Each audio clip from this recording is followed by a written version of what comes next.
All right, ladies and gentlemen, it looks like we're pretty much good to go here.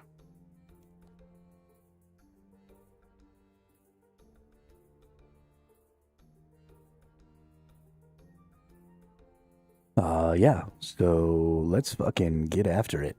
We're probably going to be doing a bunch of questing today. I do want to get some of my stuff up to level 60, some of my combat abilities. But that'll happen kind of as we get some questing done, so we're not going to worry too much about it. I do want to switch back into my sort of multi-gear here. Because I'm still kind of enjoying this thing here. But instead of wearing the multi-shield, I've been just kind of switching. I've got it set up now where if I hit E, then it swaps, and then it changes so I can put my secondary on with just another E press. And then I can do the same thing with the sword, just boom, boom. And I can swap right into a whole new weapon set here. I'm finding out that the hybrid isn't really necessarily about being able to swap in combat. There is some of that. There is some value there. But the biggest value that I'm seeing is that you can use spells. So, like, if I was in all of my rune stuff, then I wouldn't be able to use any of these spells. I'd never hit with them. They would just splash. But because I'm in this hybrid, even with my rune shield on, I can go ahead and cast all of these skills. And even though they have about an 8% hit chance, because that hit chance isn't about whether or not I'm going to hit, it's about, like, how hard I hit. These always seem to land. And because they don't have a scalable damage, they don't have a scalable effect, they just do their effect.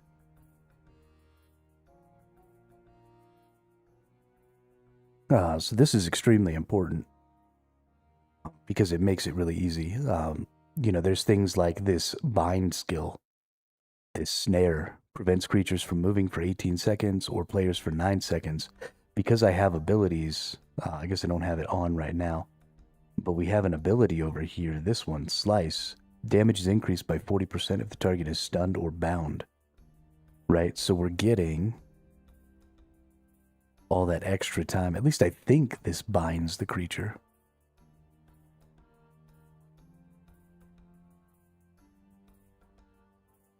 I guess we should probably check just to make sure.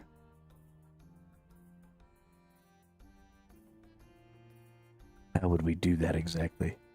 It works really well against, like, these ghouls. You can just boop, and then you just bammo cast it.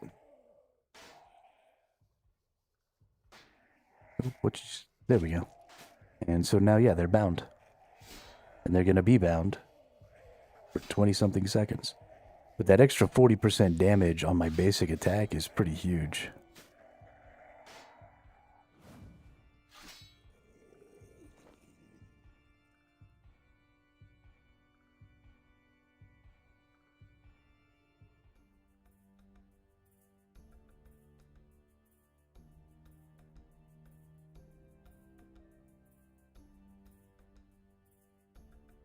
So the reason this is important is because of how much it reduces the damage that the enemy can do. Now, this doesn't seem to work on the mole boss, but these other three do.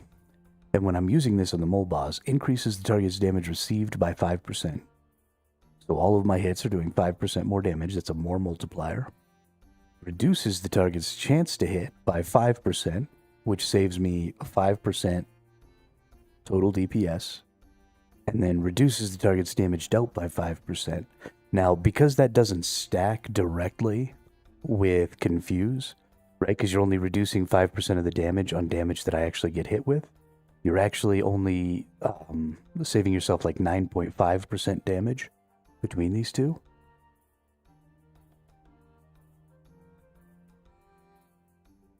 But that's a lot.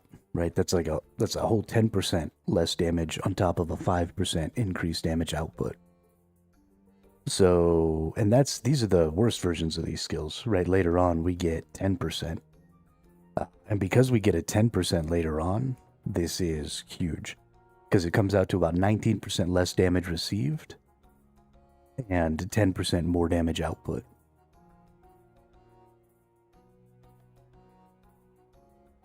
So I'm starting to think that maybe these things are going to be better. And you also get that on all of your other types as well, right? Like I can get that here. I can get that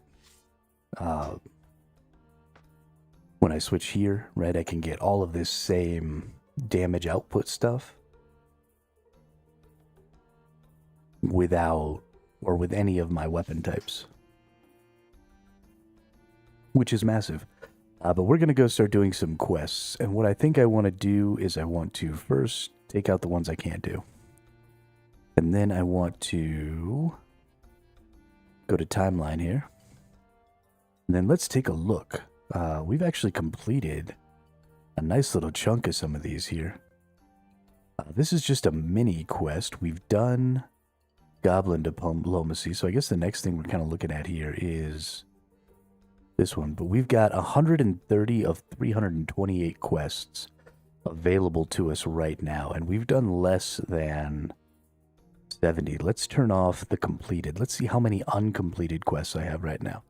So we have 82 uncompleted quests right now.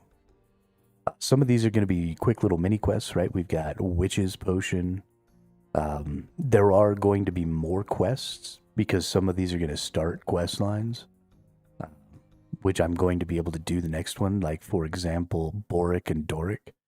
I have the ability to do like 3 or 4 of their quests each. So we have a lot of quests, but I think 60 is about the time that you start getting some cool shit, like 55, 60. So I don't want to get too far beyond level 60 with any of my stuff, with any of my combat abilities specifically, because I want to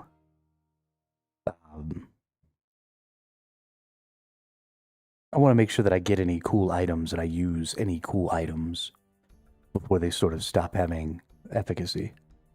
So we're going to try and get everything up to level 60, right? We're going to take all of this stuff up and we're going to get everything to level 60. And we're going to beat every single quest we can leading up to that point. We have a couple of hard ones, but we've honestly gone a really long way with a couple of the hard ones, like Slayer is 54. So I think probably as we get the rest of our stuff, as we get range and all this stuff up, Slayer will probably make 60 pretty well. Thieving is going to be a little bit rough. Farming, we can probably do no problem. Dungeoneering is going to be maybe a little bit of a... It's only level 34, but we can get that to 60, no problem. Construction, we should probably go ahead and do... actually, like construction, cooking, fishing, wood cutting. We should probably do all of these in Christmas Island, but who knows? Christmas Village, there you go, Santa's Village. But let's just do some quests here. It is the end of the first week also, so I think I get some cool shit. Let's set this one as active here. Acquired items, a white apron, 60 coins, or an activated ring of Charos and 30 coins. Okay, I don't have a white apron. Talk to Redbeard Frank just south of the Rusty Anchor Pub in Port Sarum. How the hell do I get a white apron? Surely it'll come up at some point in the quest.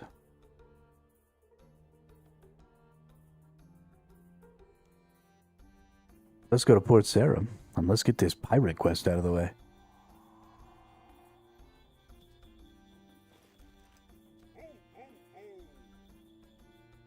Herblore, that's one that's going to be a big deal. I tried to go and get the herb pouch Somebody told me it was on one of the cities. I don't know if I went to the right place. There's too many different boats over here that take you to too many different places, and I got confused and I couldn't find it. He's like Anachronia or something. Let's see. Talk. Are you ready to set sail for the Ark, Captain? Where would you suggest we go first? That'd be to Waco. It's the main hub of where east meets west.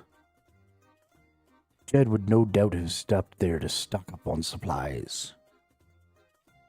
Pretty good, Gully. Let's set sail. Wait, what? Had I already started this quest? Yo, what's up, Master of Light? Look at the fishies.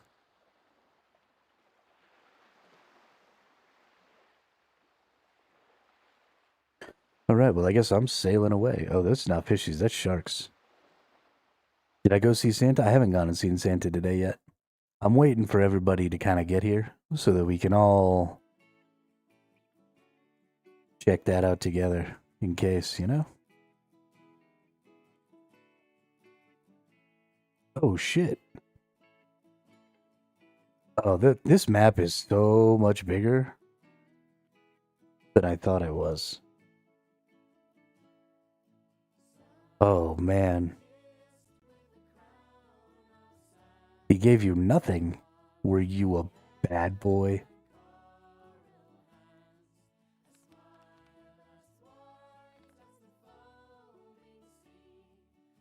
Because only good little girls and boys get presents from Santa. He will only give you a black pea hat. I hope so. That'd be dope.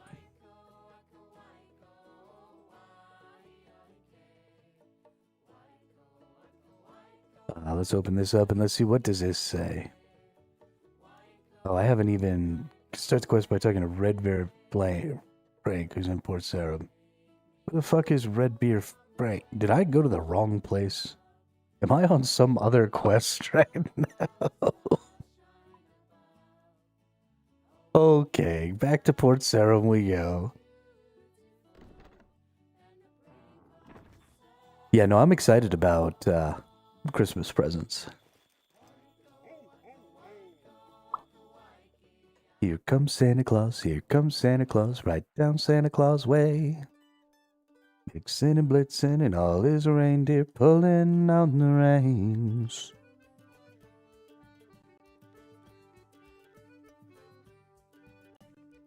Alright, where the fuck is Redbeard? Who's a what's-its?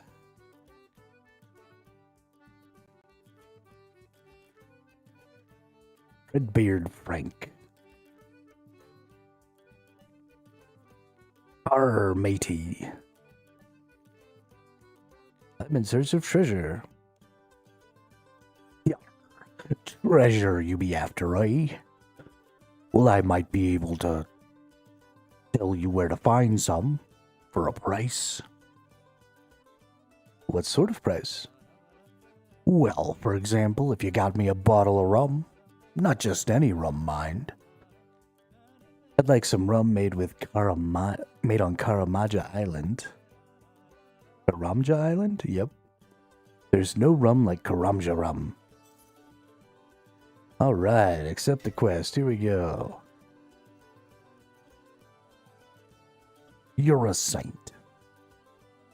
Although it'll take a miracle to get it off Karamja. Now I can't say it. Yo, what's up, Jenkins?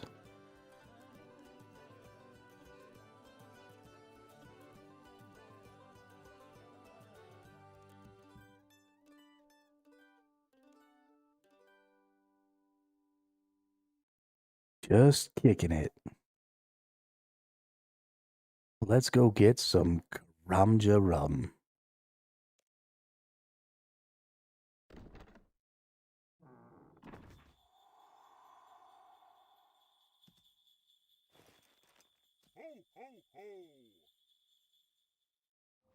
Ho, ho, ho. Merry Christmas.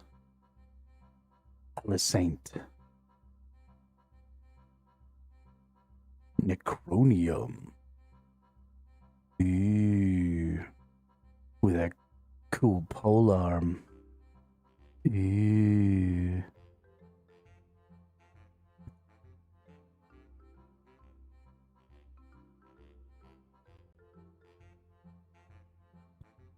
I want a cool polearm.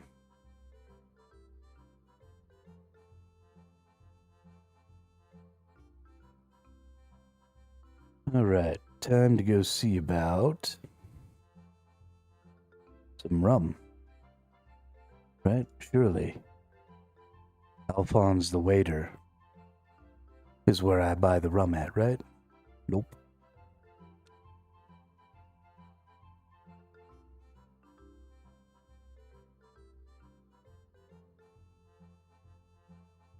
Woodcutting? Is WC woodcutting?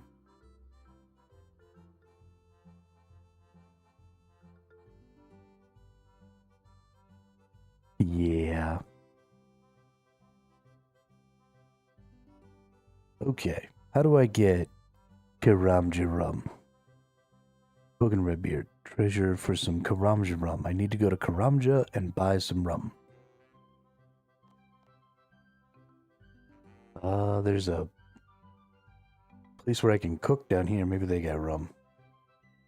Or does this looks like a bar, actually. This is definitely the place. Talk to the bartender. Yo ho, me hearty.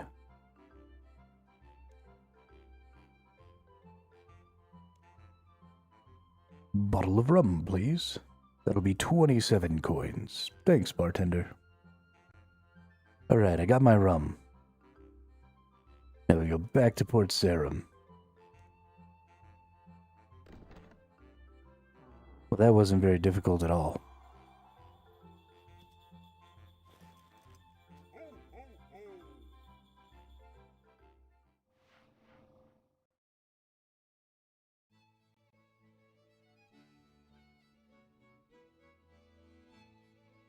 So I was thinking of something last night. I have an idea.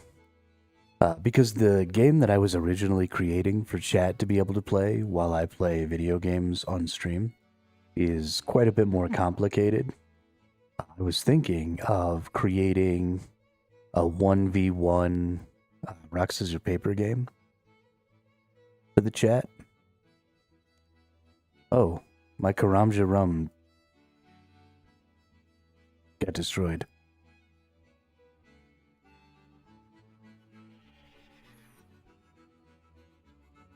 They used to have Steam Captain? I don't know what that is. What are you saying?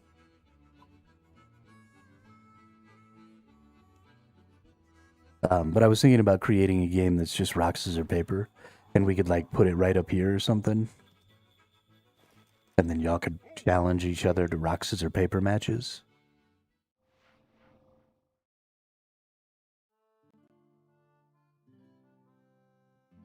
And just keep like a running tally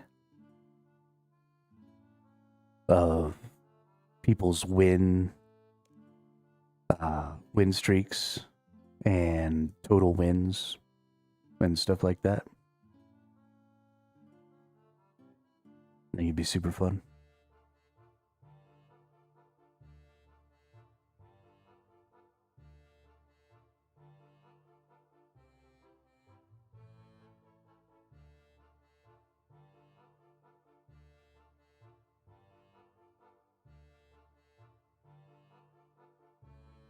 Yeah, so I made a game like that. It wasn't where you place things on a map, but my game was where you had a character right here, and it was a group of nerds or a bunch of nerds, and so it was a person made out of like nerds candies, and then there was a boss over here, and together everybody fought the boss. And I have a bunch of really interesting mechanics for that. And I need to start developing it again because it was really fun and I have some really good ideas. But it's going to take a lot.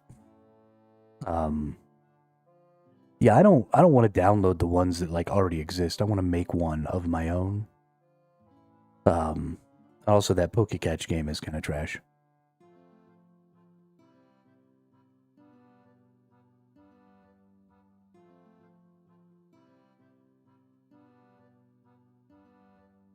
But I was thinking if we just had some rock, scissors, paper up here, that'd be kind of cool.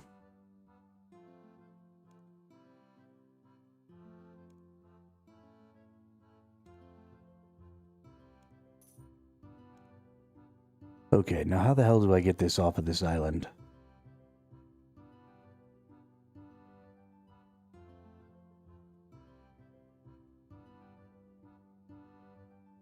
Does it give me any hints?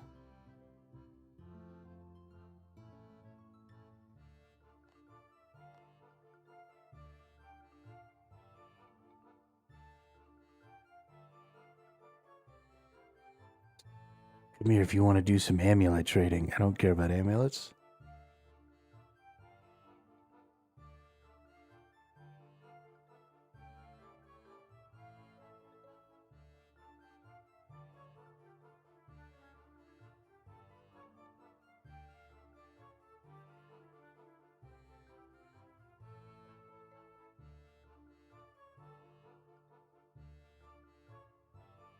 Sand is yellow, sand is grand, sand puts money in my hand.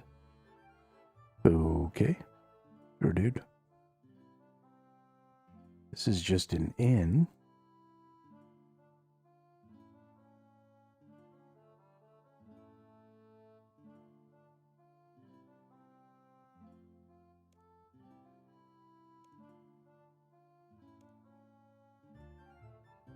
Okay, that's not what I thought it might be.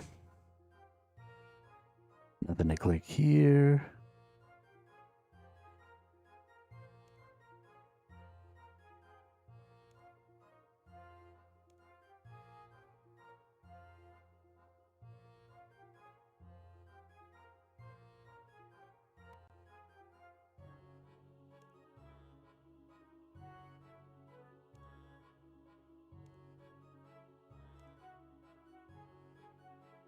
Okay. This is interesting.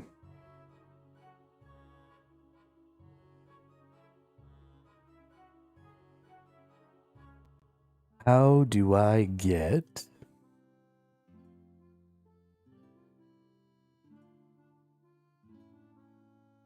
Do I maybe have to walk over here? Maybe I gotta walk over here to where the port's at. That seems reasonable. Pay a bribe, get off the island, surely.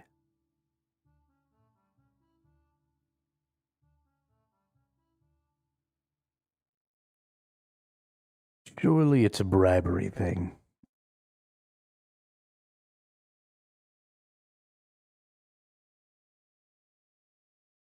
So has anybody gotten anything cool from Santa Claus yet?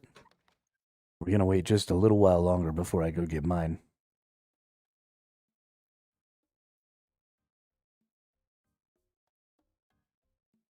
Santa Claus is coming to town. Santa Claus is coming to town. Santa Claus is coming to town.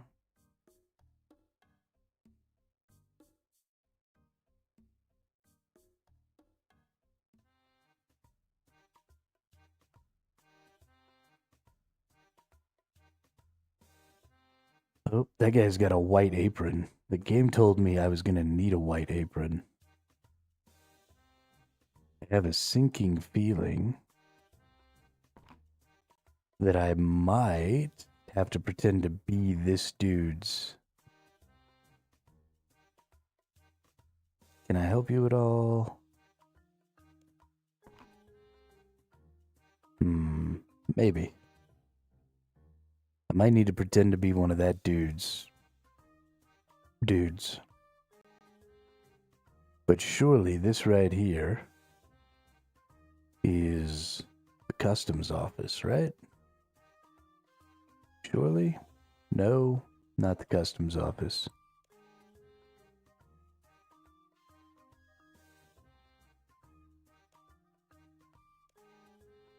Well, I know her pretty well. She doesn't cause me any trouble anymore. She doesn't even search my export crates anymore. She knows they only contain bananas. Really? How interesting. Whereabouts do you send those to? There's a little shop over in Port Sarum that buys them up by the crate. I believe it's run by a man called Wyden.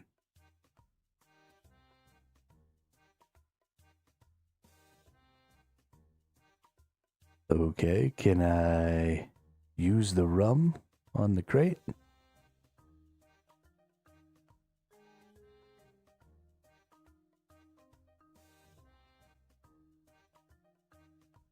Oh, is it this crate over here?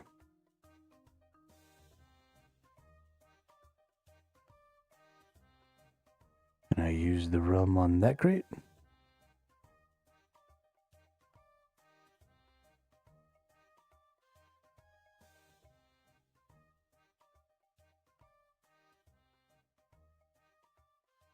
Can I help you?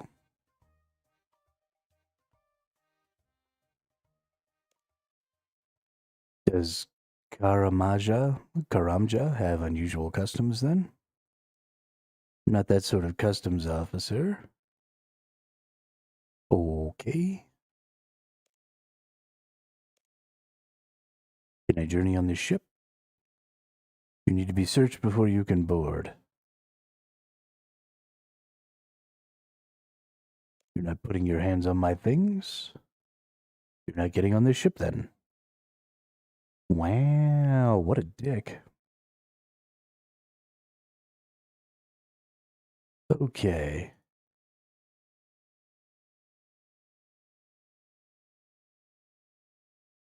So I need to become employed by this guy, I think.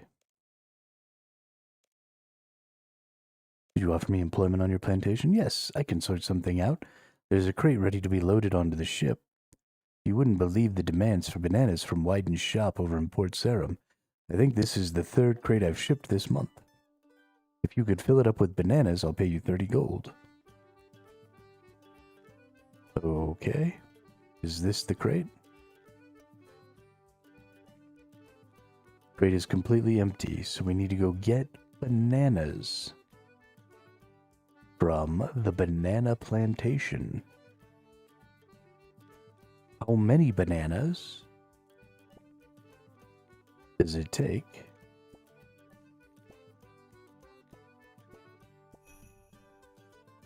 Hey, all right.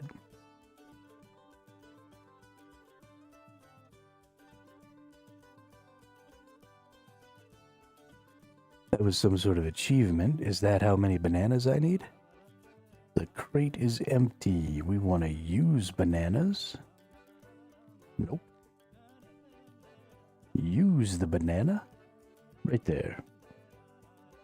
Pack a banana into the crate. Pack a banana into the crate. Pack a banana into the crate. Pack a banana into the crate. Pack some rum in the crate. Pack a banana into the crate. Pack a banana into the crate.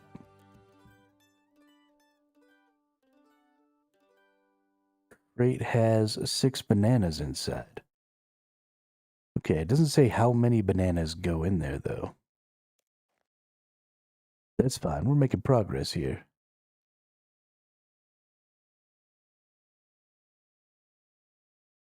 Taking employment with the banana possession is the customs officer might not notice the rum if it's covered in bananas. Hidden my rum in the crate. I should fill it with bananas and speak to Luthus to have it shipped over. Okay, that's what I wanted. But I guess we gotta fill it all the way to the brim, huh? No more bananas on that tree. No more bananas on that tree.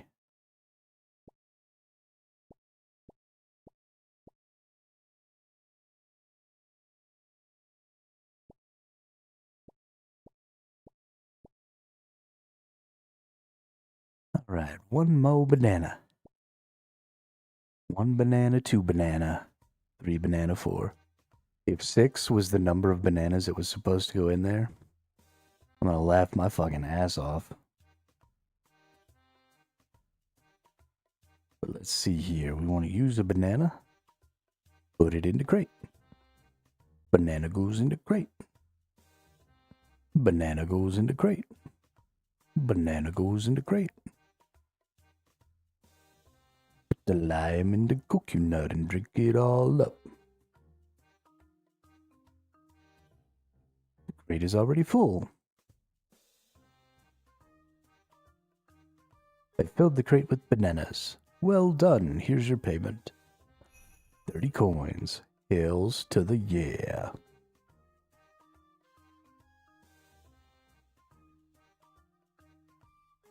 Alright.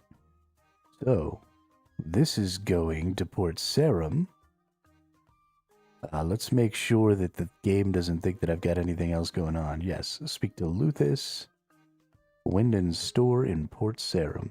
Fantastic.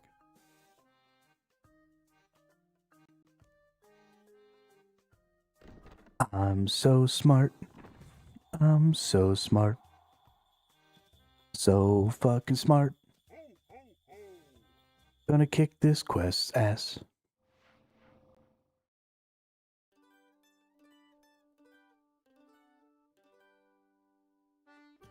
Where is Wyndon's store? This is a food store. Surely this is where Wyndon is. Wrong way.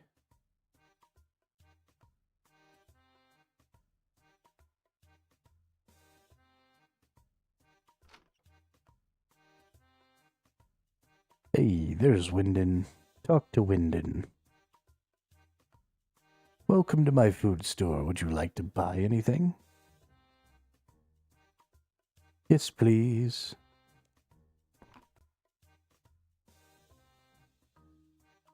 No. Open door. Hey, you can't go in there. Only employees of the grocery store can go in. Can I get a job here? Well, you're keen. I'll give you that. Okay, I'll give you a job. Have you got your own white apron? No, I haven't. Well, you can't work here unless you have a white apron. Health and safety regulations, you understand? Where can I get one of those? Well, I get all mine over at the clothing shop in Varick. They sell them cheap there. Oh, and I'm sure you've seen a spare one over in Garrett's fish store somewhere. It's a little place just north of here. Okay. Oh, there's a white apron, like, right inside of there. Little place just north of here. Free white apron.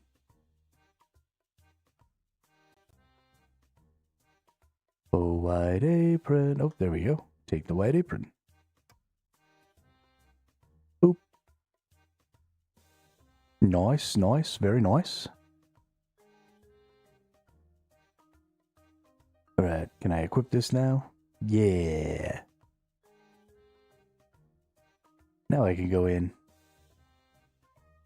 Oh. Can I get a job?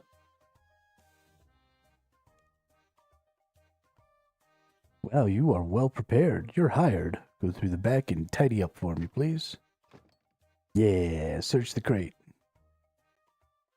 A lot of cabbages. Obviously the one with the big banana on it must be the banana crate, right?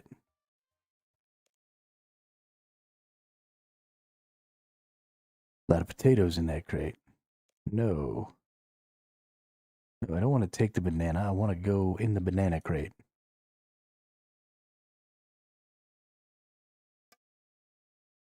You find a bottle of rum amongst the bananas. No, I don't think I need another banana. Thanks, dude. I love how I don't actually tidy up or do any of the work.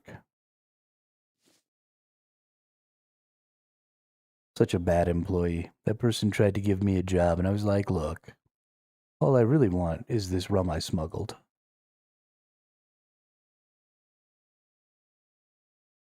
Arr, matey. Have you brought me some rum? Yes, I have. Now, a deal's a deal. I'll tell you about the treasure. I used to serve under a pirate captain called One-Eyed Hector. Hector were very successful and became very rich, but about a year ago, we were boarded by the customs and excise agents. Hector were killed along with many of the crew. I were one of the few to escape, and I escaped with this. Frank happily takes the rum and hands you a key. This be Hector's key. Believe it opens his chest in his old room in the Blue Moon in Barrack. With any luck, his treasure will be in there. Okay. Hey, what's up, Dracos? How are you today?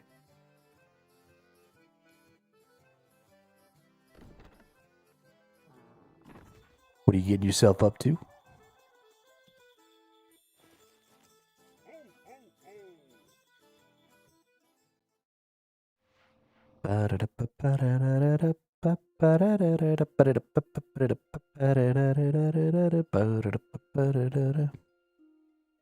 Blue Moon. Alright, we gotta go find somebody's room in the Blue Moon Inn. All good, been on past 14 hours, been doing some low-level bossing, Mole and the Necro boss. I'll fight Queen a few times, just been questing now. Nice, yeah, I'm about to kind of run into the same thing here. I'm just trying to catch up.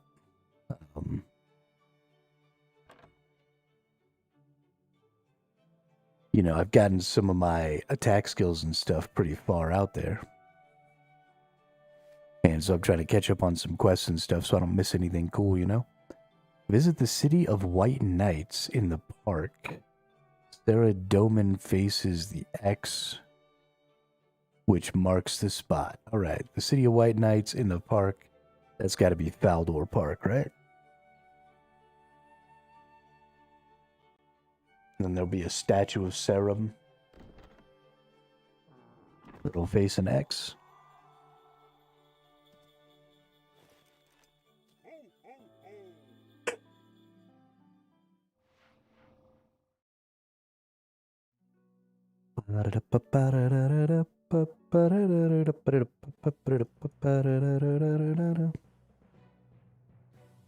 Alright. Or Ceradomin, not Serum. Maybe not.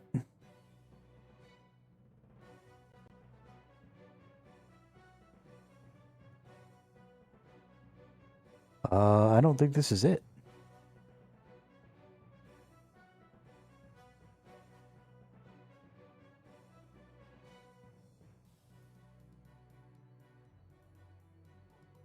Oh, there's Ceradomin. Oh, and there's an X.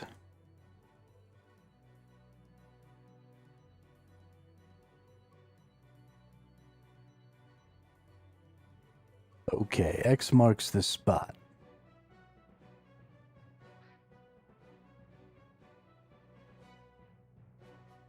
Oh yeah, when you're going to start training Hunter. How do I get in there? Can I use a shovel?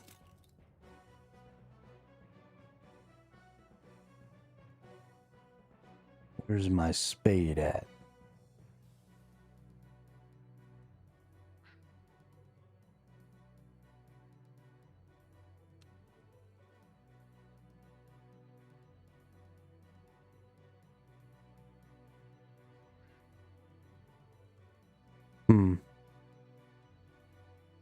Let's see what this has to say. The note reads, visits X marks the spot. Okay, cool.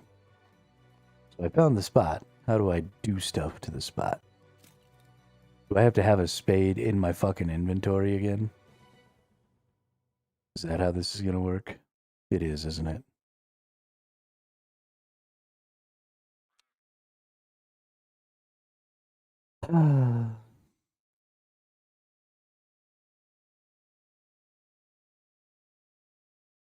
Where can I get a spade?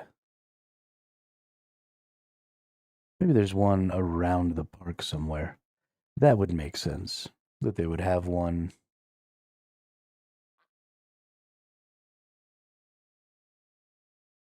Oh, I can exchange mole bits. Hang on.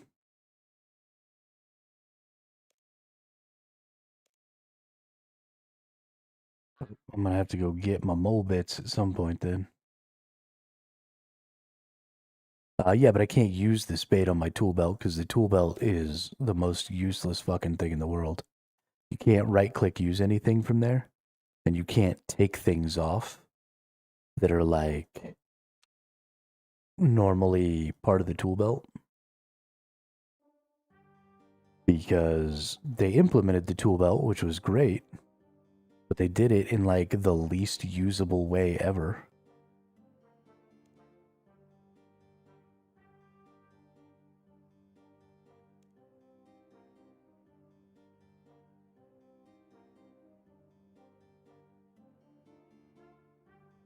Trade tool leprechaun. Hey, awesome. Thank you, Gabriel.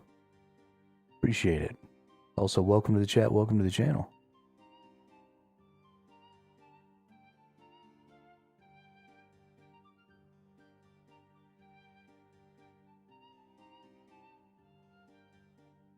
Oh, yep, that doesn't work. That's fine. We'll go to the bank. We'll see if we can find a general store. I mean, there's got to be a spade around somewhere, right? Here's a general store. Let's go talk to this nerd.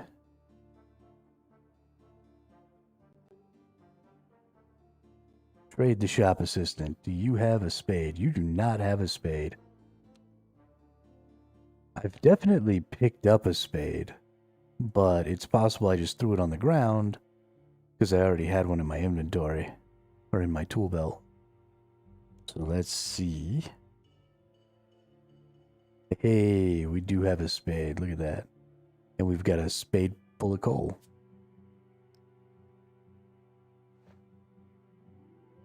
Yeah, so there's a couple of different quests where, like, you need a lobster cage and stuff, or a crawfish cage, and you can't use the one on your tool belt. You have to use one from your inventory. So there's a bunch of tools that you need, like, multiple of. Because we're going to dig with a spade, we're going to dig right here.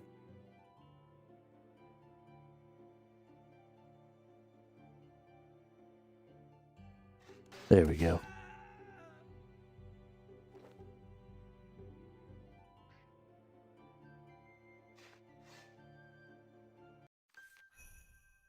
All right, we dug a hole.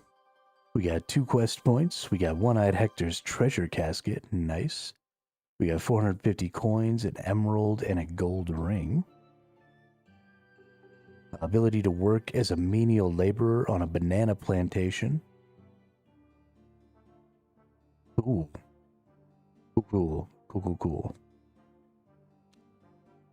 Let's open up the casket.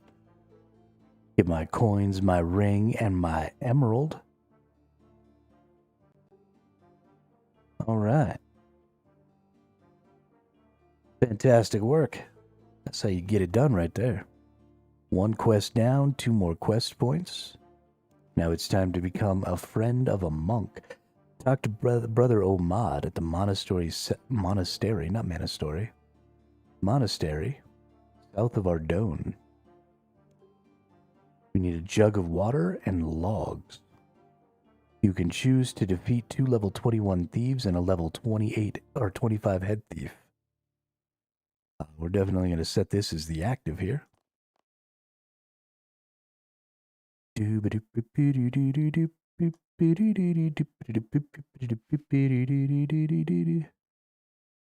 of Gjelnor would like to remind its customers they should never tell anyone their password.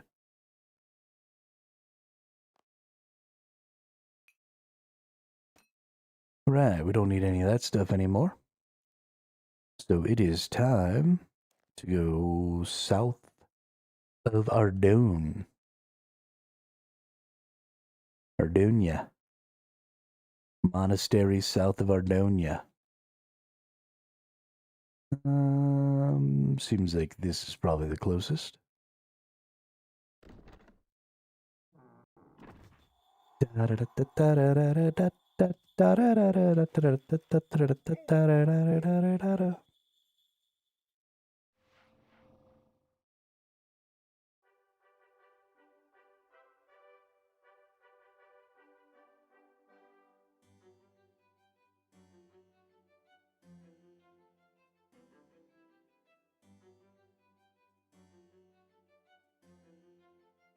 I might have fucked up.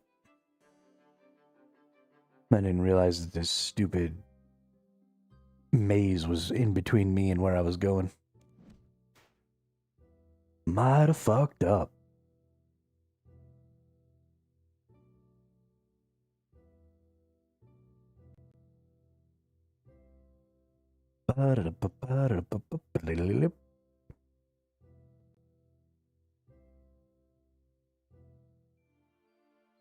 Gnomes.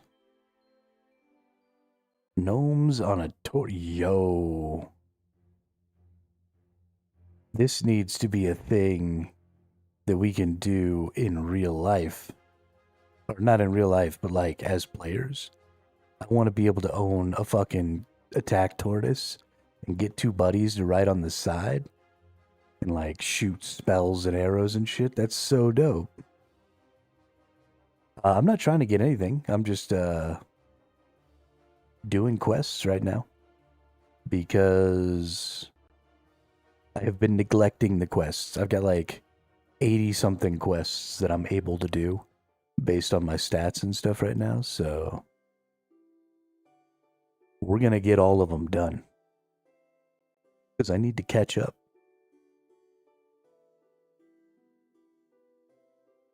All right, I'm looking for some monk here inside of the monastery. Where you at, brother? Oh, Mod, there he is. Hello there, what's wrong?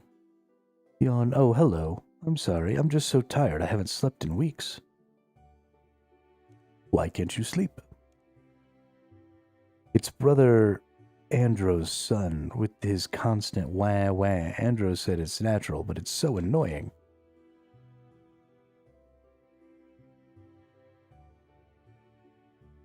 Oh, that's funny. A monk after my own heart.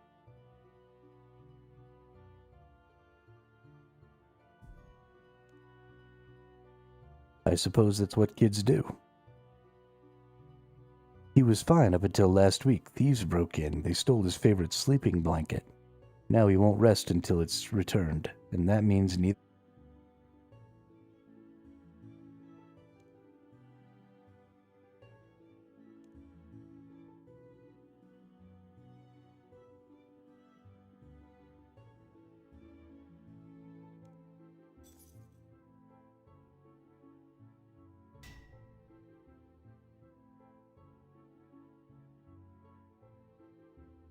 That sounds like a bunch of adventurers. That's us. We're the ones pilfering the stalls. Can I help at all? Would you? We won't be able to help you as we are peaceful men, but we would be grateful for your help. Do you know where the thieves went? They hide in a secret cave near the battlefield to the west. It's hidden under a ring of stones. Please bring back the blanket. All right, to the west, to the battlefield. Under a ring of stone.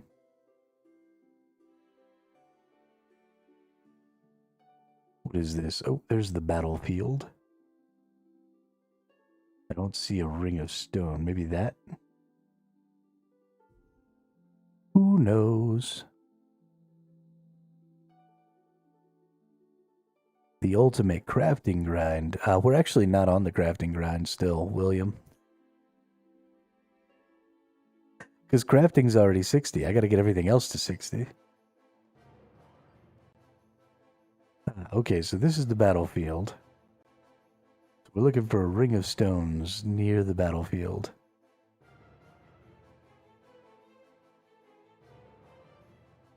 I've decided that the crafting grind up to 70 was maybe excessive early on.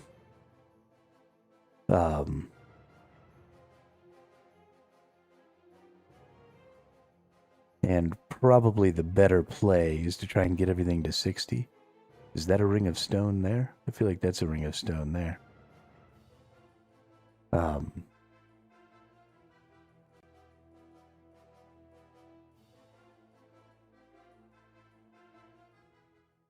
No, it doesn't look like there's a ring of stone here. There we go. Now we can see a little better.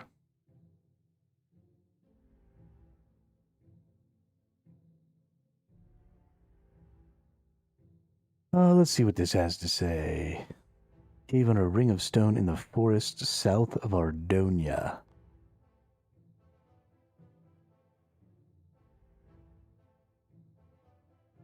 In the forest. I feel like it's the same thieves that I was dealing with before.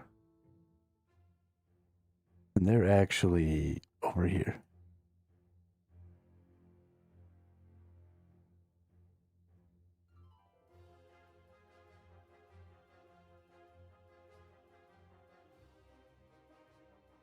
Which isn't really west at all. Is there a ring of stone over here? It doesn't look like a ring of stone. This is the cave entrance.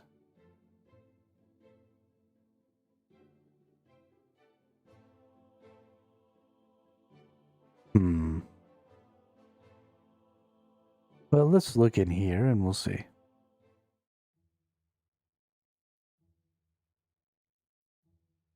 There's a lot of stuff going on down here. But I can't get into a lot of it, it seems like. Like I have to change the path of the water to get into most of this area.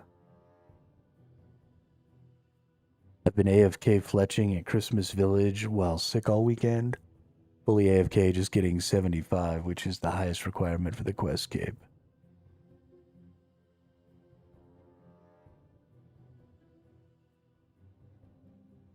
Yeah, I've done some of the Haziel quests here, Constant. Also, welcome to the chat, welcome to the channel. Yeah, AFK fletching is great. Literally don't have to do anything.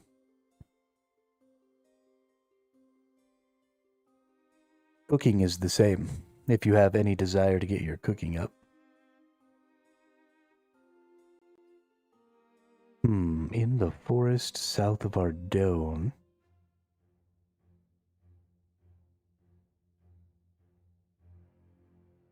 A circle of fucking stones.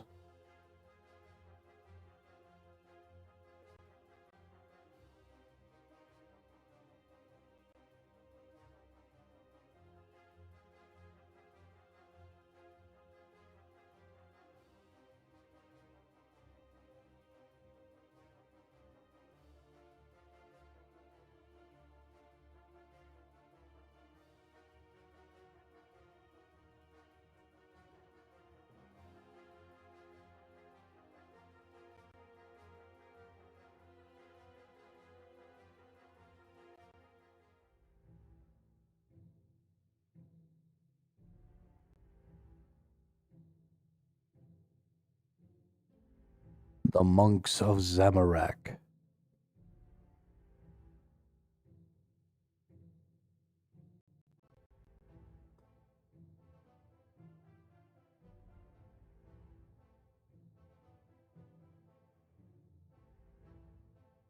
Come on now.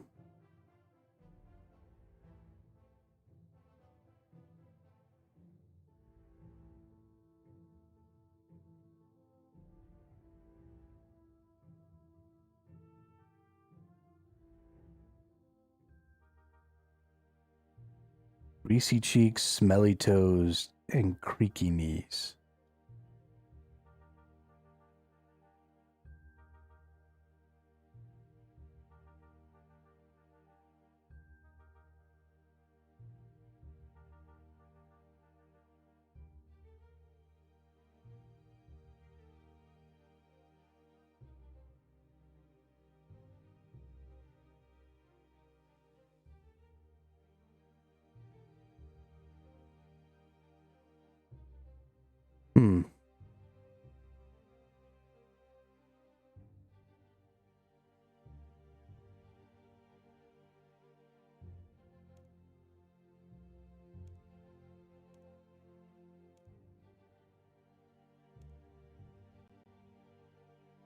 That's interesting.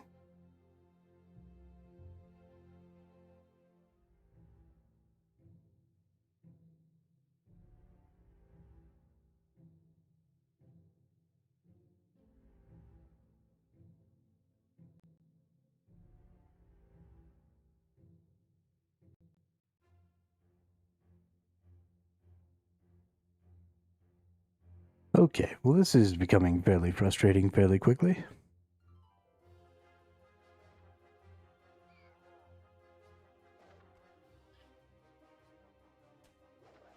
To the west, a circle of stone.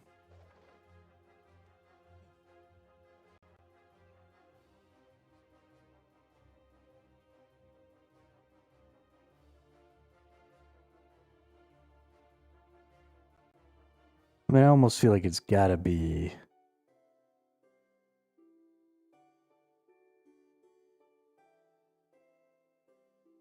that cave.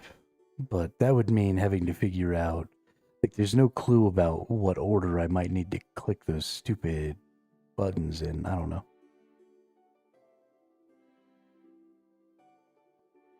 Back over here, brother Omad. Tell me some more stuff.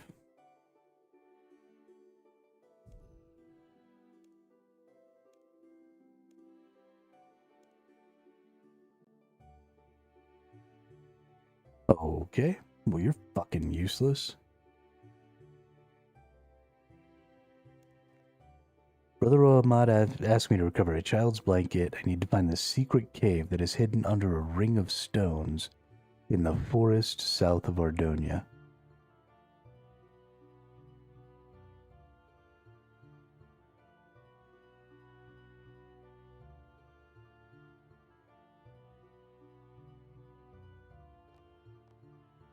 Don't go over the bridge. Just south of where the 6 ladders are.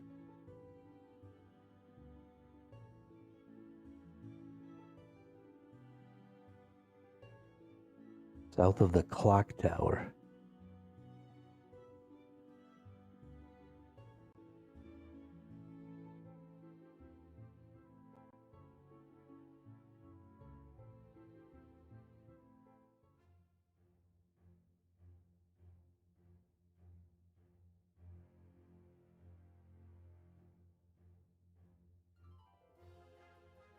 Oh. Oh, okay. It's a teeny tiny little circle of stones. I was looking for a circle of fucking boulders. Not this moss cover. What the fuck is this? You must be joking. You could barely even tell that there's a stone there. Oh my god. Okay, and so this is bringing me into the same cave system. Got it. Got it. Okay, time to go find a blanket. That was obnoxious. Alright, we are here.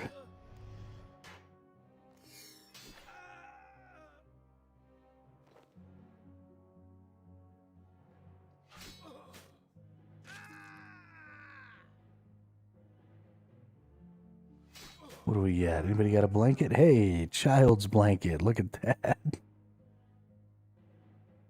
Murder a couple of dudes, get a blanket. Nice.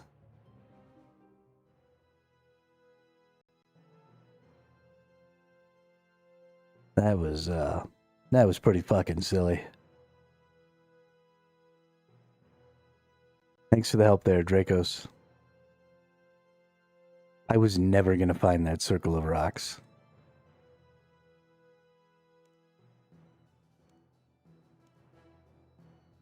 Yes, I've recovered it from the clutches of the evil thieves.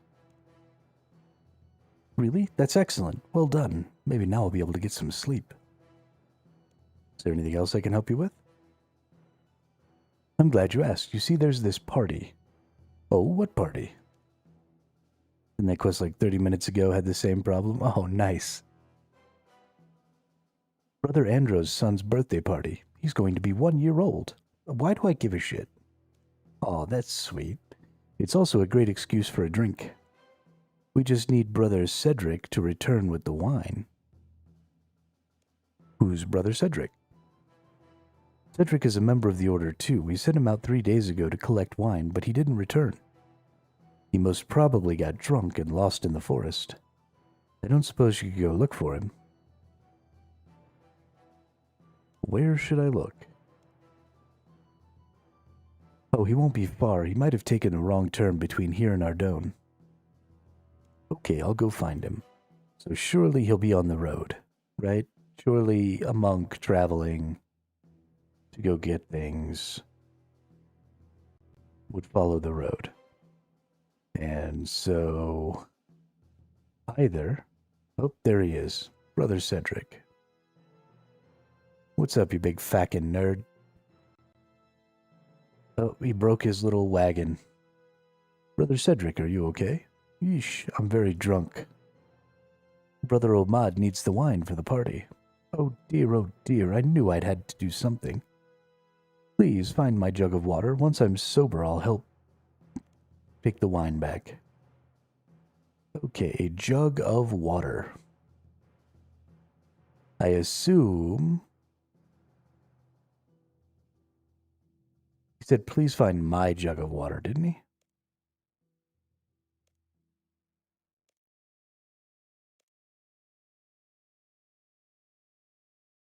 Surely he's got... Well, there's a bucket. And there's a well. Can I fill this bucket?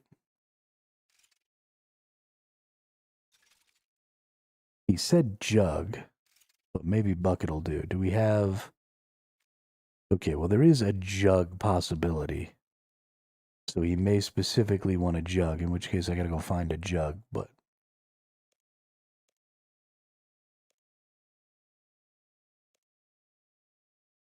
Let's use the bucket.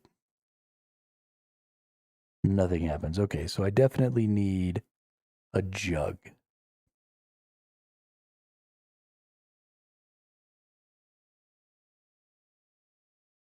You know what?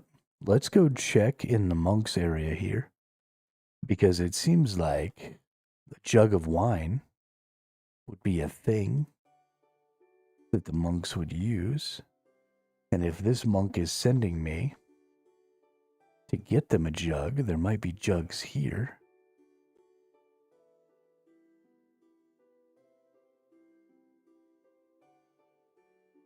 Let's see.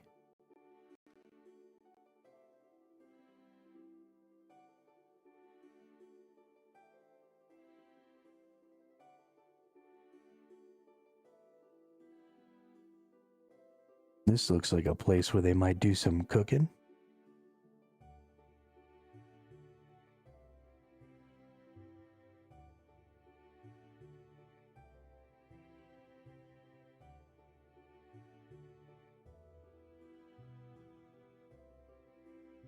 I don't even know if I have the telegraph skill.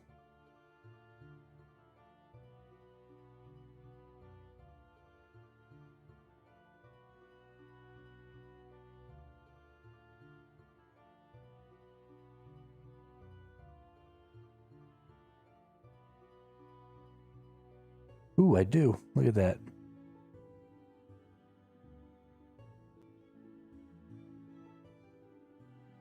I mean, there's got to be a jug around here.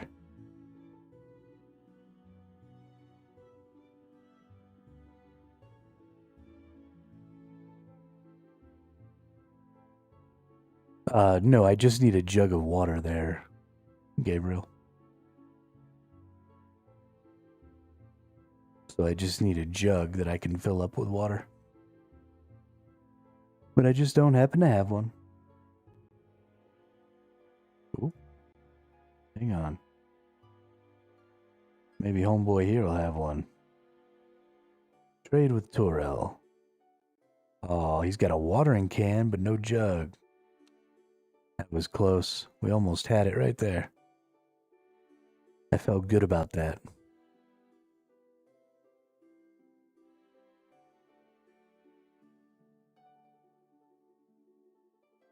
What about... no. Nothing to do there.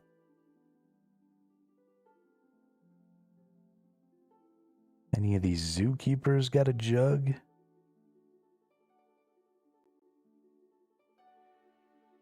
That seems reasonable.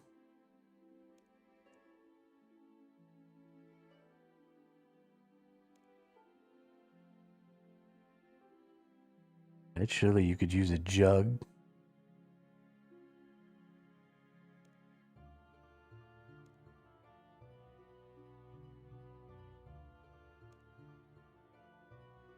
Fill up water in a zoo.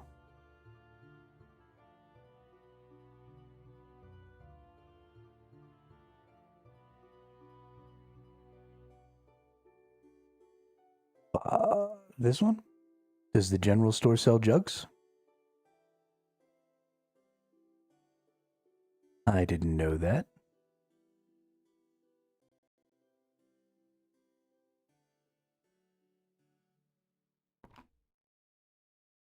Do you sell jug? You do sell jug.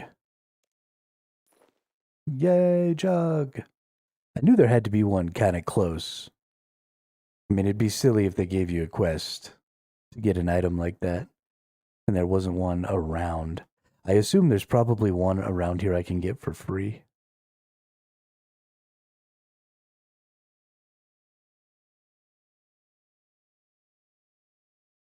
Because that's just kind of the way stuff gets built out.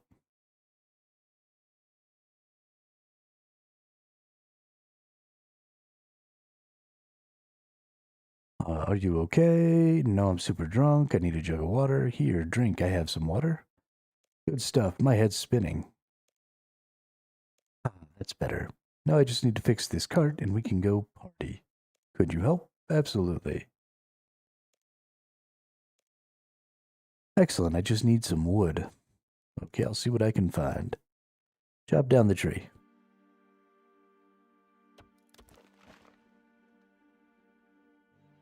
How many woods do I need? It didn't give me a number. We'll chop down a bunch. See what happens here. Oh, that'll be enough, surely. Did you manage to get some wood? And Cedric some logs. Here you go. Well done. Now I'll fix this cart. You can head back to Brother Omad and tell him I'll be there soon. Okay, see you later. Oh, he only needed one set of logs. Isn't that something?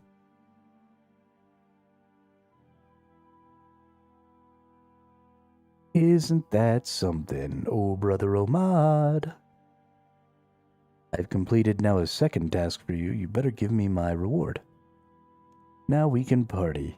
I have a little to repay you with, but I'd like to offer you some rune stones. But first, let's party.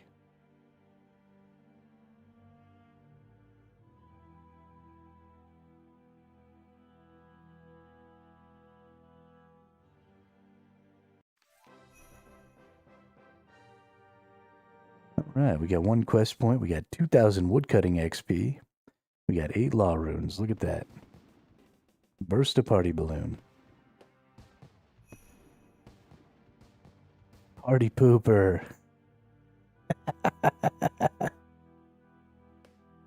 That's funny. What if I burst all of the balloons?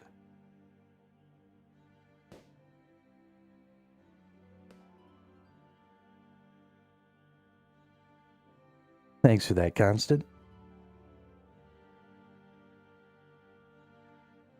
I kind of wish that they had stuff in them. That would have been cool.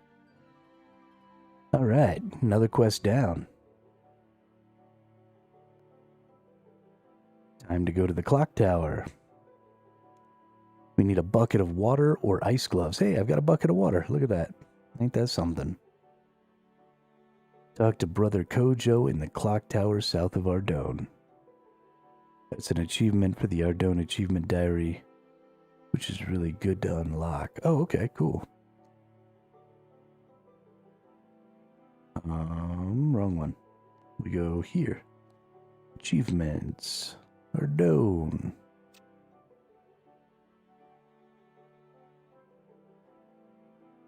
It's one of these, you mean? Book confers the following benefits. Unlimited teleports to the monastery, and 40% of item drops in the Tower of Life will be noted. Improved rate of success when stealing from stalls in East Ardone's market. Ooh. You'll be able to sell cats to citizens for double the normal amount. On entering the game of Castle Wars, your prayer points will be boosted. Yo, what's up, Queso? 25% of 2 chompy birds appearing when chompy hunting. Ooh.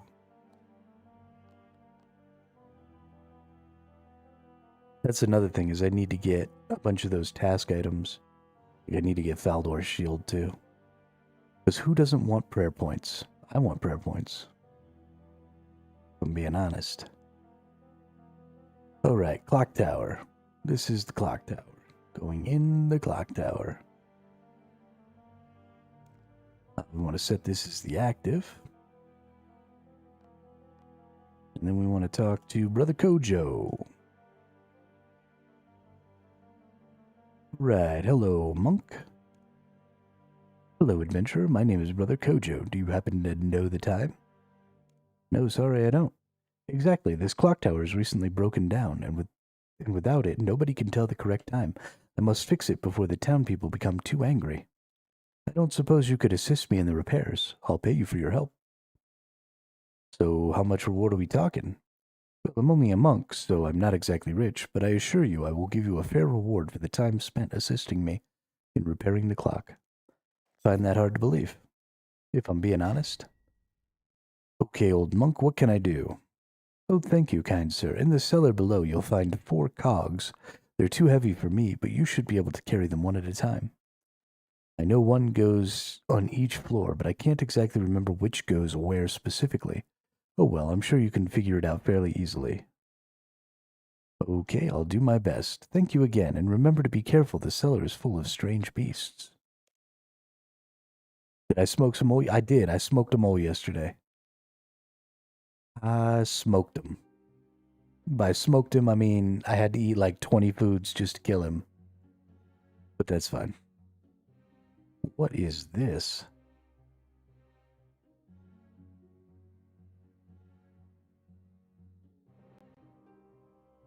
Okay.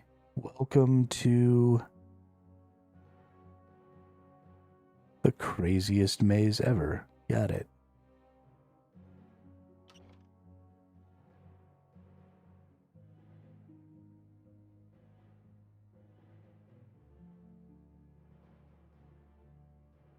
Hold up. So these correspond to these, right? We got a red, a blue, a white, and a gray. And we've got red, blue, white, gray here.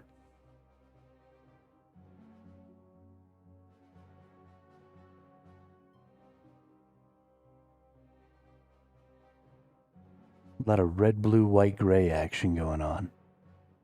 Surely that's gonna mean something. This quest sucks so much. Well, don't give me too many tips, Constant. Because if it's one of the really sucky ones, I want to try and figure it out. Because I like figuring stuff out. These go up to those 6. Ooh, there's a blue. Okay. We got a blue cog. So the colors are going to be important. So I need to go outside. So we can go up this ladder right here. Right. And then we'll go down this one. Can I get in this one? No, I can't. Okay. So there's a different way in, I'm sure. Can I go between any of these?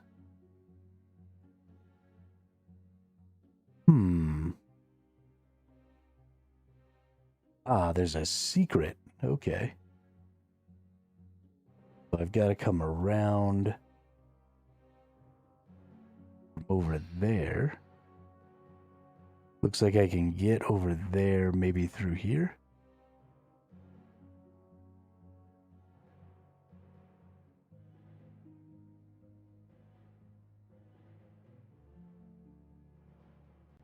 Ooh, you're right. This one is going to be rough.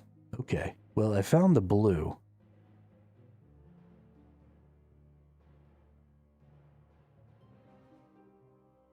Oh, is that kind of pointing me in the direction? Maybe? Is like the white one going to be over this way or something? And the gray one's going to be over that way? The red one's going to be over that way? I don't know. Let's go... we actually want to go in this door.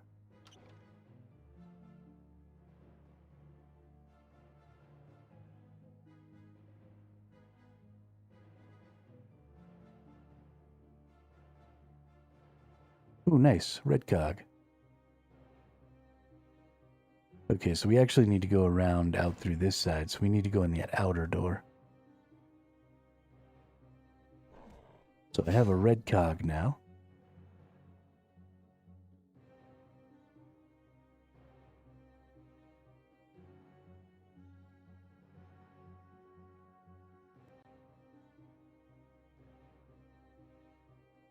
I feel like these things and these things are supposed to be trying to tell me something. So this red one is on this side, which is the north side. So let's see if there's a cog that needs to be placed on the north side of something. And I bet you that'll be...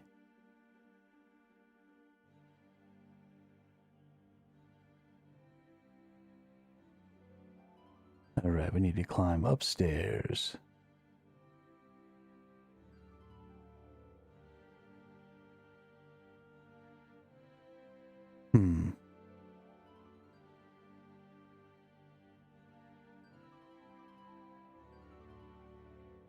Okay, so I can just put the cogs.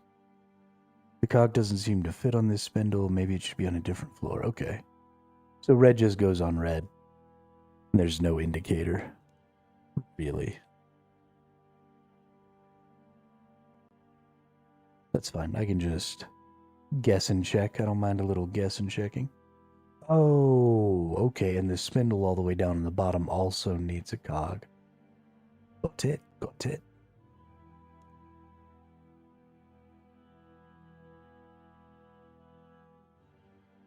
Hey, there we go. Cog fits perfectly.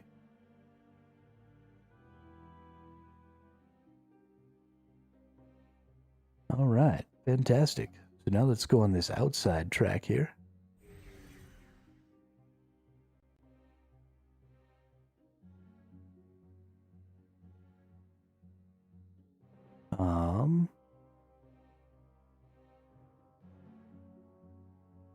You know what? This doesn't really seem to take me where I'm trying to go.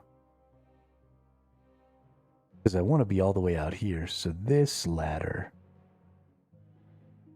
I need to figure out where that is and come down that, I guess. Because then I can go around and get the blue cog.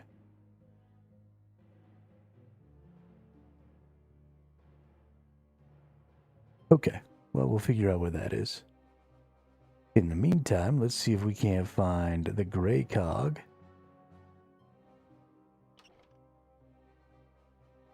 And the white cog.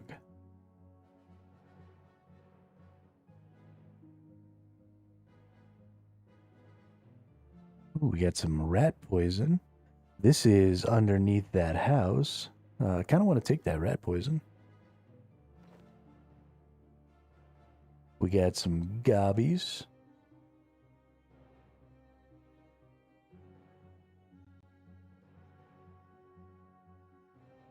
That's a white cog right there. Okay, we got some lever action. So we pull this lever, should probably open this one.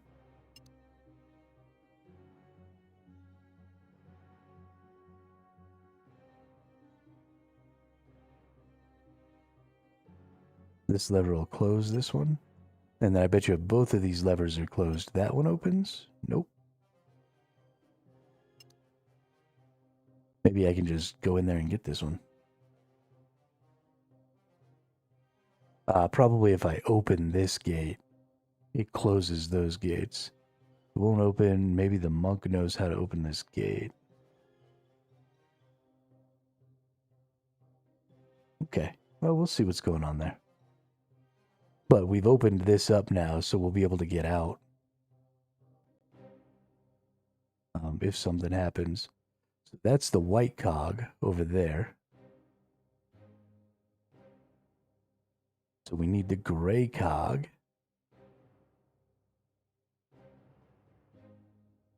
And we know where the blue cog is. Let's go back over this way and see if we can't find the gray cog over here.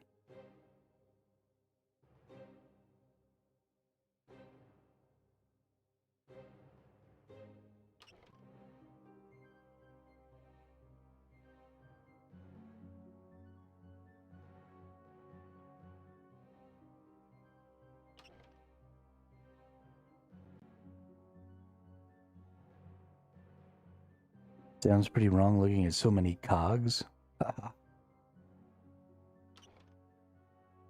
Oh, hey, there's the gray cog.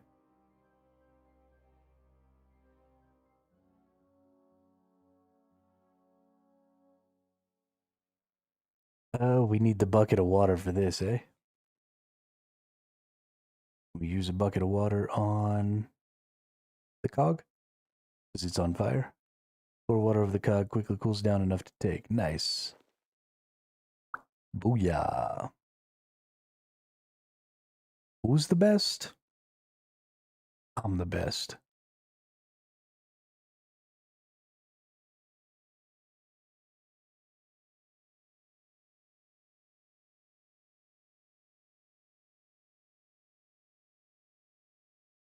All right. Can we use... Oh, it's a black cog, not a gray cog. Hey, fits perfectly. All right. We need to go back up the steps and see if the monk knows how to open that gate down there. Bet you he's got a key or some shit. Maybe. 2 down, 2 to go. Can I have a hint? White cog. I found a white cog, but it's locked behind a gate. There's rats everywhere. Rats again. Kill them all. But how do I open the gate? Do you have a key? Get rid of the rats. I'm sure I left some rat poison down there. Guess I better go and deal with the rat problem. Okay.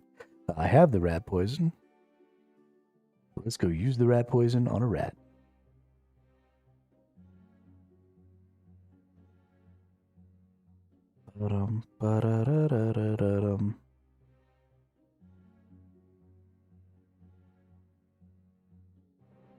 Oh, there's more rat poison. Alright. Use rat poison on rat. Nothing happens.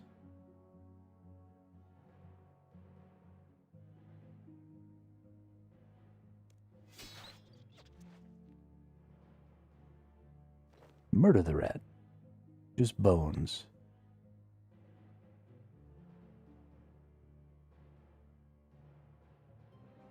Okay, if it's not using the rat poison on a rat,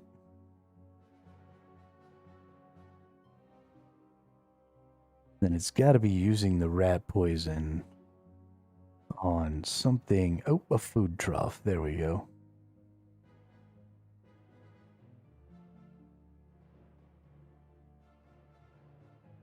And then they all died right in front of the door. Death of those rats seems to have shaken the door loose of its hinges. What? Oh, that's so dumb. Oh, now I can't get out. Oh, no, I can. I was a little worried there for a second. Okay, well, that's interesting, I suppose. Hey, 3 cogs down. 1 cog to go.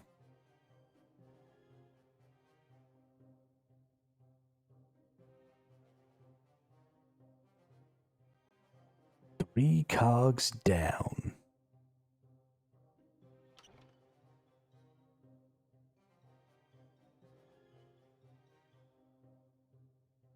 Chucking cogs on spindles.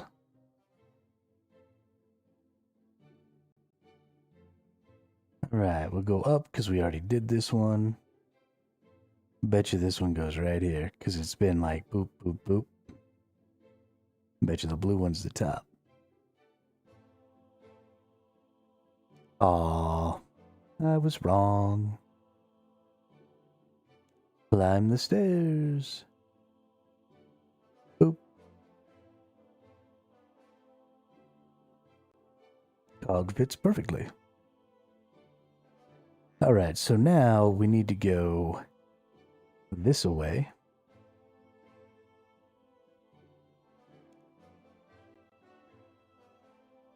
And find ourselves a way down. It seems like probably inside the zoo somewhere.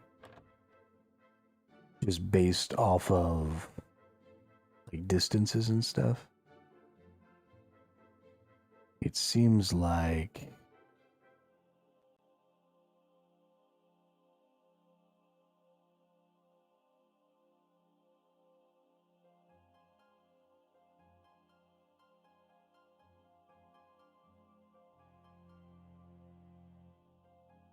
Best used with a... Oh, there it is.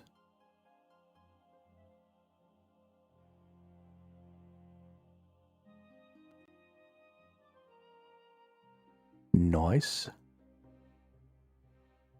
Okay, easy peasy lemon squeezy, dude.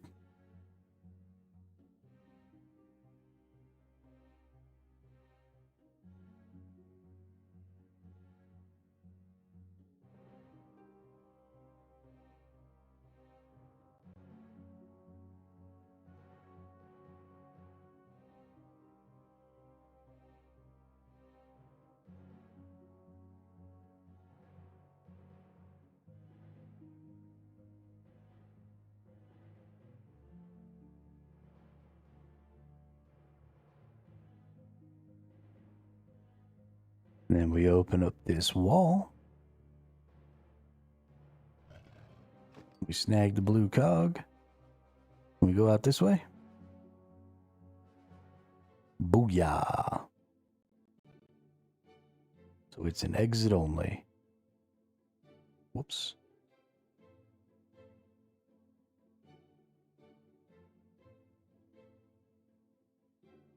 Who's super good at this game? Hermit. Hermit is super good at this game.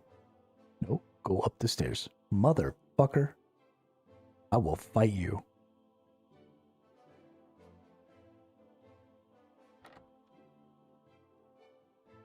And one final cog.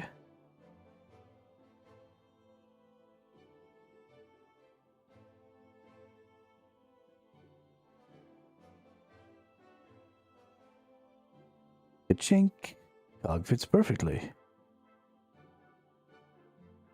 All right. Climb down the stairs. Oop.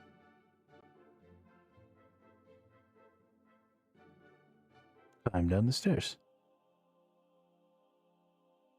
Let's go talk to this nerd. Hey, I've replaced all the cogs. Really? Wait, listen. Well done, well done. Yes, yes, yes, you've done it. You are clever. The townsfolk will be able to know the correct time now. Thank you so much for all of your help, and as promised, here is your reward. Yeah, boy. 500 coins and a quest point. Oh my goodness, so good. Thank God. Thank God I got those 500 gold coins.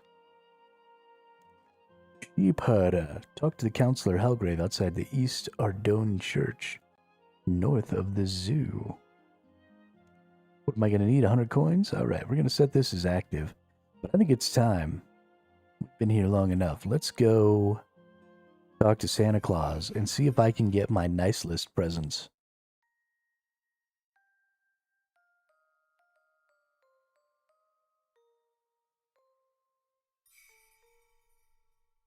Because I want some. Anything to turn in there. Pile of Santa presents. Oh, there's a nice big present with my name on it. Hey, all right. Peppermint top, peppermint legs, peppermint shoes, peppermint hat.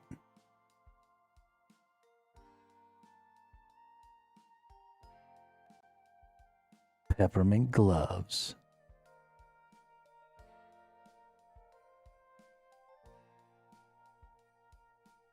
Oh, okay, and then these are all the hats that I mixed together.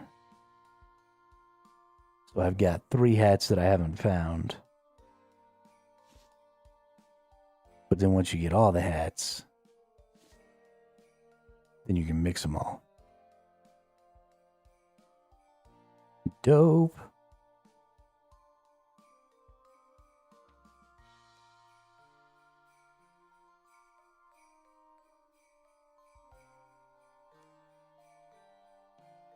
All right, so next week, maybe we'll get something good. Let's put these in here. Let's put those away. Let's put those away. Let's put the bucket away. All right. Dope-a-lope. Since we're here, let's go ahead and talk to Noelle and exchange some Christmas wrapping papers. Hey, we got a purple present. Let's unwrap our white presents. We get a yellow party hat emote. Nice. Let's unwrap our blue presents. Get some random oddments. Might as well go ahead and redeem that.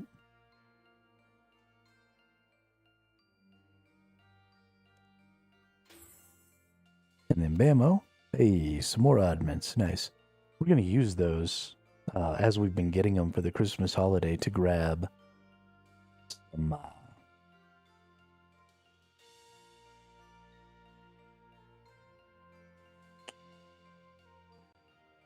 some cosmetics. Since we can't use them on anything but cosmetics because we're an Iron Man, we'll get us some cosmetics. Bam. Yes, add all the Christmas food. Yo, what is up with this deer?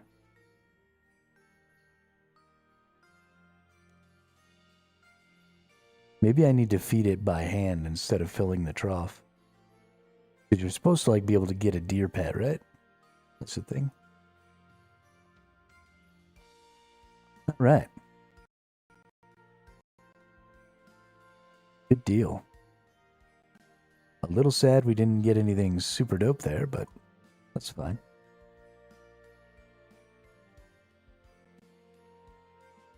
Nope, not Falador. Ardone. Need to go to East Ardone, just north of the zoo. There's a guy standing outside of something.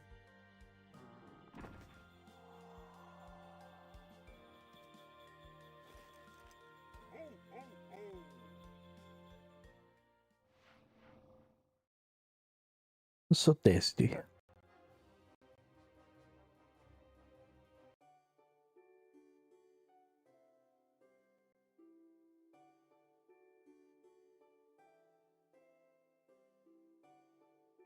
Okay.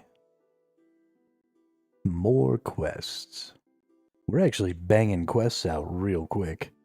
We've only been on for like an hour and 45 minutes. We got 3 whole quests done already. We're fucking cruising.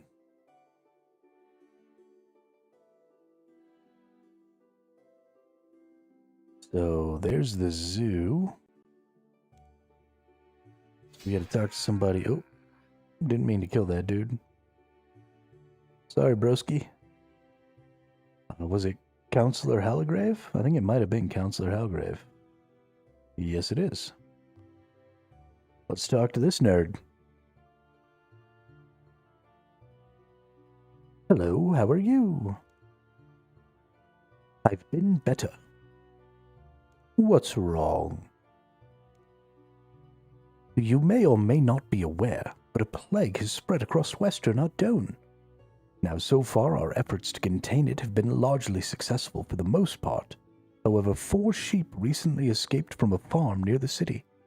When they were found, we noticed that they were strangely discolored, so we asked the mourners to examine them.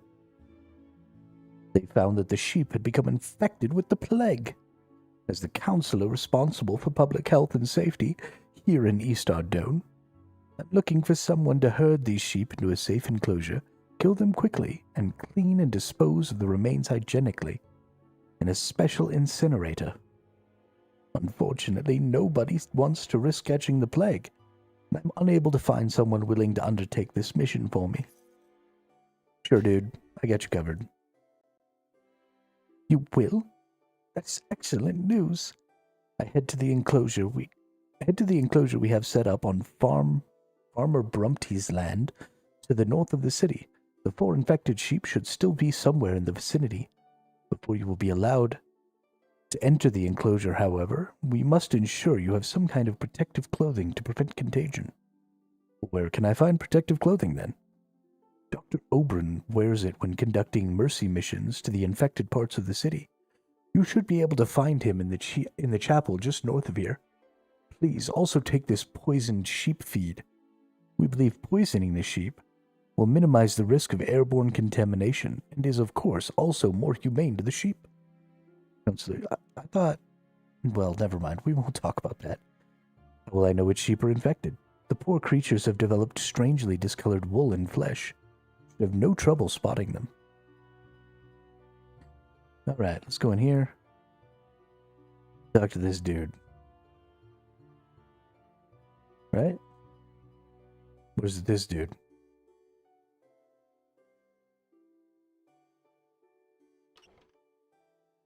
In the chapel we go. Where's the doctor? Doctor. Doctor. Give me a cure. I got a bad case of loving you. I need to acquire some protective clothing so that I can dispose of some escaped sheep. Protective clothing? I'm afraid I only have one suit, which I made myself to prevent infection from the contaminated patients I treat. Suppose I could sell you this one and make myself another. Yo, what up, lounge? But it would cost you at least 100 gold so that I could afford a replacement. Okay, I'll take it. These should protect you from infection. Boop. Boop. Alright. We got a goofy-ass outfit. We got ourselves some poison. Let's go round up and murder some sheep.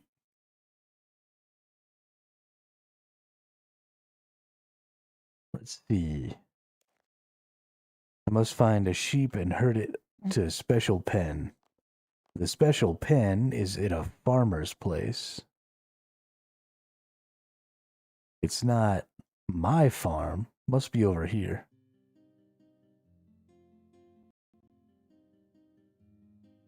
I got a bad case of loving you.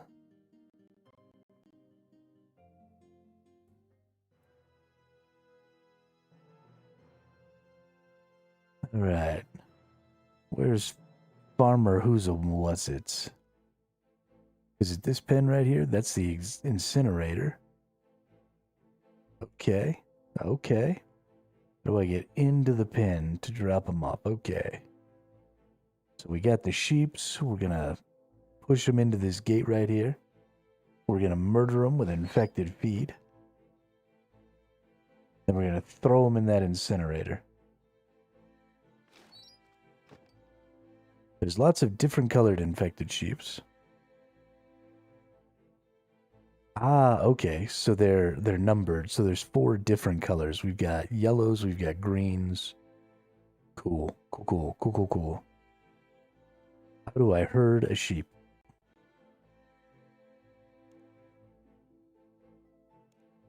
I will need a more appropriate tool for prodding the sheep.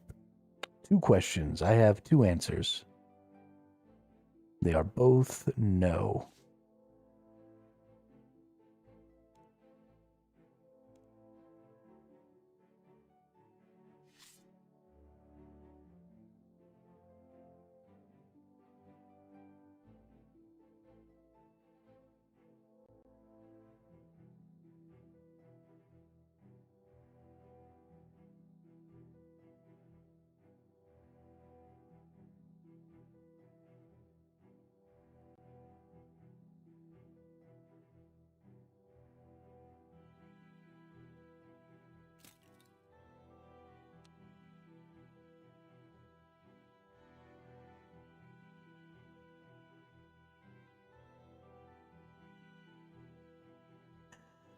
Yeah, so I have not done the group Iron Man thing yet.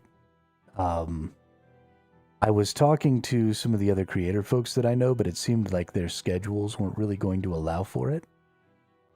But I have since moved on from wanting to do group Iron Man, and instead, I want to do a group one chunk Iron Man.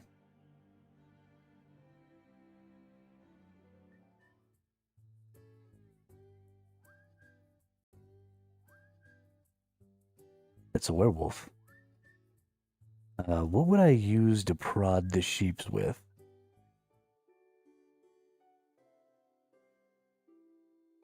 Yeah, so I have this really cool idea for a Group 1 chunk Iron Man. So the way it would work is so... Would have considered Group Iron Man, not sure if I want to do one chunk, though. Yeah, so the way it would work, I think it would actually be really interesting. Because you share a bank, right? When you're in a Group Iron Man. So if you were doing the one chunk, what I think would be the best is everybody start in the same zone, right? So everybody is going to start with the same chunk. And so the first chunk should actually be quite a bit faster to get through because you could work together and stuff. And that'd be a lot of fun. But then instead of everybody moving like to the same chunk each time, I think it'd be fun if everybody rolled their own chunk. And so then as you get further and further, you start to move away from each other a little bit, but you also gain a lot of access to a lot of resources that maybe the other people don't have.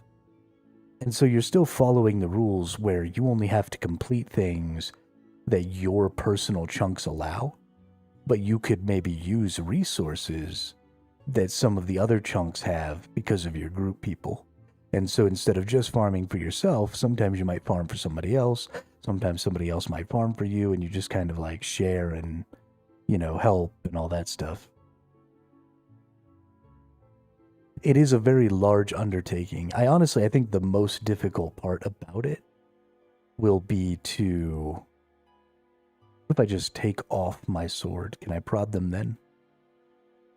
The most difficult part about it will be finding people who want to spend 1,000 hours in a chunk just not doing anything. Because it's a very, very unique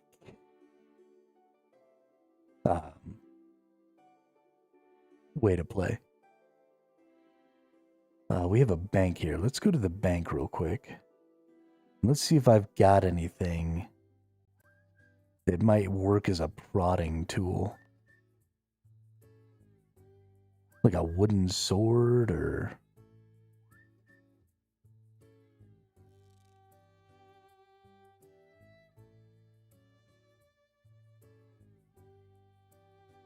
Yeah, no, I agree. It is pretty unlikely.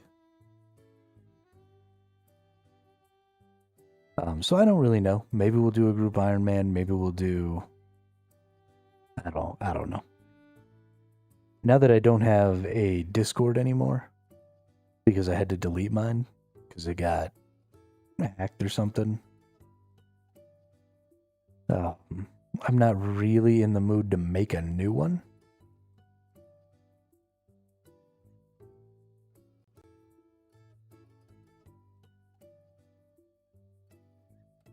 And I would sort of need some way to talk to people, so...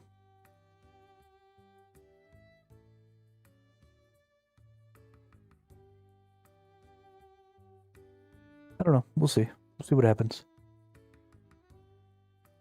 I'm really enjoying this right now, so...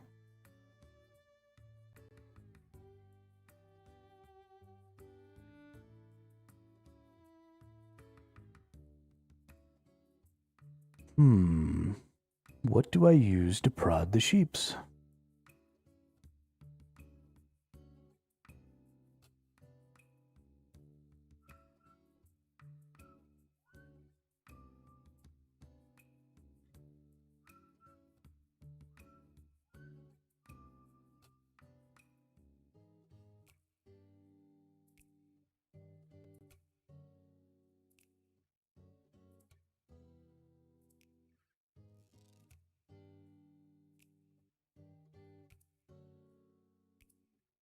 This is a wand. Yes. Yes, unfortunately not a cattle prod. Is there a cattle prod in this game?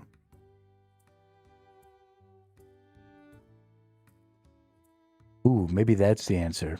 So this is a farmer over here that we're using. So I bet you the farmer dude probably has the answer on how I'm going to get the sheeps over here.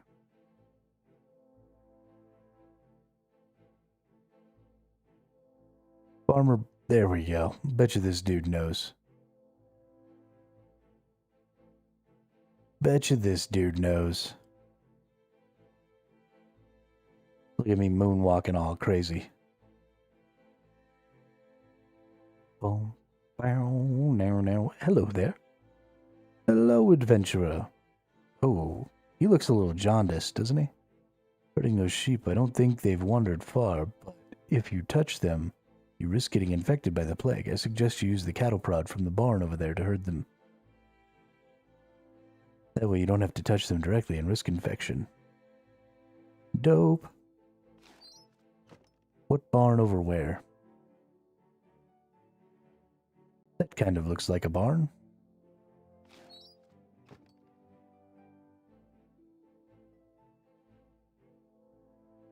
Surely that's the barn he was talking about. Oh no, this is the ranged, yeah. Oh no, Fisher's Guild. But that's not a barn at all.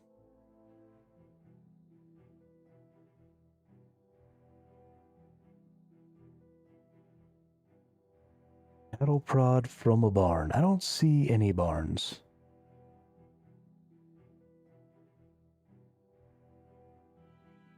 If I'm being honest.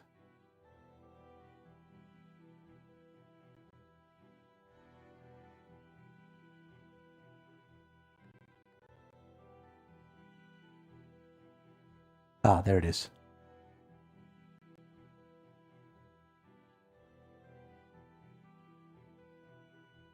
Nope, maybe not. The incinerator? That's the incinerator.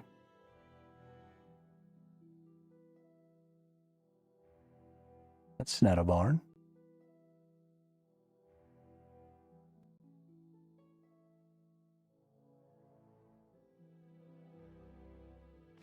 To my west.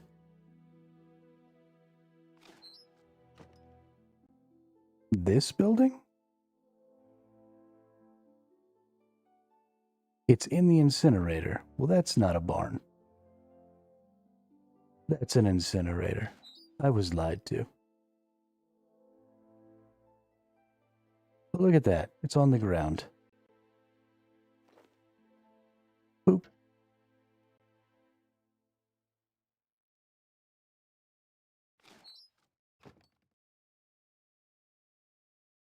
So dumb. Alright, let's prod some sheepies. Prod the sheepy. Bye.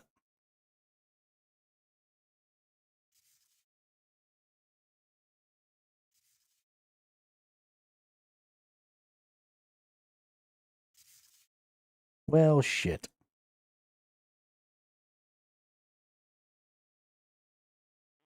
Oh, you're good, dude. You're good. Streaming is a collaborative thing. So I understand why there are people out there who are like, don't help me at all. I want to do everything on my own. And that's cool. I totally get that. But if you want to do everything on your own and you don't want anybody to talk to you, don't fucking stream.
Ah, yes, I am very muted. You are correct.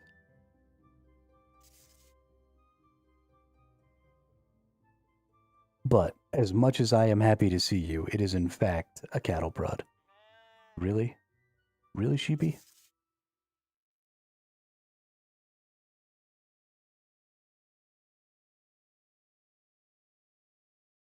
Pretty sure the sheep and the farmer are like occupying the same space. Nope. I think I pushed the sheep into the water. Oh no, he's in the... Holy shit. Okay. So we've got sheep 2, we've got sheep 4. Sheep 1 is over here.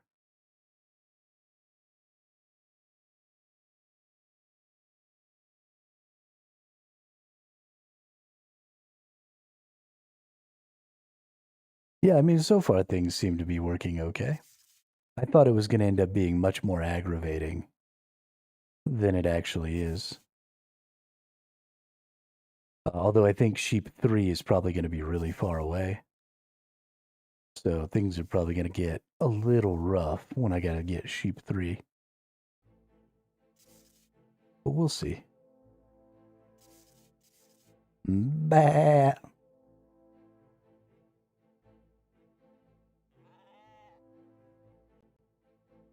No. Don't you fucking do it. Don't you fucking do it. You get your ass back here.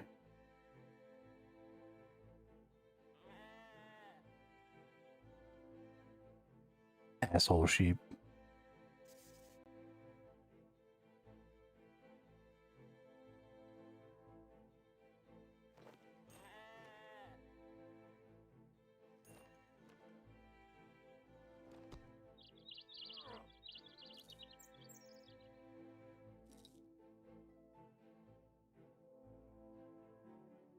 Okay, dude. Come out of the corner. This is bullshit, ref.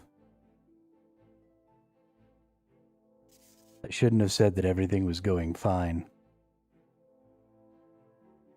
I fucked up.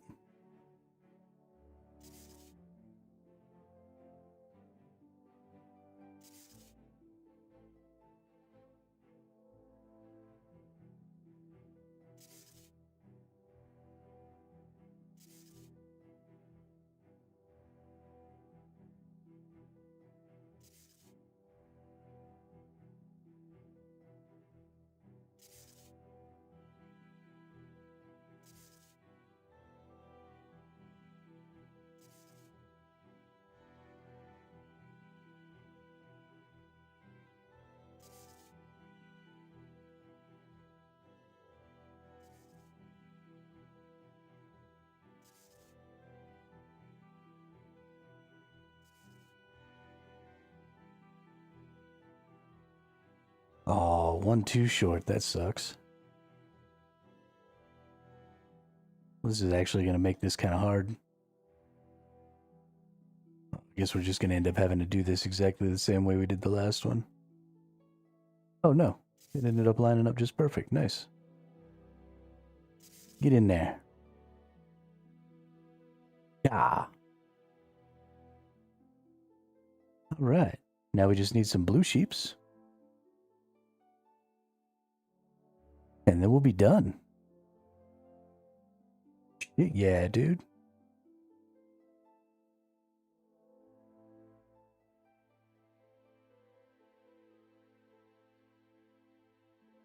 Like little Bo Peep up in this bitch.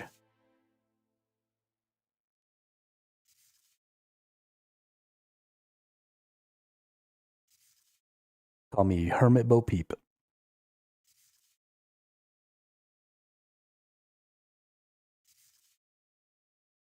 Hey, get out of my way. Okay. That's fine. We can do it the hard way. See what you did?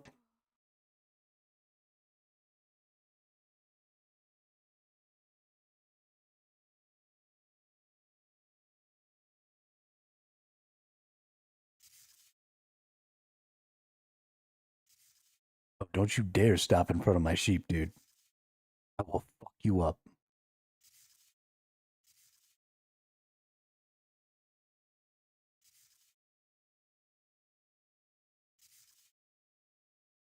I will fuck you up like dynamite.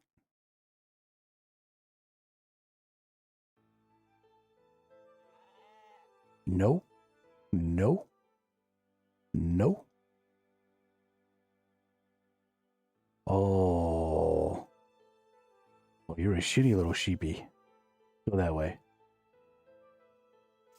You gotta, like, keep prodding them, it seems like. If you let them sit too long, they, like, turn around and go home.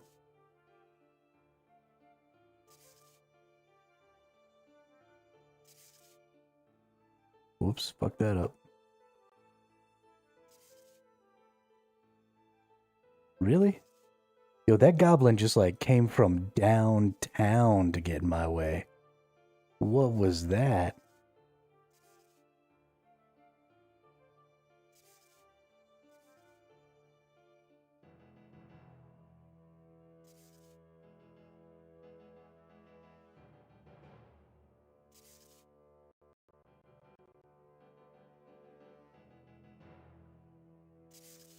Boom shakalaka. You see that shit? So good at this game. Use the sheep feed. On the 6 sheep. Blah. Blah. Blah.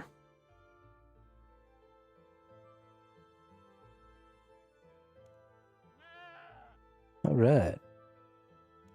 Now we pick up all the sheep bones. We come right over here and incinerate them bad boys.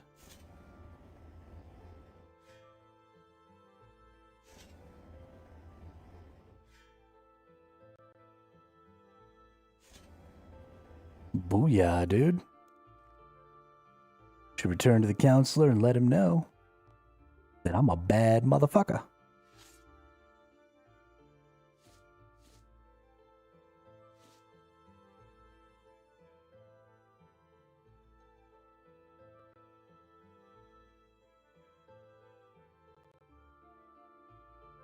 Maybe I should try solo group Iron Man in OSRS, 4 accounts at once.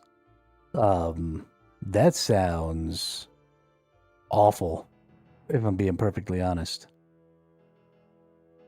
That sounds really, really awful. Also, I don't know if that would enhance the experience of just a regular Iron Man.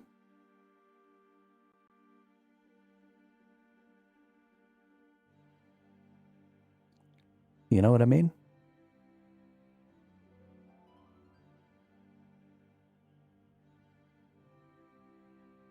Have a guy doing that in RS3 with 5 accounts. Yeah, I don't think that sounds like fun at all, in fact.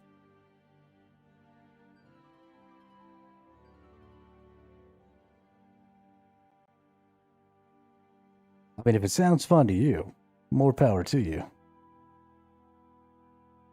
But it sounds like something that would make me want to dig my eyes out. Have you managed to find and dispose of the 4 plague-bearing sheep yet?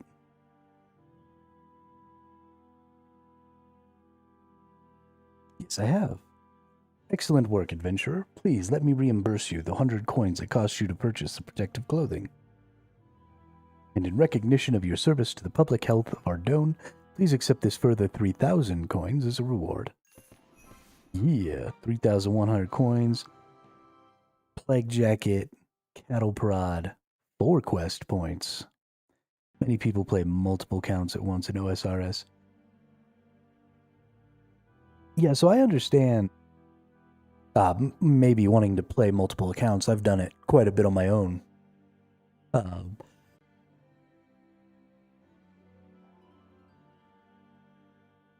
have a couple of skilling accounts in the main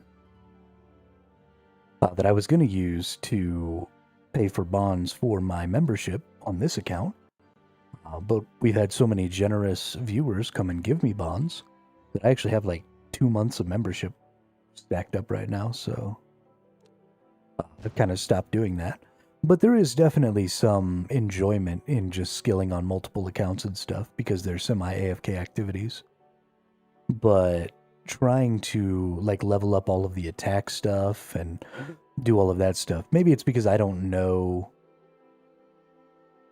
all of the like semi-AFK methods and stuff like that, so maybe that makes me think that skilling up combat is a little more active than it really is.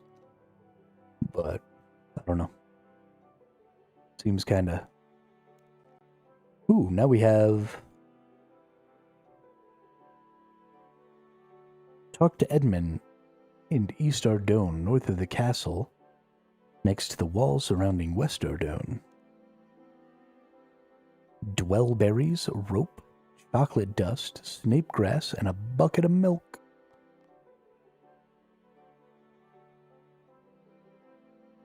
Alright, we're up to 78 quest points. We've gained 8 quest points today. We've already gotten 5 quests done. Feeling pretty good. Feeling pretty fudging good.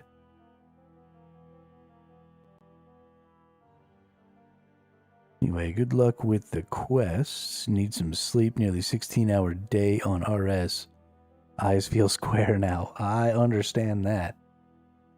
Have a good night there, Dracos, and thanks for the help with the quests. I appreciate it. Sleep well and dream of large women.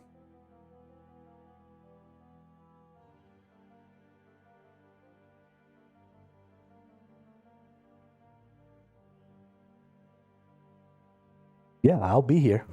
So... Actually, you know what? I will go ahead and try a free-to-play RS3 Iron Man for a bit. Try out this combat. There you go.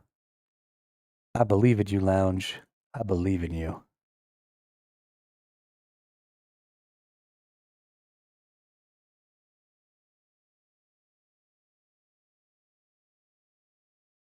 There once was a ship that put to sea. The name of the ship was the Pulley of Tea.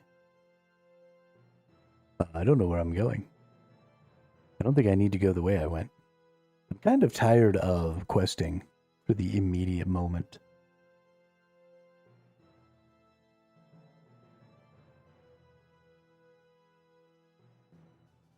I feel like maybe we should come up with something else.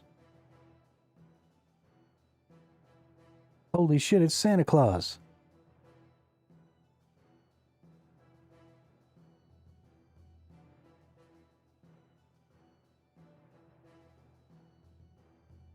Evil monkey.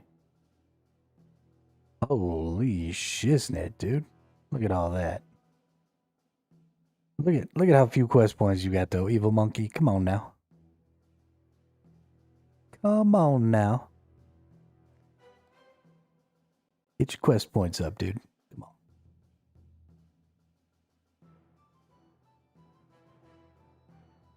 It's a little Rudolph. Run, run, Rudolph.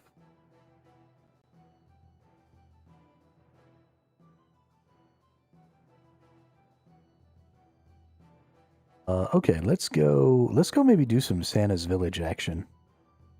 Because I still have quite a few things that I need to buy.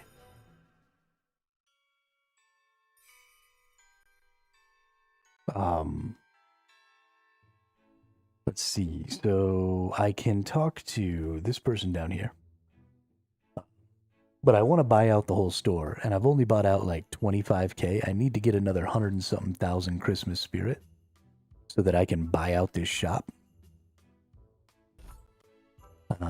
So I bought all these, and I bought some of these, but I want to buy all of this stuff. I don't want to buy all the pets. Oh, I bought all the pets. Cool. And I want to get all the miscellaneous things. Because I want to make sure that I have all the Christmas stuff on my account. Why the hell not? Let's talk to this person. Can I claim a Secret Santa gift, or did I already do that? Ooh, I can get some Yule logs. Thanks. But not some Yule logs, a Yule log. Dope.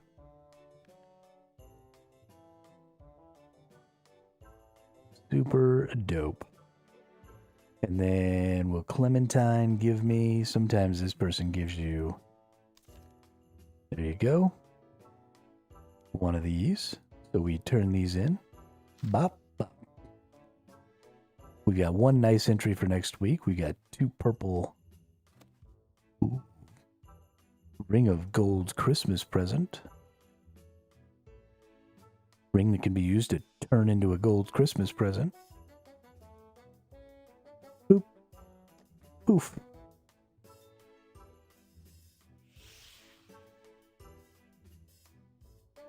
Goofy. All right. Put that away.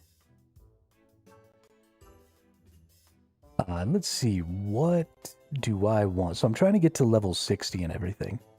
So I can do fletching, I can do fishing, I can do wood cutting, and I can do cooking here. And I feel like all of those are kind of good things to maybe do. Fishing and... Oh, and I can also do construction. Fishing and construction are probably the best ones for me to get... Ooh, letter to Santa. Probably the best ones for me to go ahead and get Christmas Spirit, because you get Christmas Spirit for turning in fish to the barrel here.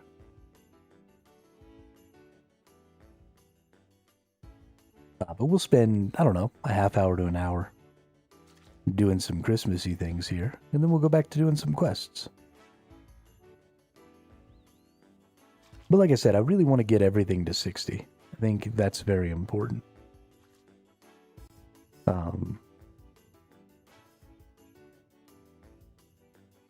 That person is bobbing for fish. What in the holy hell? They're just sticking their face down in there and getting fish. That is frightening.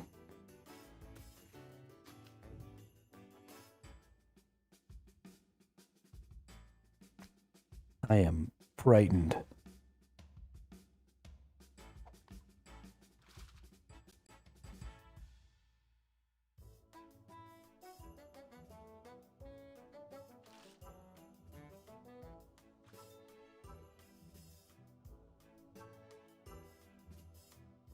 I do love your 99 mining and smithing you got like 2 weeks ago. Hey, you know what? How about fuck you, William? How about that?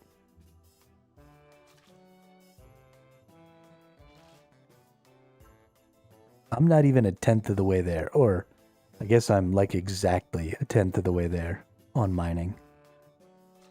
Because it takes 13 million. And I have 1.4 million.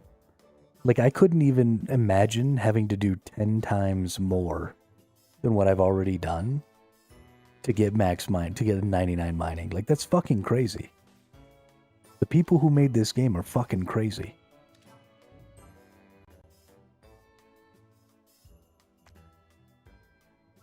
It makes me wonder how anybody's ever gotten there. Thought you were going to do 99 a couple... I did. I thought I was going to do 99 in 1 week. I was at like 50, I don't know, 3 or 4 days in. And I was like, you know what would be really cool is if I just went ahead and pushed to 99. And I think mining and smithing are definitely a good option. And I thought, you know, I could do it in like a week. Get from 50 to 99, 1 week, totally. And, well, I was fucking wrong. I was so wrong. But I was the wrongest that anybody has ever been. It was impressive.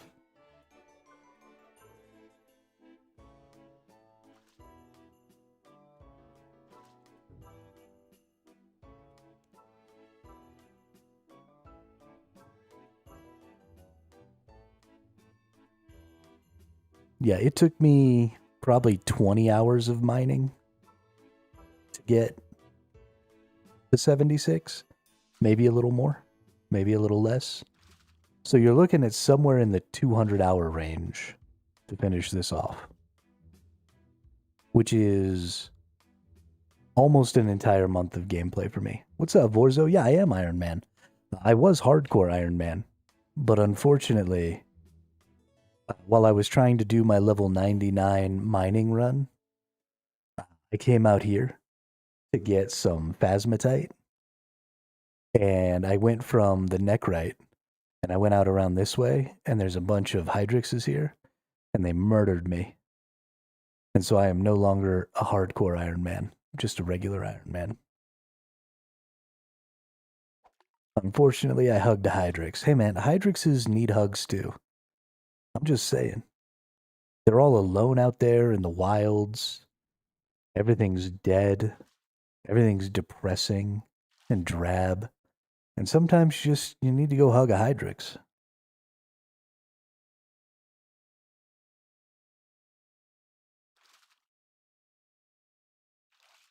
They're only angry because we leave them out there all alone in such a depressing world.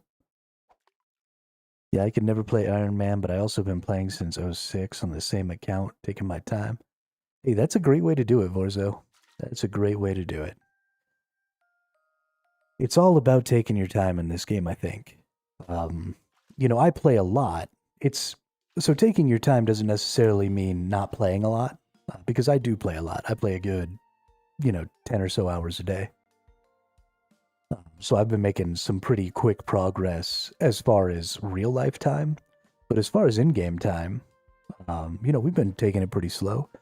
We've been bouncing around from objective to objective, just, oh, look at that shiny over there. Let's go do that for a little while. Oh, look at that shiny over there. Let's go do that for a little while. We just kind of pick some random activities that we enjoy doing. And we just go putter around. I'm not like getting crazy. I don't use my surge and stuff often to try and speed up as I move around the map or anything like that. I just kind of putter around like an old man in a garden. Try and have as much fun as I can while I'm going. It's been a good time. It's been a real good time. We got a couple 100 hours in. We got a lot of good skills up. Really making some headway here.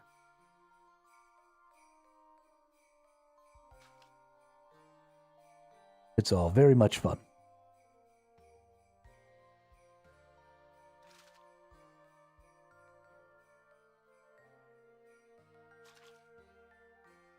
We just killed our first boss yesterday. We killed the mole. It was pretty exciting.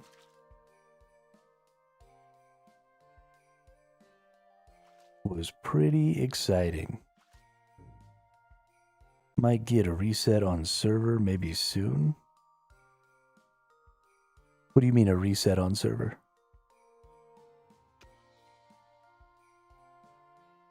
You mean like they're going to be dropping new servers?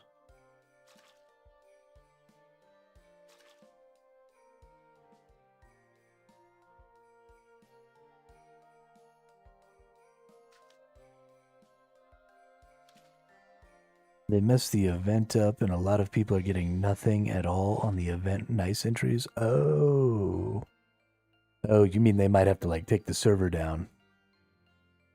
Got it. I got all 5 pieces of the Santa outfit.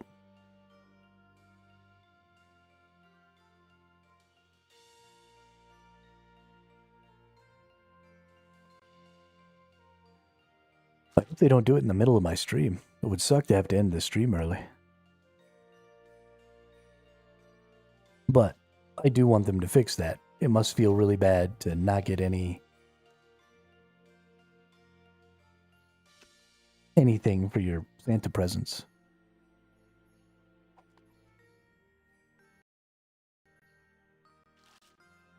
Santa baby.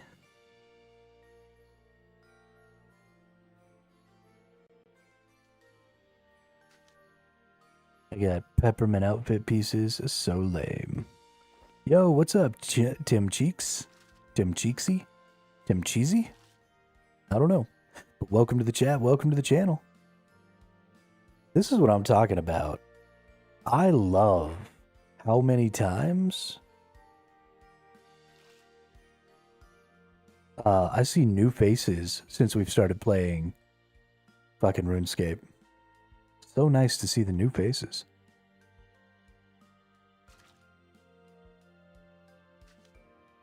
A lot of people are running to Twitter and Reddit to yell at them. Yeah, I mean, when you've got problems like that, you need to make them known.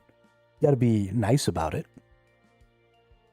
You know, it's fine to be angry, but let's not be threatening about it. But definitely. I mean, if there's a problem, social media is how a lot of things get done now. I know a lot of people are like, why are you posting on Reddit? Nobody cares what anybody on Reddit says. But that is a legitimate place to go and air your grievances, because the studios definitely have people monitoring those things. And they have, you know, automated monitoring for those things. It's really, really easy to get something to scrape the RuneScape subreddit for, you know, certain keywords and stuff like that, so that you can pull in any complaints or anything really, really easily. So that is definitely something that is done, right? People look into those things. So, how long have I been playing? I've been playing this game for a little less than a month. Yeah. Actually, it might be exactly a month now. We're getting pretty close to a month. But I've never played RuneScape before. I've never played old school RuneScape. I started playing MMOs when I was a little kid. Well, when I was a teenager. Back in the early 2000s. I started with Dark Age of Camelot. So right around the time that RuneScape and stuff was coming out and being popular, early on, I was playing MMOs, but I was playing some different stuff. You know, I was playing Dark Age of Camelot. I was playing the original Guild Wars and stuff, so I've just never played RuneScape. Didn't know new people. I actually see quite a few new people. I don't know if they're brand new people or if they're just new accounts. A couple of times I felt like they've definitely been new people, though, because I'll be like running a quest, or I'll be sitting somewhere near a quest that I've run in the past, and I'll see somebody else go and make all the same like basic newbie mistakes that I did while I was trying to run the quest.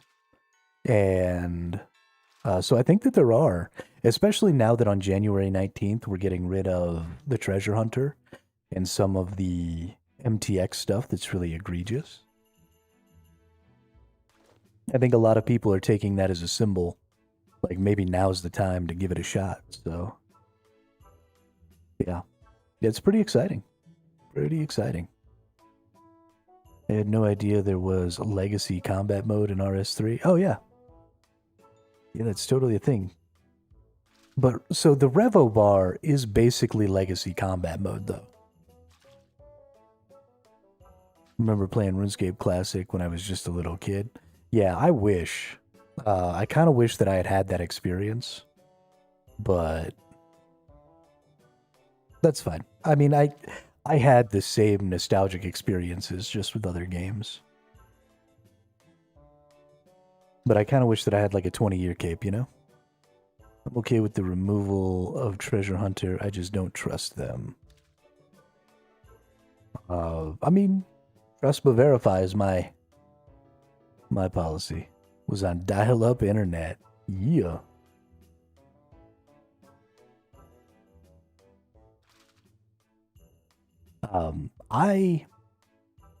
So I'll be disappointed if they continue to sell.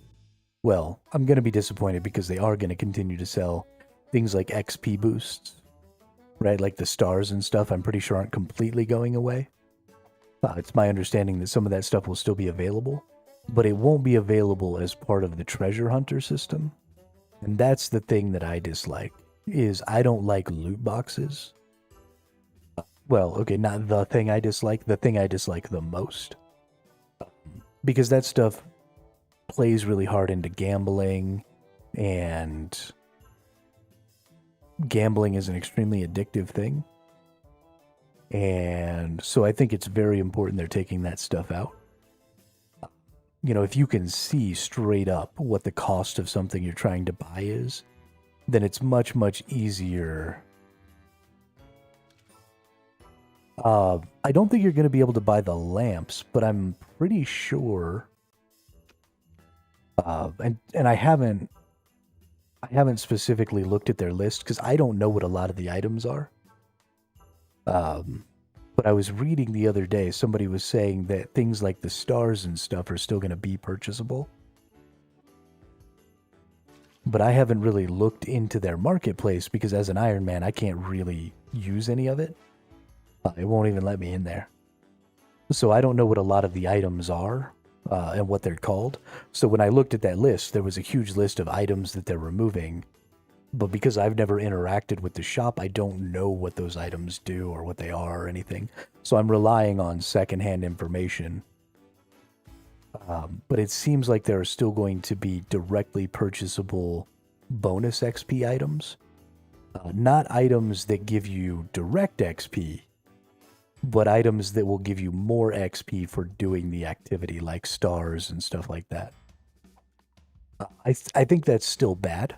I think that's still a horrible idea, and they should just remove all the XP bonuses from the shop. And if they want to have XP bonuses and stuff, then find more ways to make them earnable within the game. By doing quests or something. I don't think selling those things is a good idea. But because they're selling them directly, right? Because they're not going to be behind a loot box, and because they're not going to have some sort of gambling, dopamine triggering mechanic, then a lot fewer people will buy them, and a lot fewer people will spend money that they don't necessarily have to spend on them. So at least it will be an upfront pricing system now, where you just buy what it is you want. I don't mind purchasable XP boosts. We're old now, have kids and jobs. That's fair. The reason I don't think it's good in this game specifically, Tim, is because the point of this game is the skilling. And so if you're selling a way to make this slower or make this faster, then it feels like you've decided that the rate of your skilling is wrong. And instead of fixing it and increasing the speed of skilling, you've decided to sell skilling speed to make money. So it feels like you're making the game worse to make money off of people who want to speed up their skilling when you do that. Right? If this is too slow, speed it up. Don't sell a solution to a problem that you have control over.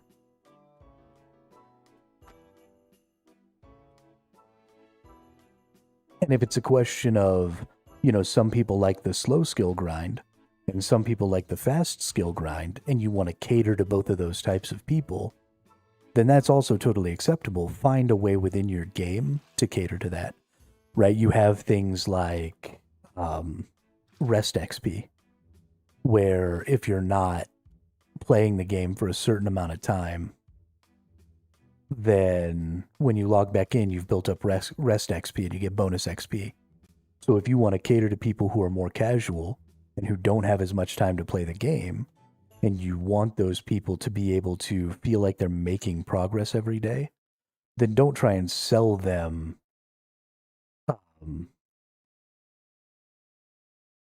Rest XP does exist in Fort 4 and 3.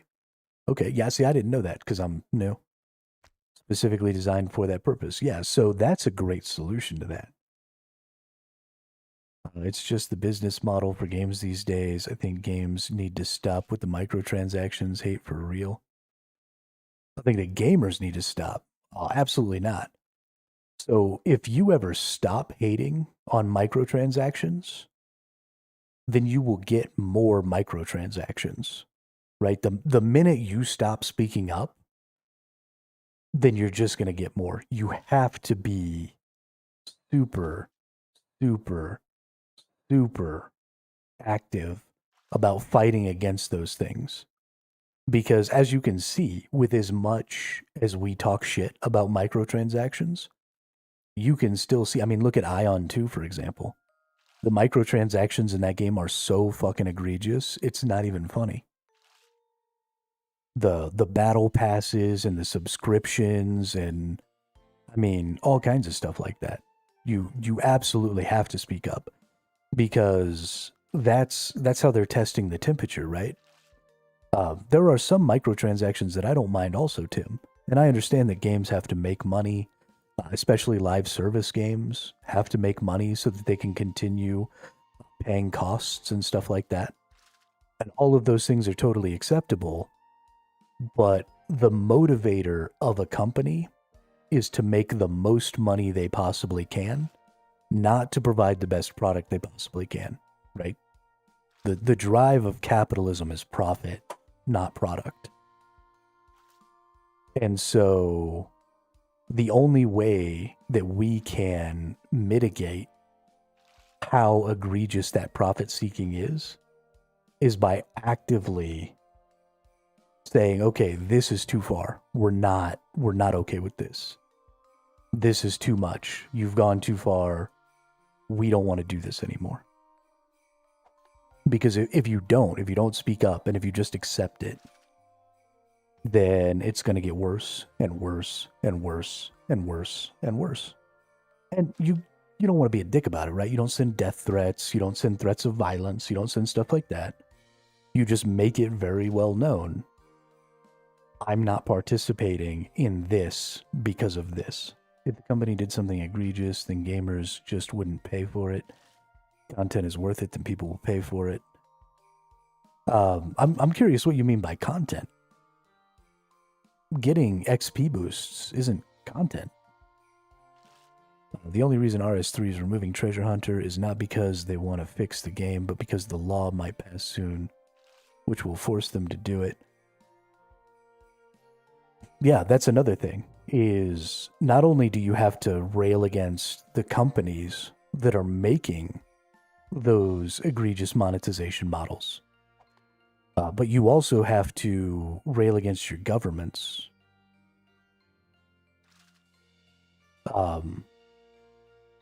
To pass laws to help protect. Because that's their whole point as governments, is to make those laws. Shouting into the void does less than nothing. Boycott/protest with your wallet and time. I mean, I don't think that shouting into the void does do less than nothing. Because not only does it let the company know that you're upset, but it also lets other gamers know that you're upset, right? It creates a sense of community. Community is the wrong word, but people want to know that they're not the only ones with that opinion, right? So if nobody's talking about the things that are upsetting them about a game or its monetization, if everybody's just keeping it to themselves and choosing, to buy a game or to play a game or whatever based on their own personal opinions, and nobody's talking about it, then you start to feel isolated. You start to feel like the only one who has that opinion, who has a negative opinion of the system. And so that's not doing any good. You absolutely should shout into the void. You absolutely should make your opinion known. And you should seek out other people with similar opinions. Most likely will raise membership prices and other things. Microtransaction keep games alive longer. Fund new content and give players more choice. If you don't like them, we don't have to buy them. And again, I agree with that for the most part. But there is no microtransaction available in a game that wouldn't be better if it was a reward in the game itself. Right? So all microtransactions make games worse. Even cosmetic microtransactions make games worse. And the reason is because that's all content that could be in the game. Right? That could be a boss grind for a special mount. That could be a boss grind for a special cosmetic. That could be a boss grind for, XP boosting items. That could be a boss grind for all of these things. And so every single time you see something that is being sold, instead of being available through some activity in the game, you are getting a worse game for the sake of monetization. And you see it, right? More and more and more, games are moving stuff that used to exist as part of the grind, as part of the game, into that monetization category. I mean, I don't really care how popular the opinion is. If it's mine, then I will act on it. If I was going to remove microtransactions, is willing to raise XP rates, everyone would be happy, but most know they won't do that. I hear what you're saying, but you are missing my point. You need to look at it from a perspective of the developer. Well, so, if I'm not mistaken, it's been a while since I've really looked into a lot of this stuff, Tim, but the gaming industry makes more than like every other entertainment industry combined. The gaming industry is not hard up for money at all. It's all well and good to say they've got to make a profit, but the amount of money that gets poured into video games and the amount of profits that they earn is fucking insane. There's a reason that so many games get made and so much money gets poured into making video games, and it's because they make a lot of money for the people who invest in those companies, right? Tencent is one of the biggest, and they almost exclusively invest in video games and technologies associated with video games. They make stupid amounts of money. Like stupid amounts of money. So those people aren't hard up for profits, right? We're not going to stop getting video games because the poor studios just can't bear the cost of making another video game, because us greedy gamers want all of these video games for free and don't want to pay our fair share to make sure that the content is there and good. That is an outright fucking lie. 100% of the time out of 100. If there is any dev studio out there telling you we just can't afford to continue producing this game, it's not because they don't actually make enough money to continue producing the game. It is because their profit went from 10% to 9%, or from 50% to 49%, and they're like, oh, profit went down instead of going up one quarter, so now we have to scrap the game. That's all it is. 100% of the time. And that's not the fault of the dev teams, right? That's not the fault of Joe Schmo coder who's down in the trenches making the games, right? That guy's getting shafted just, or girl. That guy or girl is getting shafted just as hard as the gamers are. Because they're getting underpaid, they're getting overworked. I mean, those people are just getting screwed. It's the bullshit is coming from the C-suite, right? It's coming from investors. It's coming from investment firms like Tencent, who put a lot of money into the gaming space, but don't actually give a shit about video games, right? They're a financial institution. They're there to make money. And so they invest in games, and then they make demands about the monetization of those games. And they set profit goals, and they do all that stuff. And then the game is built around those profit goals. Those profit goals aren't built around the game. It is a negative incentive system. And it is bad. It is always bad.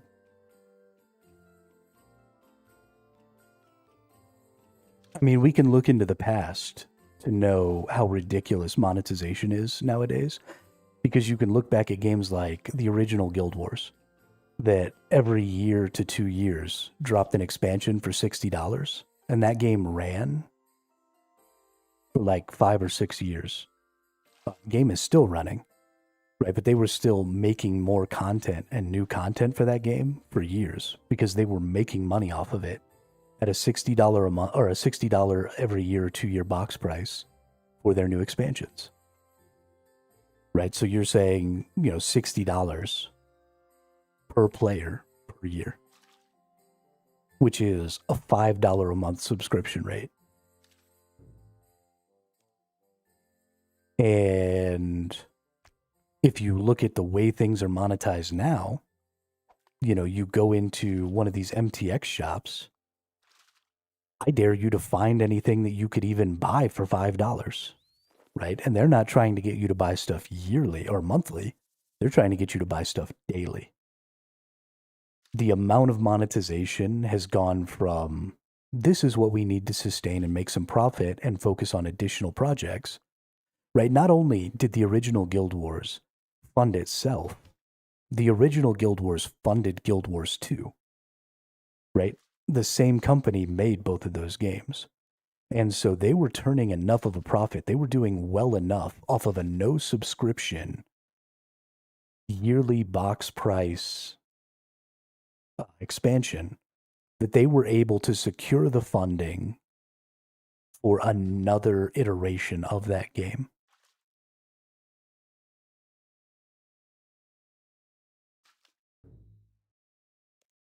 And so, yeah, I mean, when you look at the state of modern gaming, I mean, it's trash.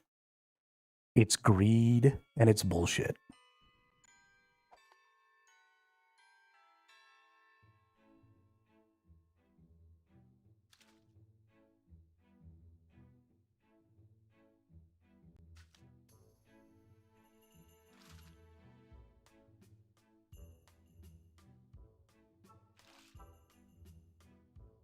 I mean, you look at things like Throne and Liberty, for example. Throne and Liberty was a really fun game. I really enjoyed playing it. But they have this problem in Throne and Liberty where the grind to make multiple sets of gear is extremely, extremely long, which would be fine, except that in that game you have lots of different types of activities that sort of require different types of builds. Right, you have PvE stuff, you have large-scale PvP, you have small-scale PvP, you have lots of different activities going on, and those different activities really can require really, really drastically different builds. But because of the time investment to create those builds, the whole goal of all of that time investment, the goal of slowing that down and making it so hard and making it thousands of hours of grind, is because they're trying to motivate you to spend even more money buy currency so that you can buy the items you need to make those different builds. They have made their game worse in an effort to drive you to a really scummy monetization system.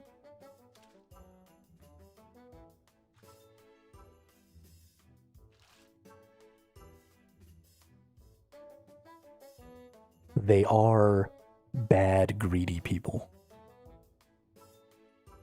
And again, it's not the people who are pounding out code and making games, right? Those people are under the thumb of bad, greedy people, and they don't really have a choice.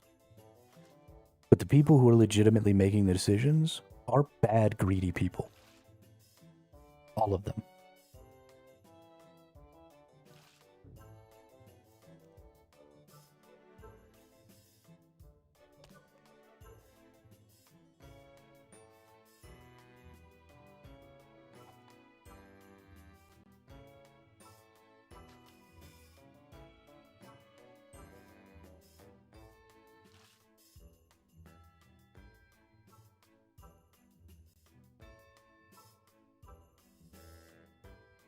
And it's because the question isn't how much money do we need to make to produce this game? The question is how much money can we make by producing this game? And when you take such a small difference in the way you approach it, then you're coming from two different directions, right? On one side, when you're asking how much money do I need to make to produce this game, you're coming from the bottom side up, right? So you're saying, okay, do I need to be able to earn 1% profit, 2% profit, 3% profit? But when you're saying how much money can I make by producing this game, you're coming from the top down, right? And so you start with a system that's going to earn you 100% profit, 99% profit, 98% profit, 97% profit. And the quality of your game is at the juxtaposition of where your maximum profit is versus how good it has to be able to earn that profit. And it's not gonna, the game's never gonna get any better than that. Instead of the inverse, where you start with the best game possible, and then you start whittling it down to where, okay, now I'm finally profitable. We want the best game. We want the best game with the least profit, not the worst game with the best profit. Right? From a gamer perspective, that's what we want.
And it's easy to fall into, right, when developing a game, super easy to fall into, oh, I could totally use this to make money. For example, I was developing a game for my chat. I still am developing. I haven't done any work on it in a while, but I'm developing a game specifically for my chat that's a boss fighting game. And it became very apparent almost immediately how much I could tie donations and bits and subscriptions and stuff like that to the game. For example, it's a boss fighting game where chat fights a boss together. And watching the stream, you get points to spend. And as you earn those points, you spend those points on attack actions and stuff like that, or healing actions, or whatever, to attack the boss. And one of the actions you can do is to increase the attack of everybody else's attacks, right? You attack up the chat character, and then anybody else who spends points to do attacks gets this attack damage bonus. But it would be super easy to tie that attack damage bonus to subbing to the channel, for example. Right, so you sub to the channel, and then everybody who attacks now gets bonus to attack damage on the boss. And that's a really simple thing to add in.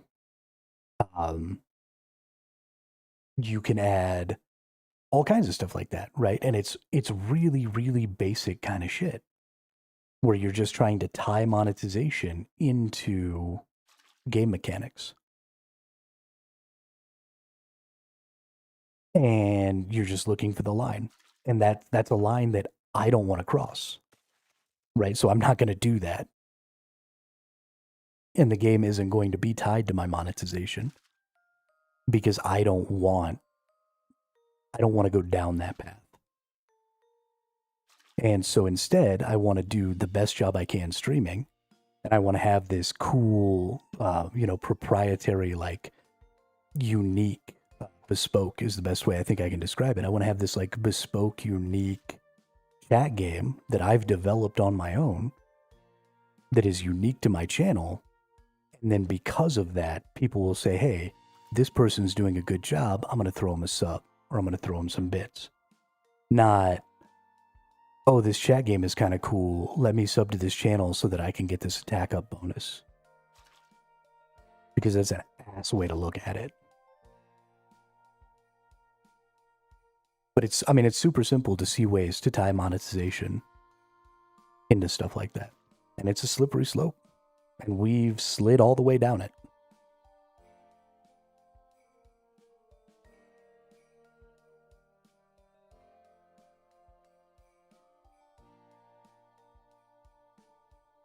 All the way.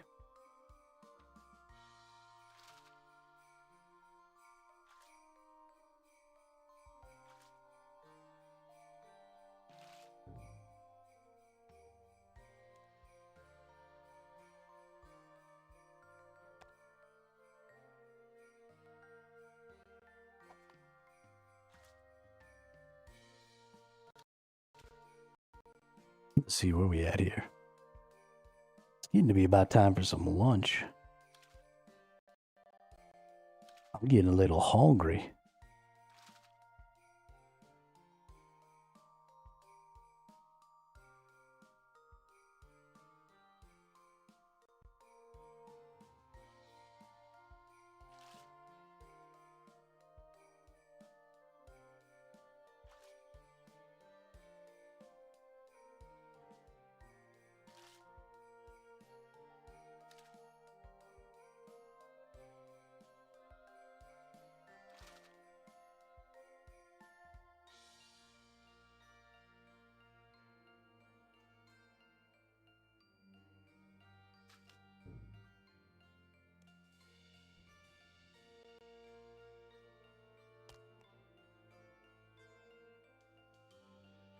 I think we might just go ahead and like full on AFK some snowballs here for a second.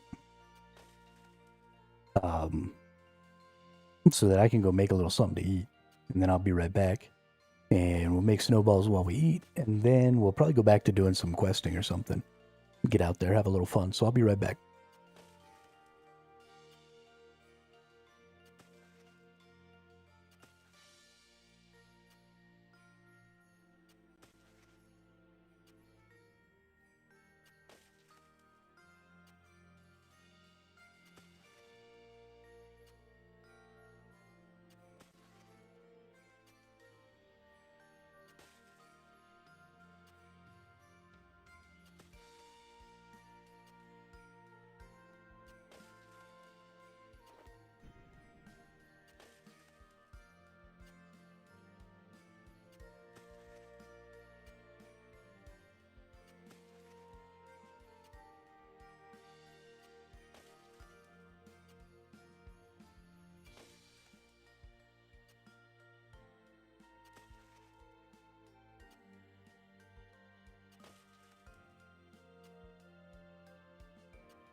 All right, we got food in hand, making some snowballs.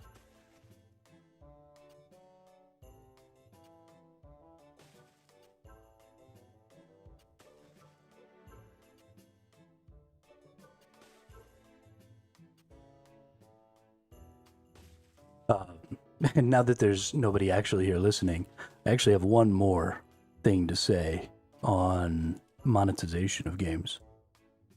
And that is that the monetization systems that we have now, where you're monetized through microtransactions, especially power-based microtransactions, create classes of players based on how much money they spend. And especially in competitive games, not so much in RuneScape, because there's not a lot of competition involved in RuneScape, not a lot of PvP and stuff. But especially in games with a lot of competition, where you can buy power like Throne and Liberty, like Ion 2, you create these classes of players where the players who have spent the most money are always going to be winning, but they are in the minority of the players who play the game.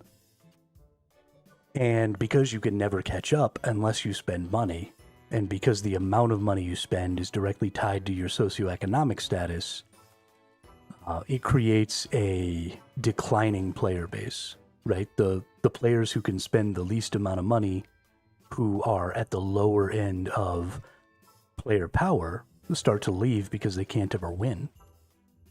And then that creates a new set of players who are the least powerful players. And those players leave, which creates a new set of players who's the least powerful players. And then those players leave. And so you just get this sort of declining population. And the more egregious your monetization, the more power you can buy in your game, the faster that decline happens.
Oh, that was so tasty.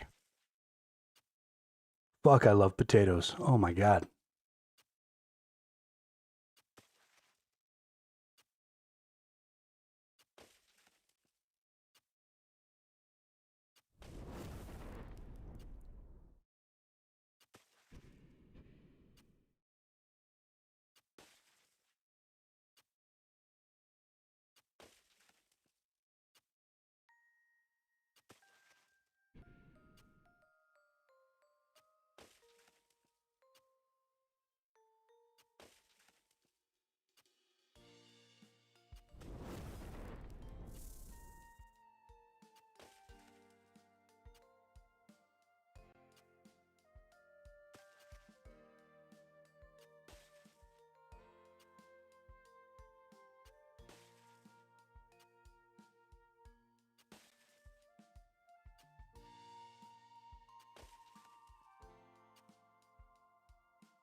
All right. I think it's about time to go get some more quests done. We got a little bit of fishing XP done. We got a little bit of fletching XP done.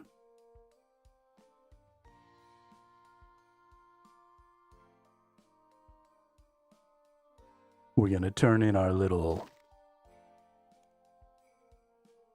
doodad there.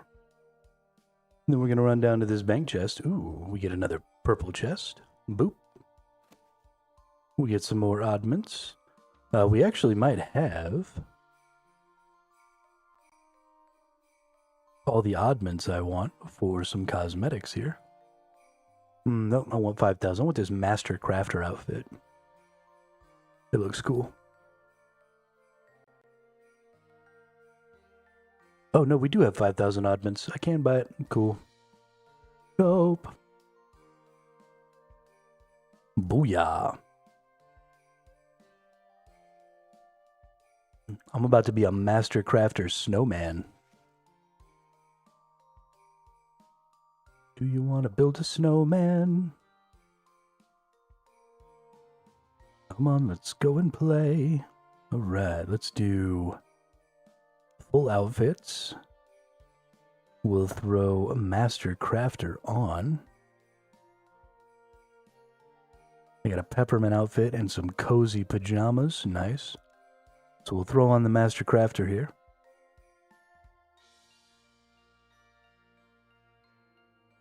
And then we'll go back to our head, filter by slot, head, snowman head.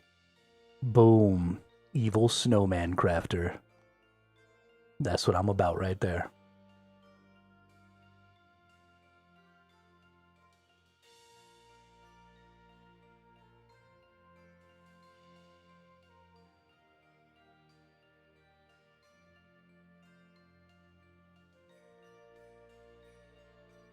Evil snowman crap. Oh, for some reason it's not appearing. Oh, I didn't hit apply. Because I'm a jackass. Apply. Booyah. Evil snowman crafter.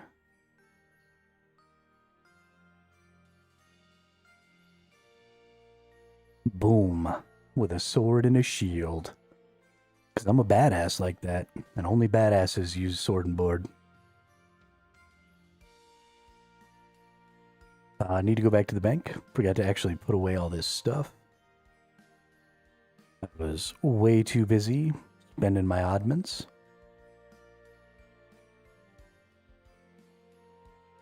All these things can just go wherever the fuck they go. I don't really care.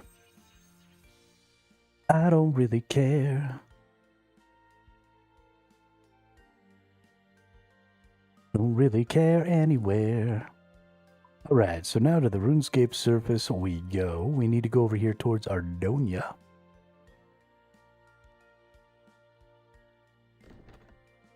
Or, as I've heard it called by some other creators, Arduine. I like Ardonia. Ardonia.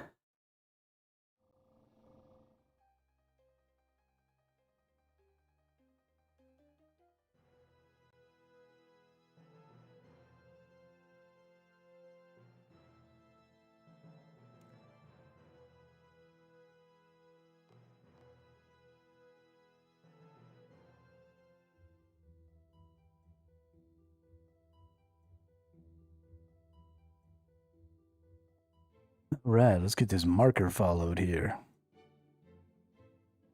Let's go tear it up.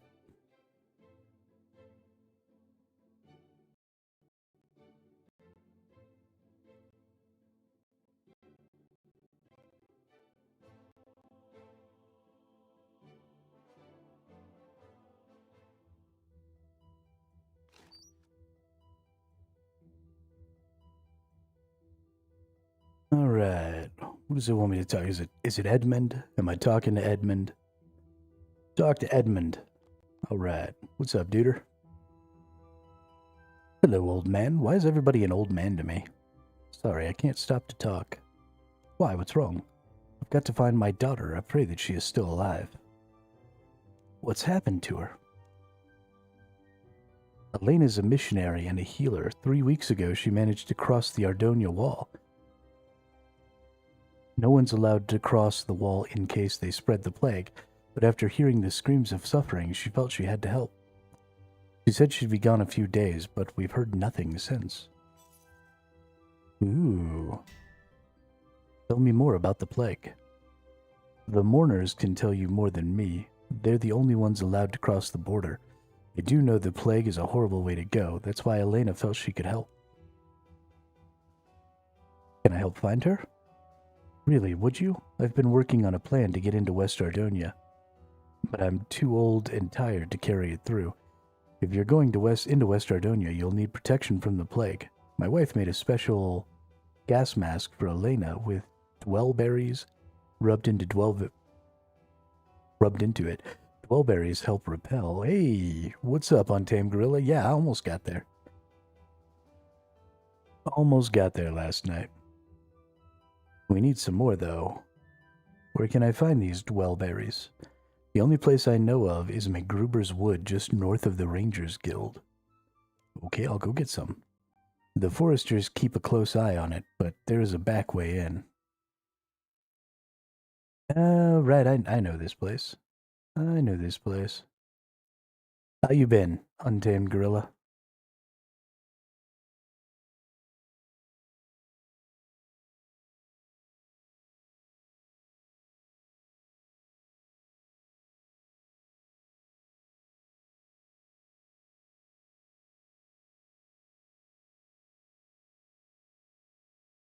McGruber's Wood.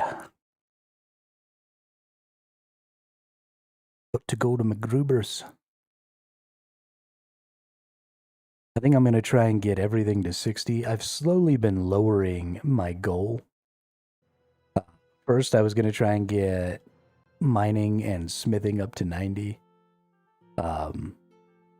Then I was going to try and get everything up to 70. Now I'm just going to be happy with 60. I think 60 is a good place to stop because it's where things stop being really standardized and where you can get like some interesting gear, some interesting weapons, some things with special attacks and stuff like that. So we're going to get everything to 60. We're going to try and complete all the quests, open up all the areas that we can go to, really expand our access to the world and to items. And yeah, see if that can't change some things for us. That person has some crazy ass butterfly wings. What's up, dude? Or dudette? Those wings are dope.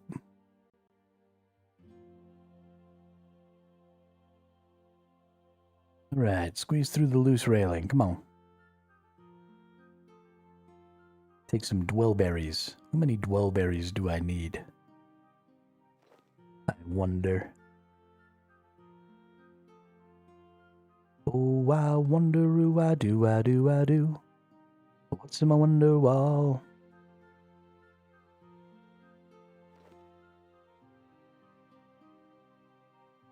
Am I finally such a high combat level that these things won't attack me? That's nice.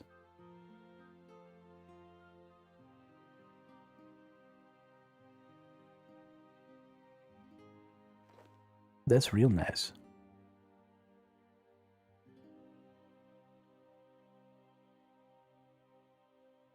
Surely I have enough dwellberries. There were some other things it said I was going to need. Let's go back and let's just go gather all the things it says I need. I need rope, I need chocolate dust, I need snape grass, and a bucket of milk. I think I have all of those things in my inventory, so let's just teleport back down to Ardonia. We'll go into our bank.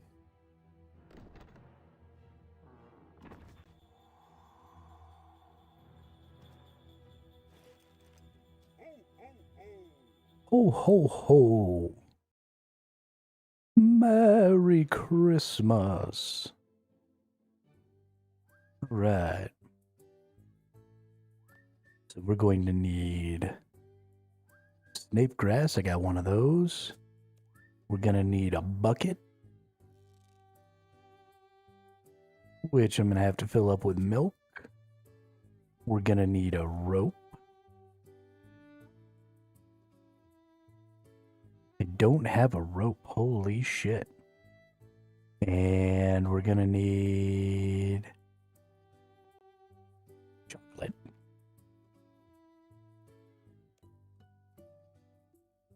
Chocolate powder, chocolate dust. Alright, so I need to go milk a cow and get a rope, which I can get both of those in Lumbridge.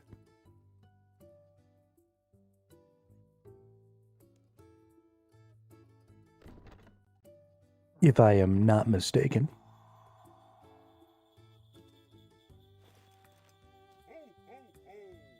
Ho, ho, ho.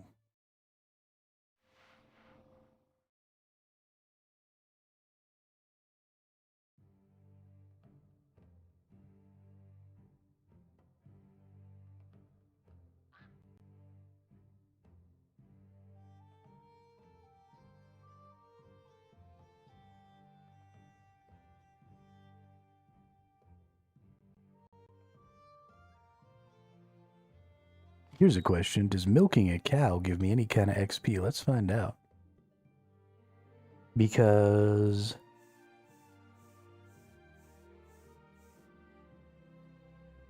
it does not. That's crazy. So there's a lot of milk required for a lot of cooking, for a lot of good cooking, right? Because you need cheese, you need butter, you need a lot of those things for some of the really, really good foods. So I might have to spend some time. I might have to just go get an ass ton of buckets and just milk the shit out of that cow.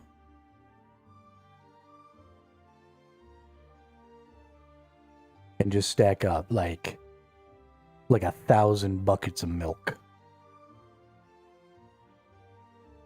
I wonder, can I milk into things other than a bucket? So like jugs and stuff like that can hold more amounts. I don't know. So can I get like 3 uses of milk in a jug or something, I wonder? Or can I only use a bucket to milk a cow? What are you selling? Do you sell rope? I definitely thought you sold rope. I'm very sad to find out that I was mistaken. Who sells rope? Is it this nerd? That nerd right there? I bet you they got rope. Oh, you know what? While we're here, let's talk to Hans as well. Let's see. How long have I been playing this game for? Hello, what are you doing here? Have you been here as long as me? I've been patrolling this castle for years. I remember you. You've spent 9 days, 18 hours, and 6 minutes in the world since you arrived 27 days ago. Man, that feels good. Let's trade.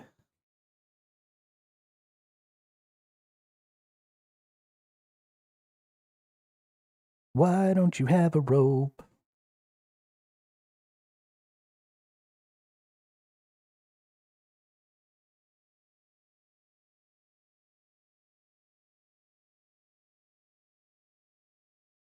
Okay, I hate this person.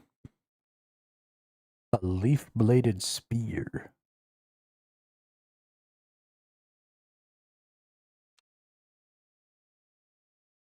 Okay, let's go over here.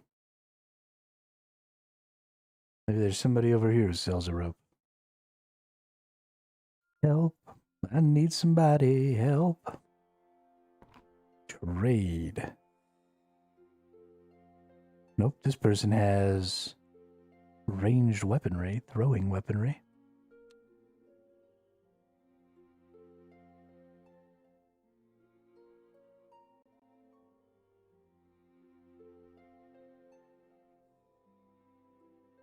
Can I make a rope? Is that what I'm supposed to do? I know I've bought a rope before. I just don't remember where I got it from. Maybe the fisherman has a rope.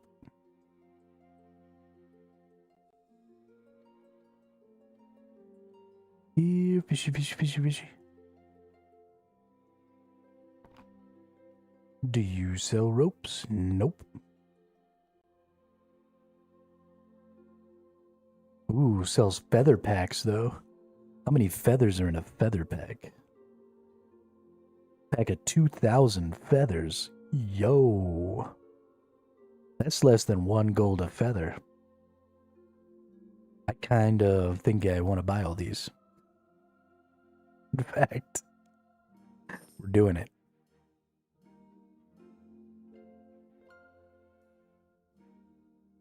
We're doing it. Boom, look at all them feathers. Oh, goodness gracious. It's so beautiful. 10,000 feathers. Let's take that over to the crafting thing here and put them in.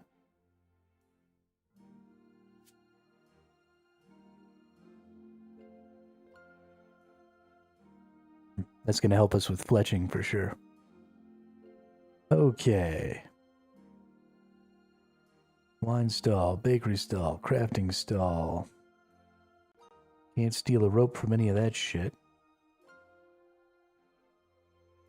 Okay, seriously, this is crazy. Where the fuck do I get a rope from?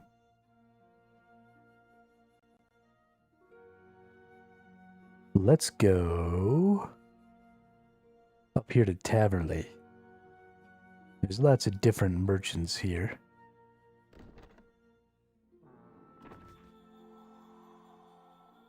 Maybe I'll find a rope up here at one of these nerds. I know for a fact I've purchased a rope.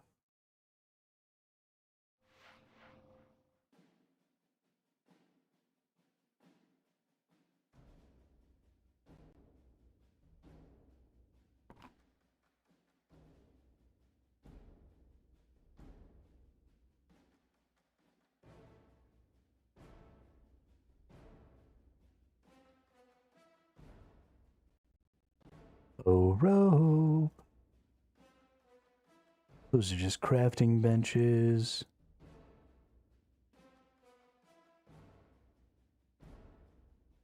We got a cook there. We've got...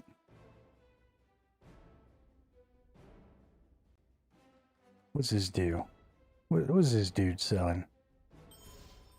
Auras. That doesn't do me no good.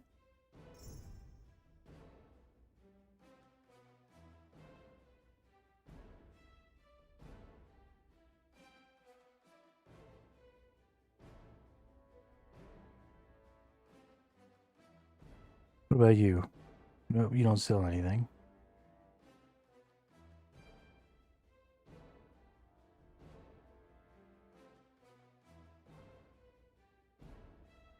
Land flag.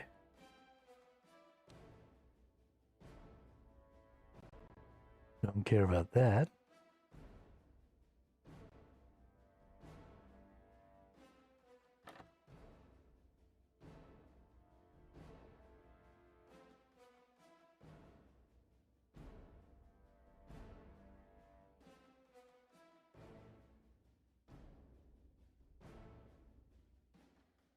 Holy shnikes. All right, last ditch effort. Gotta be in Port Sarum, right?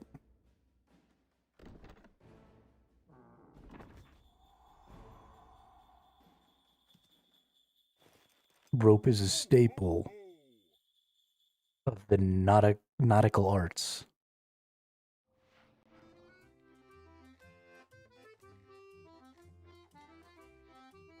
Somebody here's got to be selling ropes. We'll go trade the fisher. Maybe the fisher sells a rope. No, but another place to buy another 10,000 fucking feathers. That's some stuff I didn't realize. I guess I should have noticed, you know, because you use feathers in fly fish tying. Or fly tying for fly fishing. And I've done a bunch of that, so you would think I would know.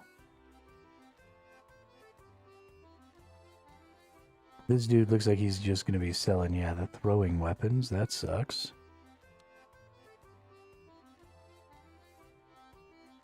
Jewelry.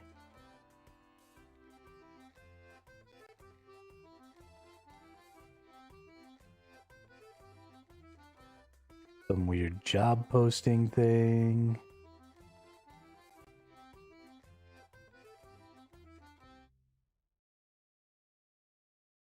My own personal port. Oh, let's go in there. Let's see. What do we got? We don't really got anything. Hi there. Oh, good Guthix. I am such a... Nope.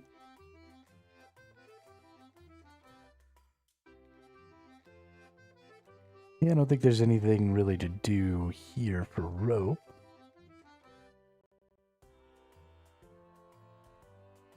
Yo, this is ridiculous. I think it's wiki time, ladies and gentlemen. RS3, wiki rope.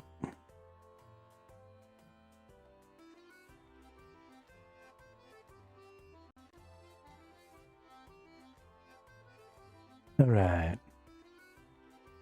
Item sources. Shop location. East Ardone. Amad's Adventuring Supply. Alright. I was right there the whole time.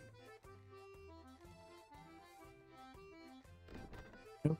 There apparently was one in Taverley as well.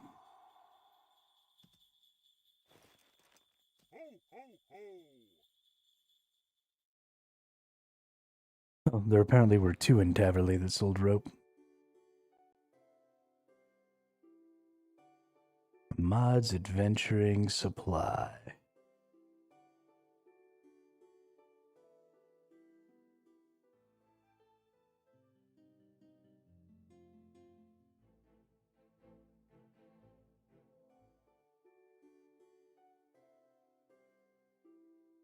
Maybe this general store right here.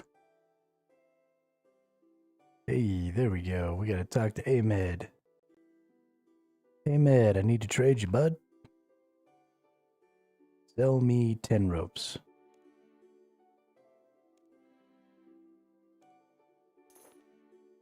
Oh, you can only sell me 8 ropes. Okay, that's fine. That's good enough. We got some ropes now.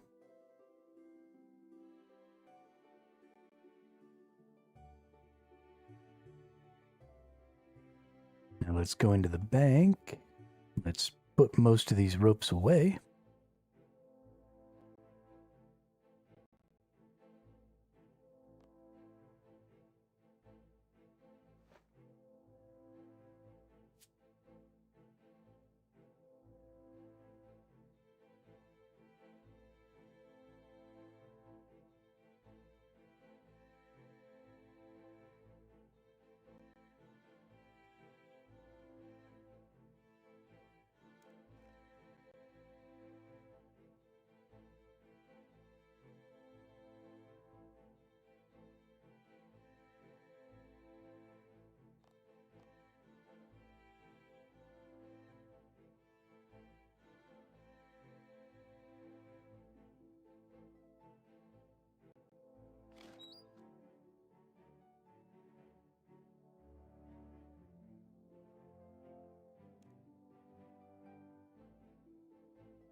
Hi, Edmund. I've got the gas mask now. Good stuff. Now for the digging beneath us. Beneath us are the Ardonia sewers. There you'll find access to West Ardonia. The problem is the soil is rock hard. You'll need to pour on several buckets of water to soften it up. I'll keep an eye out for the mourners. But I was supposed to have a bucket of milk, not a bucket of water. What is this?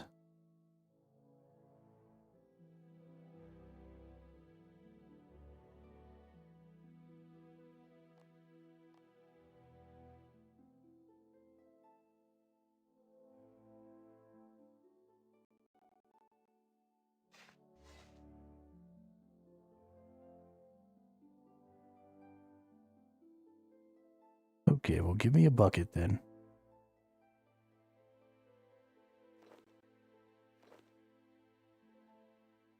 And where's the water at? You've got water in your house, don't you, Edmund?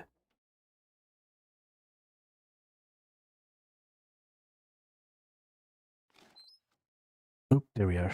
Sink. Fill the sink. Bucket. Bucket.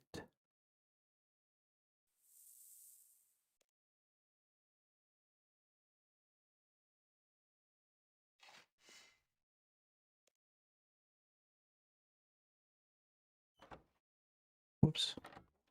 Sink. Little bucket. Bucket. Water.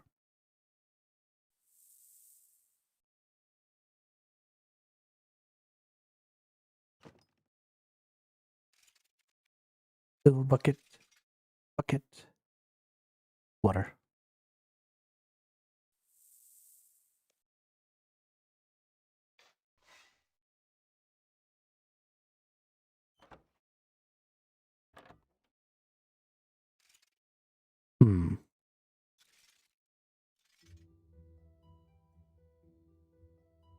No, don't water the crops.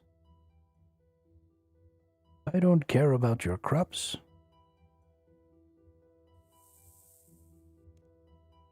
It is now soft enough to dig into. Dig into the mud patch.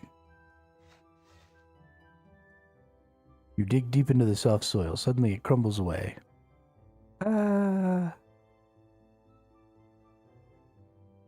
Alright, so we can climb the mud pile. What do you got for me, Edmund? I think it's the pipe to the south that comes up in the west. Right, I'll check it out.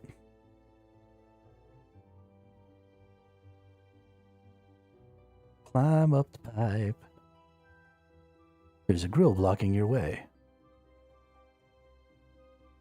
Open the grill.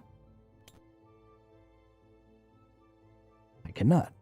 The grill is too secure. You cannot pull it off alone. Edmund. Come hither. Edmund, I can't get through to the West Ardone. There's an iron grate blocking my way. I can't pull it off alone. If you get some rope, you could tie it to the grill. Then we could both pull at the same time. Aha! A clue. Alright, rope. Grill.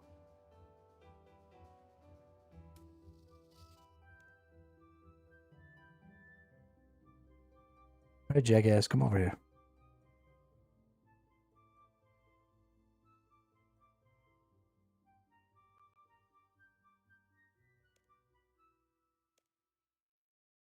Alright, let's get to it.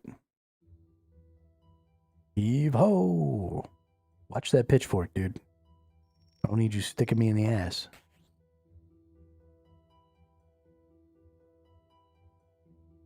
Alright, now we'll climb up the pipe.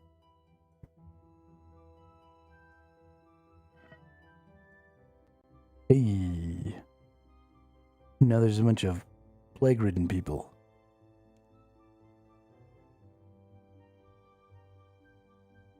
So now I just gotta find old what's-her-face. Plague City. Edmund told me to look out for an old family named Jethic.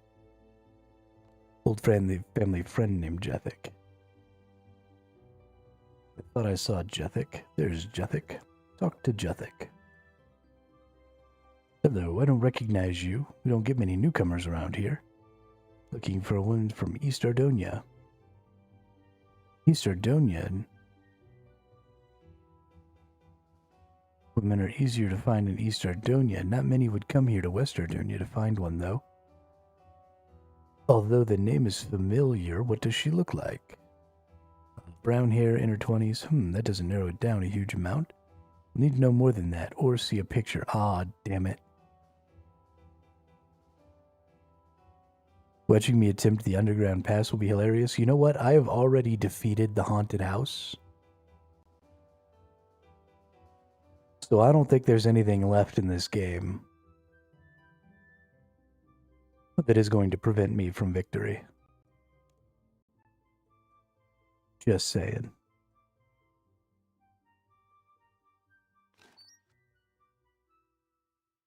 Take the picture. I'm a pretty smart feller there, Constant. I'm down.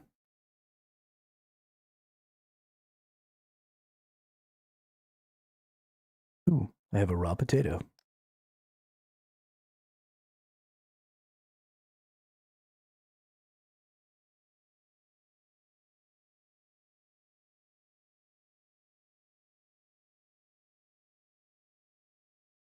Hello, Jethic. I see you. Hello, I don't recognize you. Show Jack's picture. She came over here to help to aid plague victims. I think she is staying over with the Renison family. They live in a small timbered building at the far north side of the town. I've not seen her in a while, mind. I don't suppose you could run me a little errand while you're over there. I borrowed this book for them. Can you return it? Sure, I'll return it for you. Jethic gives you a book. I'm gonna read it, though. Nope.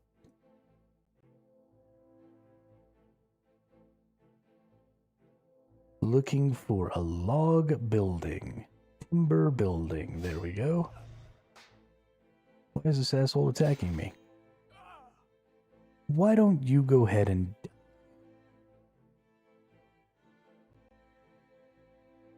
Go away, we don't want any. I'm a friend of Jethic's. I've come to return a book he borrowed. Oh, why didn't you say? Come in.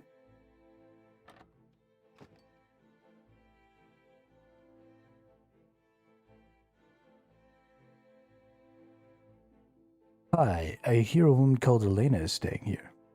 Yes, she was staying here, but slightly over a week ago, she was getting ready to go back. However, she never managed to leave.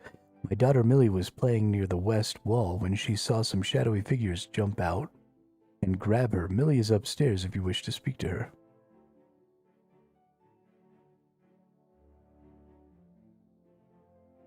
Oh, Millie. Hello, your parents say you saw what happened to Elena. Yes, I was near the southeast corner when I saw Elena walking by. I was about to run to greet her when some men jumped out. They shoved a sack over her head and dragged her into a building. Which building?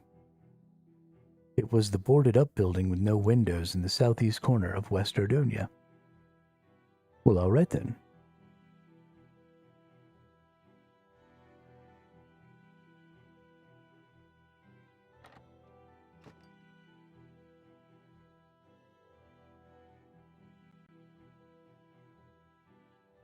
Time to go to the southeast corner of West Ardonia.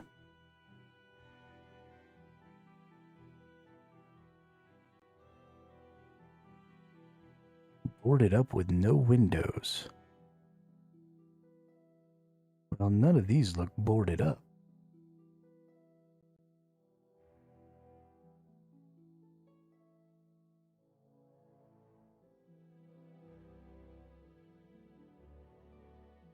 But surely it must be this one, right?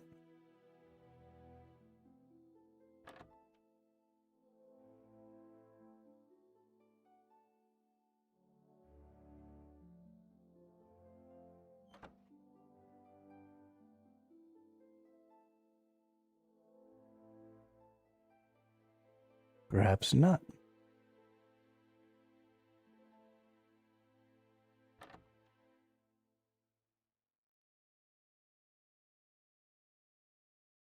These buildings all look pretty decrepit,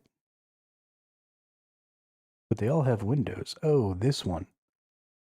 Oh no, this one has windows too.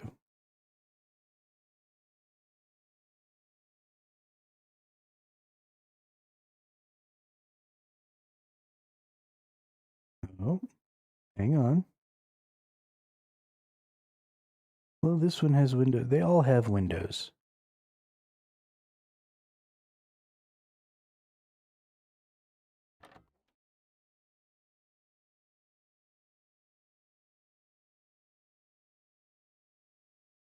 Oh, I saw some spooky stairs. The door won't open. You notice a black cross on the door. I'd stand away from there. That black cross means that house has been touched by the plague. But I think a kidnapped victim is in there. Sounds unlikely. Even kidnappers wouldn't go in there. Even if someone is in there, they're probably dead by now. I want to go check anyway. You don't have clearance to go in there. How do I get clearance? Well, you need to apply to be a head mourner, or I suppose Brevik the city warder. I wouldn't get your hopes up, though.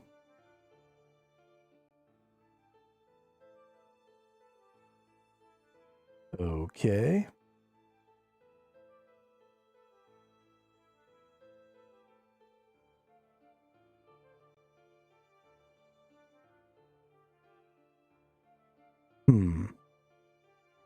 Ah, this must be...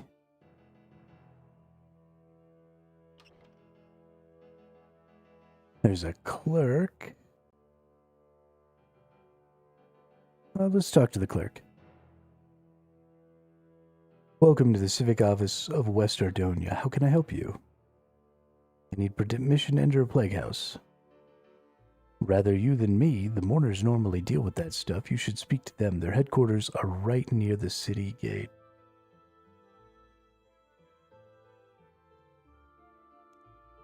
Surely you don't let them run everything for you. Well, they do know what they're doing here. If you did start doing something badly, Brevik, the city warder, would have the power to override them. I can't see that happening, though. Can I speak to Brevik anyway? He has asked not to be disturbed. It is urgent, though. I'll see what I can do, I suppose. Mr. Brevik, there's a man who really needs to speak to you. I suppose they can come in then? They keep it short.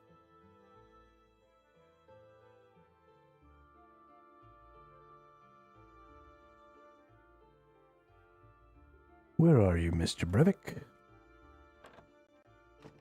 All right, Brevik, speak to me. My head hurts. I'll speak to you another day. Really important, though. I can't possibly speak to you with my head spinning like this. I went a bit heavy on the drink again last night.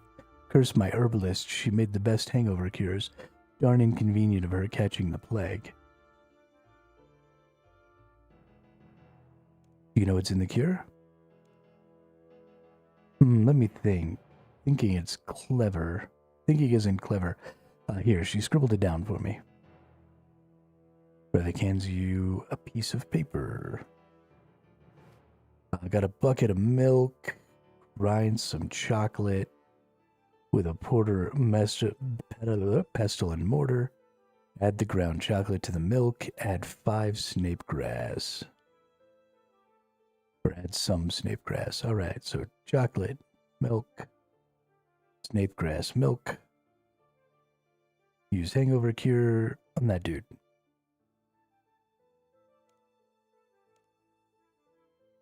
Yeah. Oh, that's much better. Thanks for this. Clearing my head. Has felt in months. Now, what was it you wanted me to do for you? I need to rescue a kidnapped victim called Elena. She's being held in a plague house. I need permission to enter. Well, the mourners deal with that sort of thing.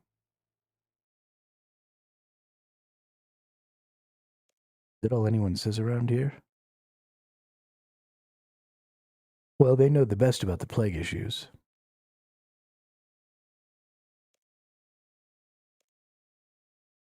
Nope, I don't wish to take a deep interest in plagues. That stuff is too scary for me. Ah. People always criticize their leaders. But delegating is the only way to lead. I delegate all plague issues to the mourners. This city is a plague issue.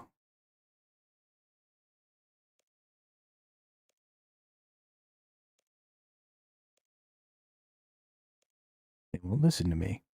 They say I'm not properly equipped to go into the house, though I do have a very effective mask. Well, I guess they're not taking the issue of a kidnapping seriously enough. They do go a bit far sometimes. I've heard of Elena. She has helped us a lot. Okay, I'll give you this warrant to enter the house. That's right, punk ass. I do what I want.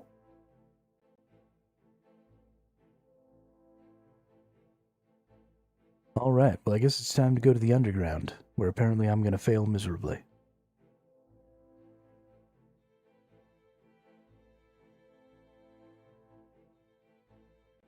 Not likely. Let me in. This is highly irregular. Please wait. How about you kiss my ass?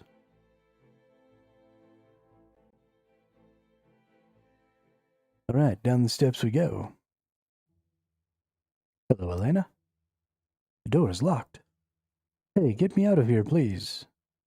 I would, but I don't have a key. I think there may be one around here somewhere. I'm sure I heard them stashing it somewhere.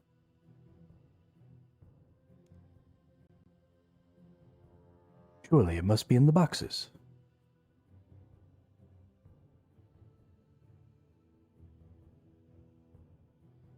Well, then it must be upstairs.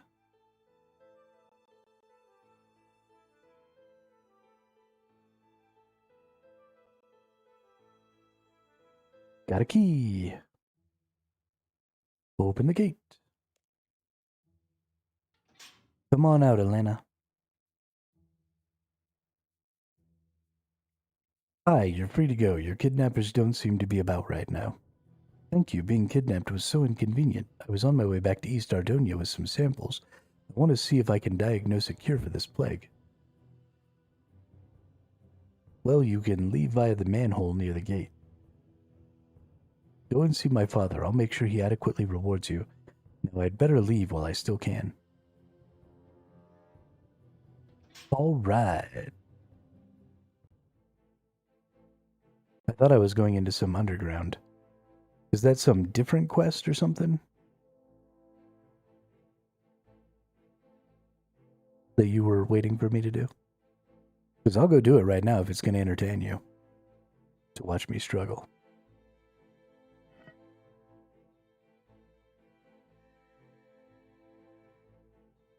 Alright, what's up, Mr. Edmund? Let me out of here.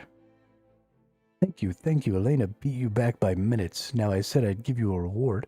What can I give you as a reward, I wonder? Here, take this magic scroll. I have little use for it, but it may help you.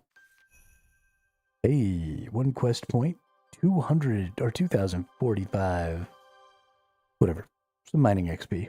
Ardonia teleport scroll and access to West Ardonia and a gas mask. Nice. So if I read this magic scroll, you memorize what is written on the scroll. You can now cast Ardonia teleport spell, provided you have the required runes and magic level. Well, let's see.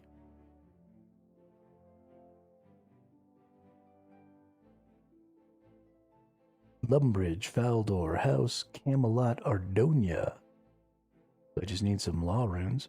Guess I better start carrying some law runes around for teleports. Maybe I'll start teleporting around, just zip zap. Alright, we're all done with that one. I believe it's time for the observatory quest. We're up to 79. Underground Pass requires 1 more quest, Biohazard. Okay. Do I have... Oh, there's Biohazard.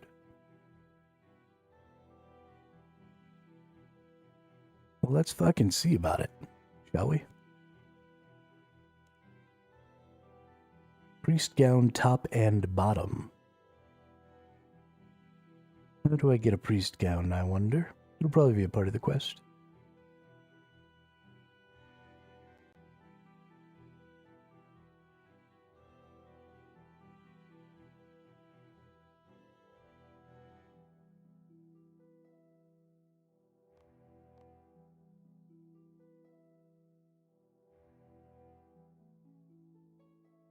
Alright, out we go.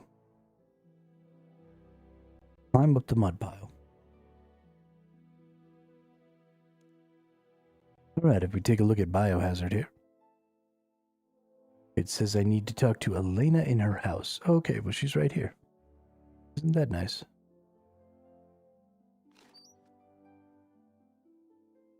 You could obtain the priest gowns in the area you'll be visiting during the quest. Yeah, that's kind of what I figured.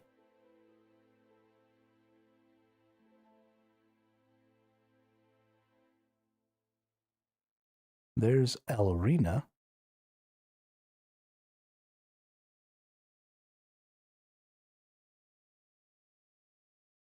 There's Edmund. Does Elena not live with her parents?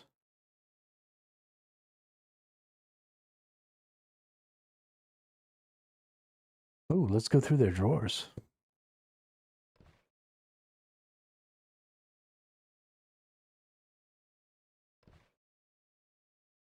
Well, isn't that inconvenient?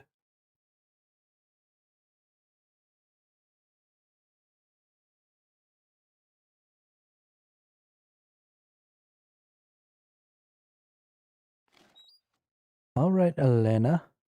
Oh, is she right in here? I think I just saw her name.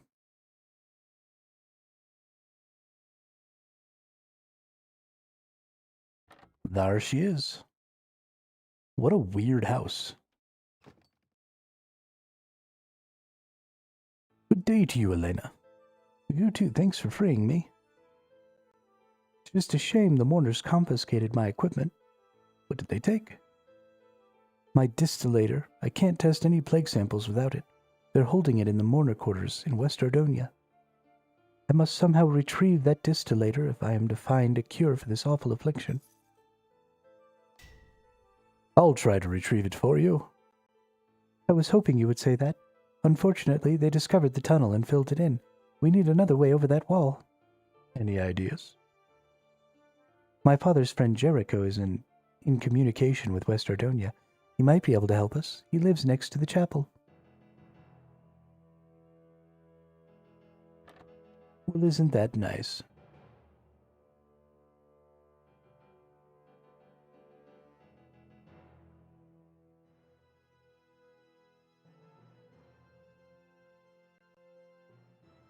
Let's go to the chapel.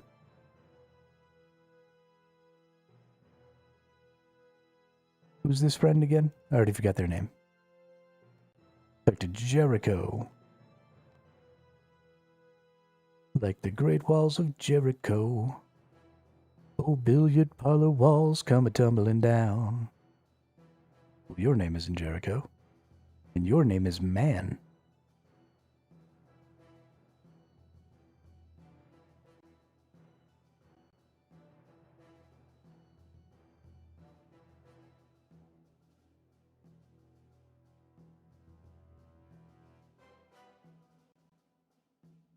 What here? Are you Jericho? No.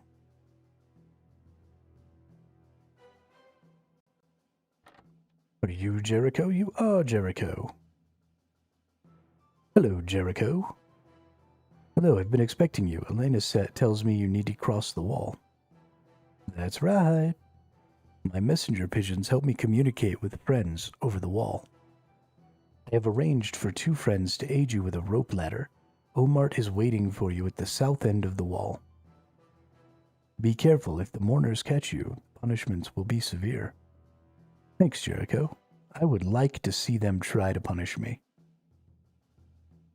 I am a mighty warrior, an adventurer of some standing. If anyone tries to stop me from completing my mission, I will destroy them.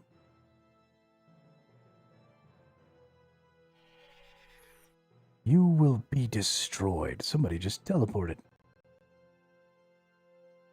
Omar,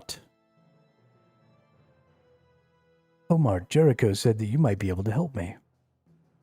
He informed me of your problem, traveler. I would be glad to help you. I have a rope ladder, and my associate, Kilron, is waiting on the other side. Good stuff. Unfortunately, we can't risk it with the watchtower so close. So first we need to distract the guards in the tower. How? Try asking Jericho if he's not too busy with his pigeons. I'll be waiting here for you. Okay. Back to Jericho we go.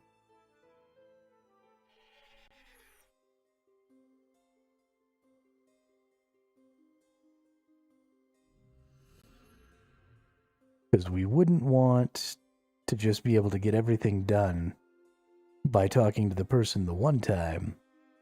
We need to run all the way back and forth to talk to him a second time.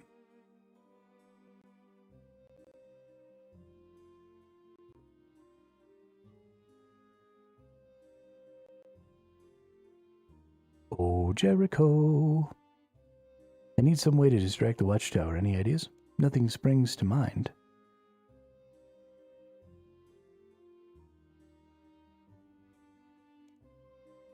Maybe I could use your messenger pigeons? You might have some luck with that idea. The pigeons are around the back of my house if you want to try that. Okay, maybe I'll have a go. Messenger pigeons around back. Big pigeon cage. Loot all pigeon cages.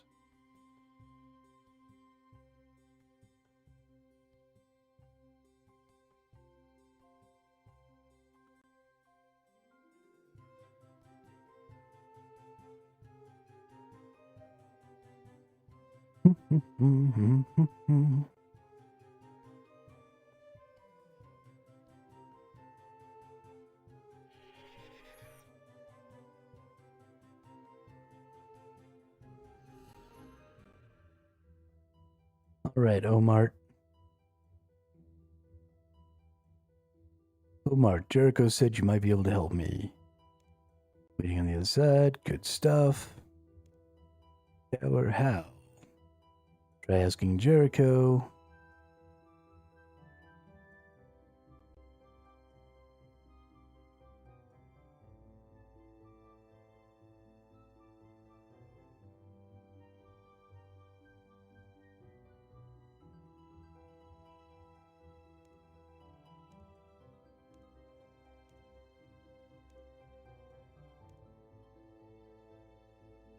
Okay, where is the watchtower?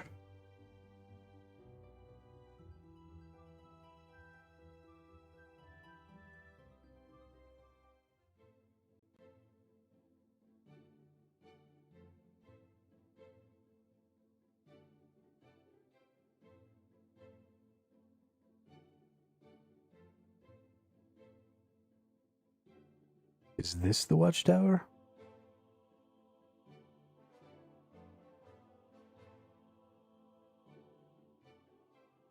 How do I get the pigeons to leave?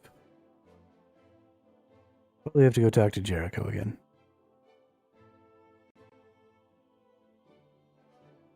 Oh, here's the watchtower.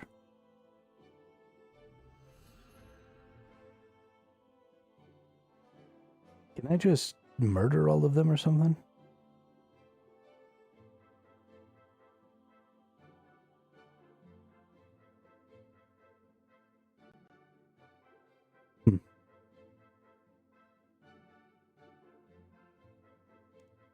Keep away, civilian. What's it to you? This tower's here for your protection. Please. Oi, what are you doing? Get away from there.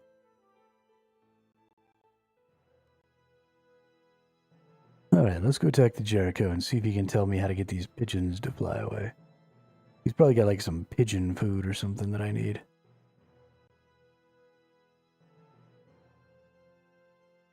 Gotta give me some pigeon food or something.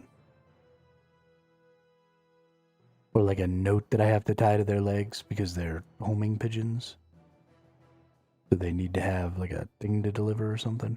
I don't know. Oh, there he is. Hello, Jericho. I need some way to distract the tower. Any ideas? Nothing springs to mind. What about your messenger pigeons?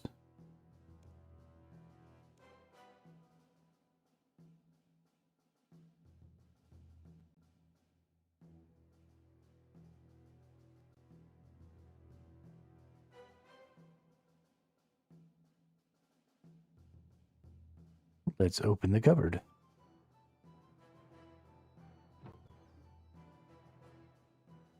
Let's search the cupboard. Full of bird feed. Ha ha ha ha ha ha. I am brilliant.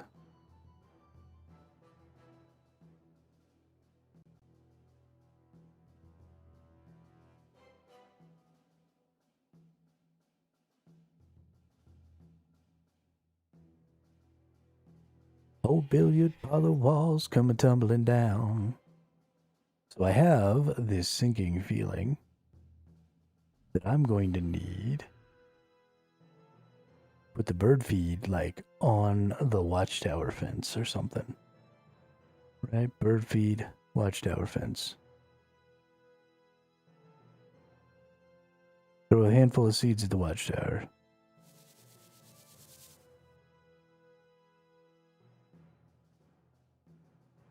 All right. We did it.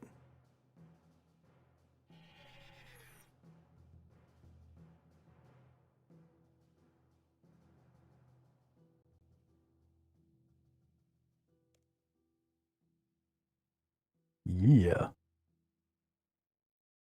Run. You must go now, traveler. Okay, let's do it. Boom. Thanks, Kilron. Hello, traveler. Do you need to go back over? Not yet. All right. Now we need to go to the mourner's little base of operations here, which is supposed to be right next to the gate.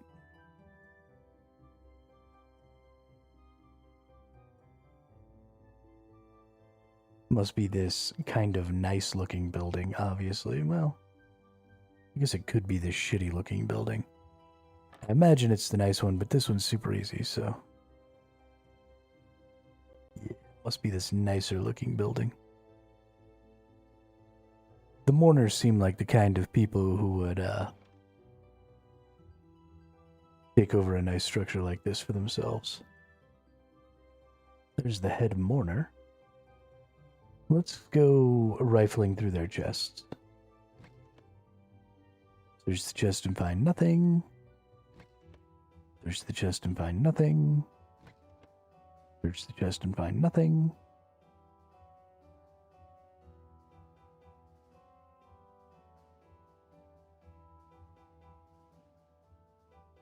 Open the drawers and find nothing. Open the drawers and find nothing. Open the drawers and find nothing.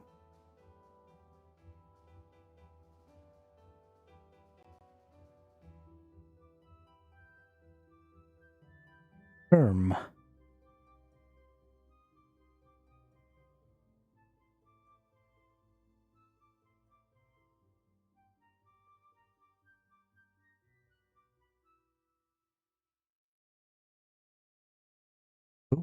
there's a chisel and a knife.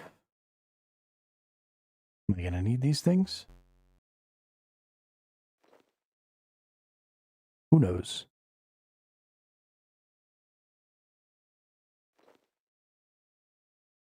Let's talk to this jackass. How did you get into West Ardonia? Well, you'll have to stay. Can't risk you spreading the plague outside.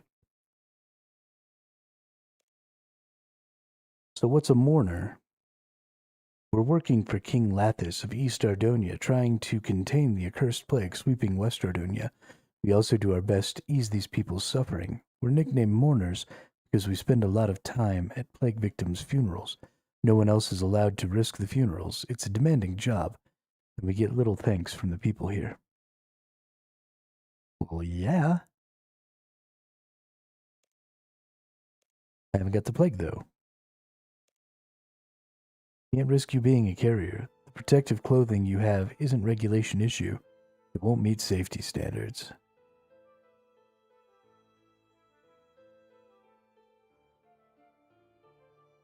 Okay, well, let's take a look here. Somewhere in the city is Elena's distillator. I must find it and return it to her.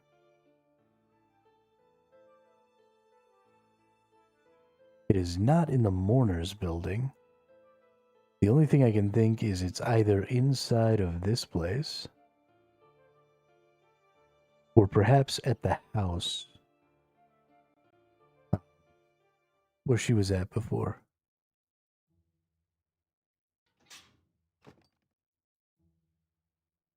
Let's open up this crate.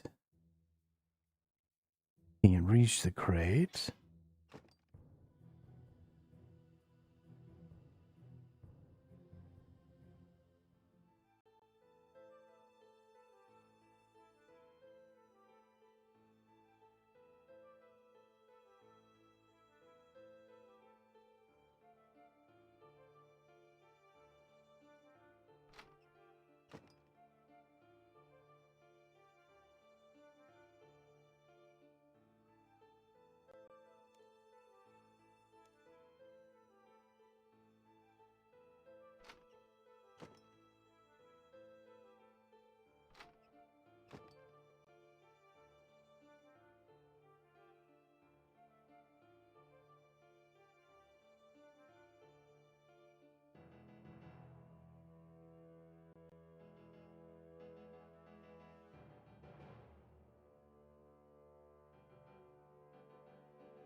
What in the hell? Where? I could have sworn that she said it was going to be in here. But I opened all the chests.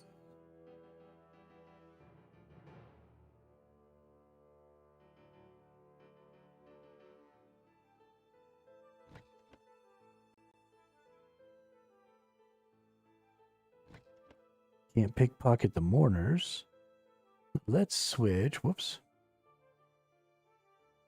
Let's switch to contrast mode. See if maybe I've missed a button that I can click inside of this building. Doesn't look like it. I also don't think I need these pigeon cages.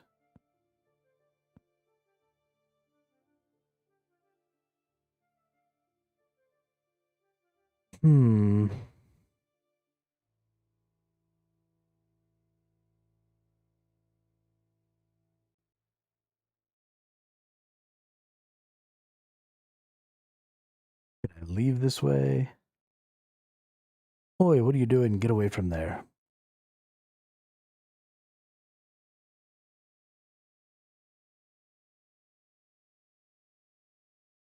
What about Jethic? Maybe Jethic knows. Hello.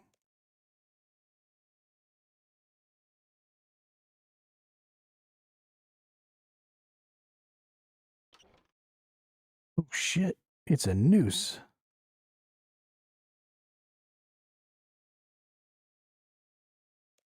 Can I help you? Who's through that door? City Warder Brevik. Can I go in? He's asked not to be disturbed. Well, I don't really give a shit.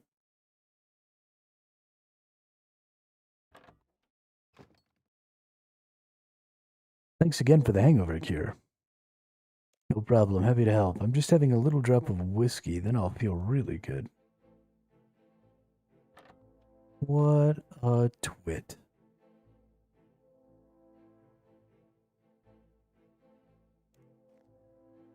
Somewhere in the city is Elena's distillator.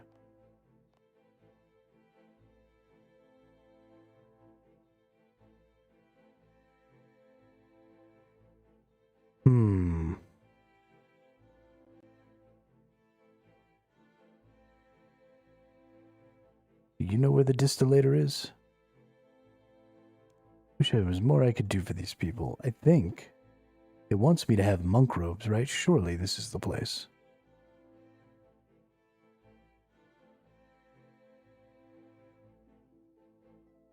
Let's open the drawers. And find nothing.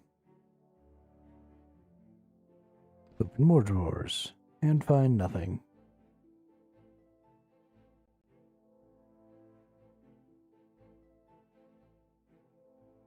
I don't think there's a distillator here.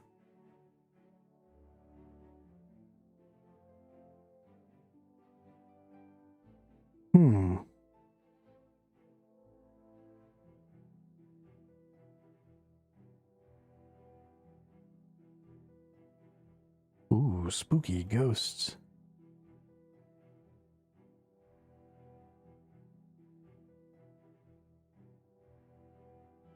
But she's got some colorful clothes on. Maybe Carla has something interesting to say. Hello, oh, hello. You seem upset. What's wrong? My son fell ill with the plague. It's awful, I'm sorry. It would be easier to cope with if I could have spent his last few days with him. Why didn't you? These mourners came and whisked him away. He didn't even seem all that ill. I thought it was a common cold, but the mourners said he was infected and had to be taken away. 2 days later, the mourners returned and told me he had died. Again, I'm sorry, life can be harsh.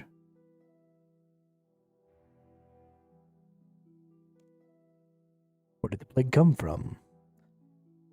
It's down to King Tyrus. He and his men brought the plague back from the Darklands and then left us to suffer. One day he'll pay for what he's done. I don't think there's a plague at all.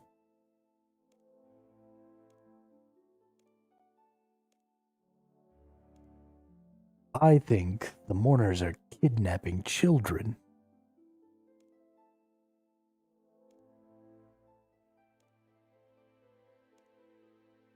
Have there been many victims of the plague? You could say that. I've heard reports that half of West Ardonia is infected. Many have lost friends and family. People are very depressed and scared. I've never met anyone fully infected, though. I suppose we should be grateful to the mourners for that. Yes, be grateful to your captives.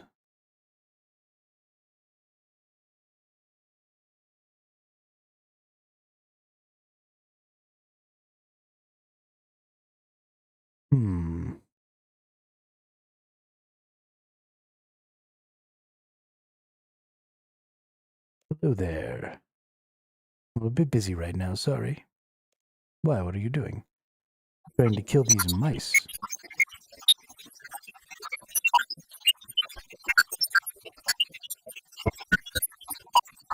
What the fuck is happening?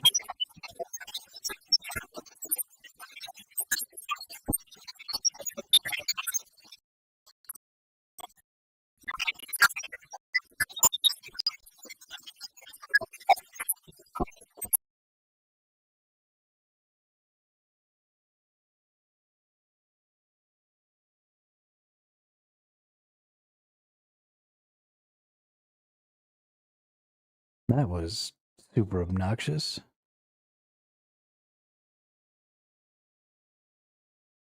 For some reason, whatever music track that was, the game tried to play it, and it was like, no.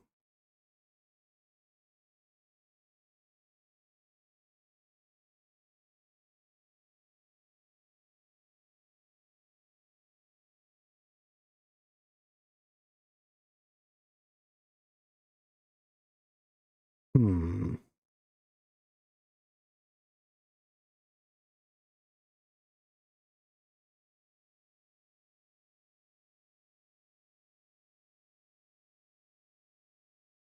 Ooh, there's a cave entrance there.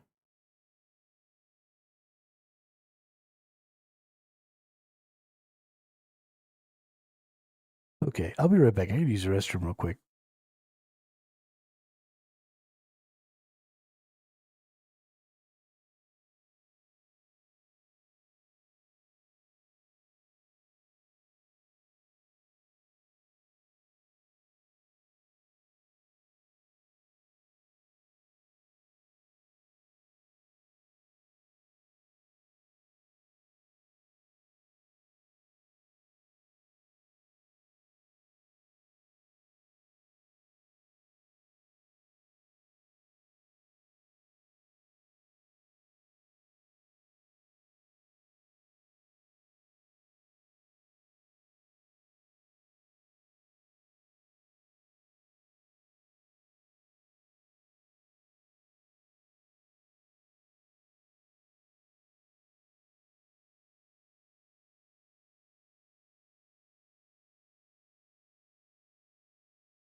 Alrighty then, we're back.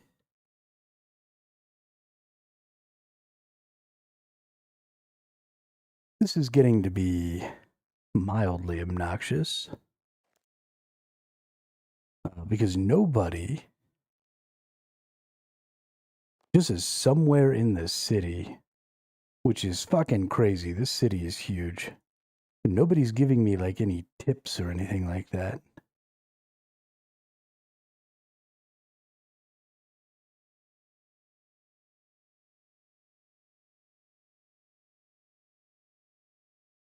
They supposedly filled that in. I don't want to go back down in there.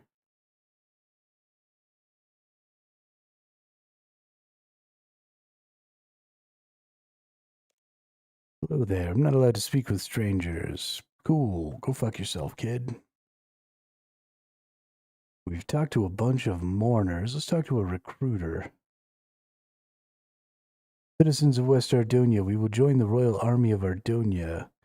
It is a very noble cause. Fight alongside King Tyrus, crusading in the Darklands. Plaguebringer! King Tyrus is scum. Tyrus will be informed of these words of treason. Okay.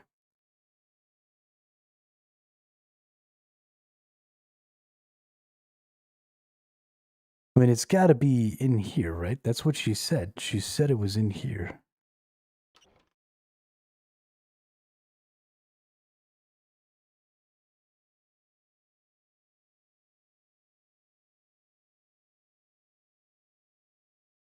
Frustrating. Is there like a secret path down or...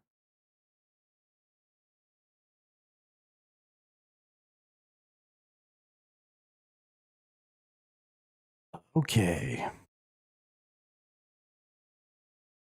Gotta find a distillate.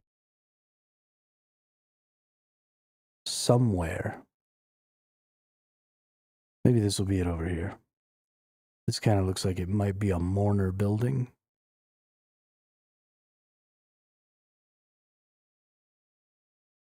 The door is locked. You can hear the mourners eating. You need to distract them from their stew. Whoops. Do I need more pigeons? Is that...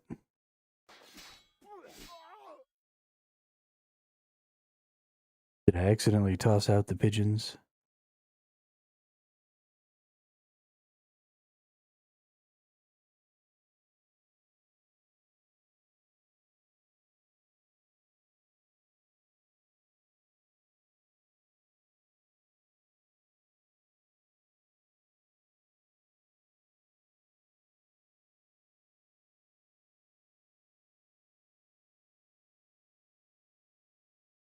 The door is locked. You can hear the mourners eating. You need to distract them from their stew.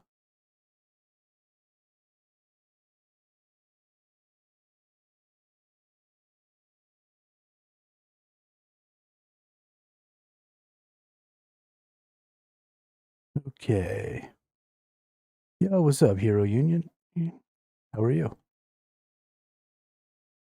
How do I distract these nerds? What did it tell me I needed to bring for this? Pretty sure it just told me I needed monk robes.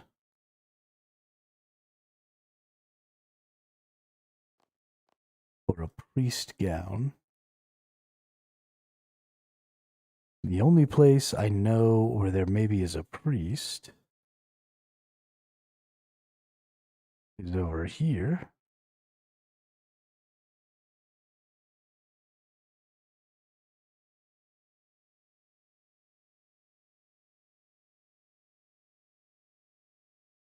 Can I steal your gown?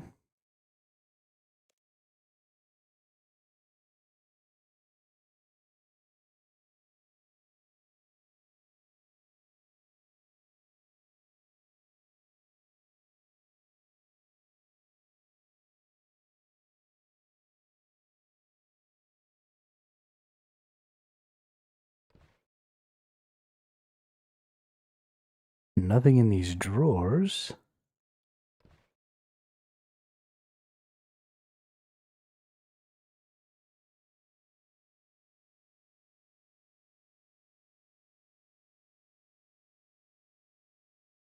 No priest gowns.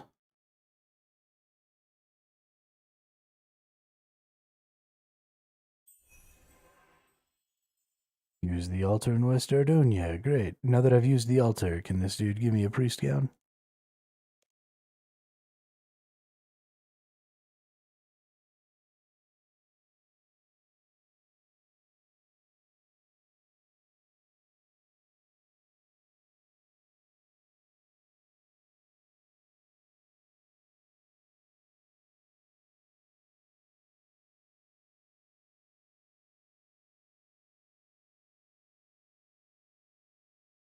Well, let's go over here and let's see.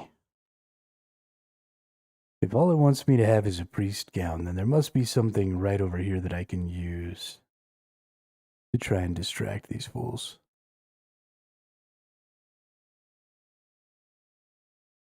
I don't see where I could throw more bird seed, so I doubt that it's the same, like, action. I almost feel like it's got to be somewhere in the back here, right? Like, we've got this potion thing here. Can I use a bucket on the cauldron? Okay, so it seems to me like it's probably used something on the cauldron. Right?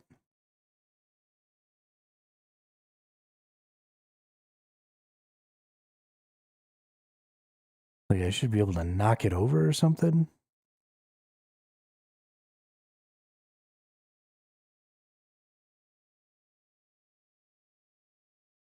Maybe I need like a vial, but if I needed a vial, it would have told me to bring a vial, right?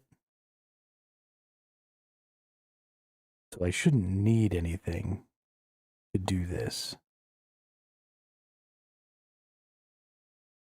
whatever it is.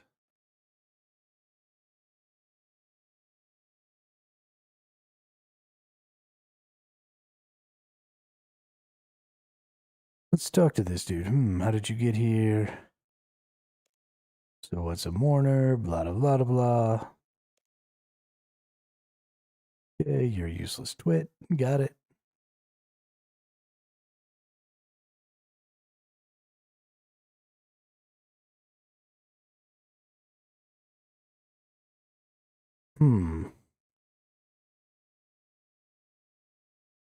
What about going along this backside here?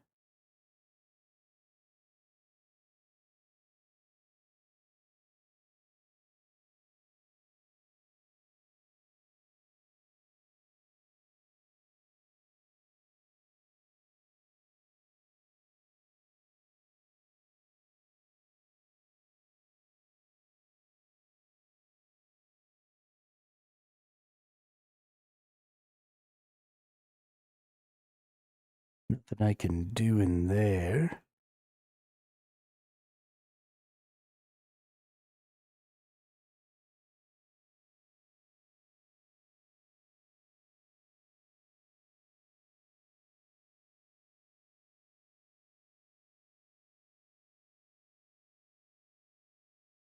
None of these can be activated. Maybe we need to go to high contrast mode. Maybe I'm missing something.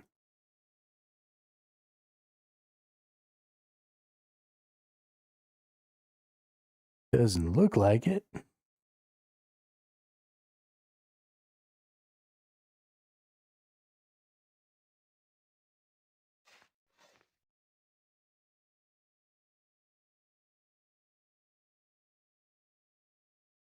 Ooh, a rotten apple. What if I put a rotten apple in their potion here?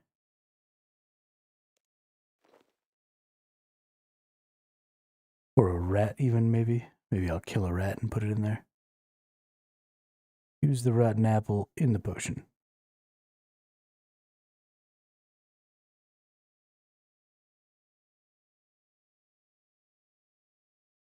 Okay.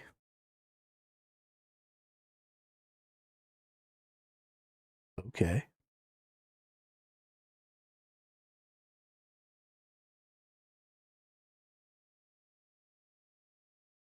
Need to distract them from their stew.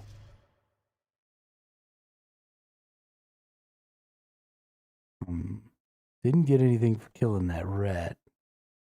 There's got to be something we can put in the stew. Right?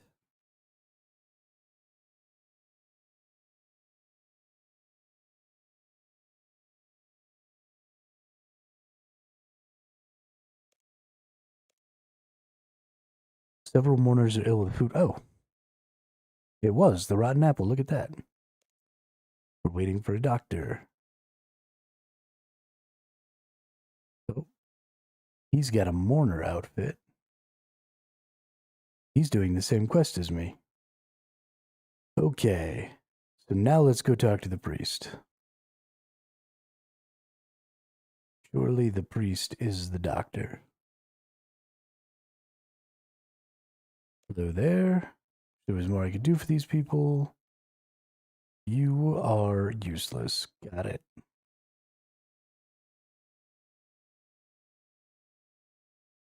Anybody else over here to talk to? Are there maybe priest robes in the fucking drawers now?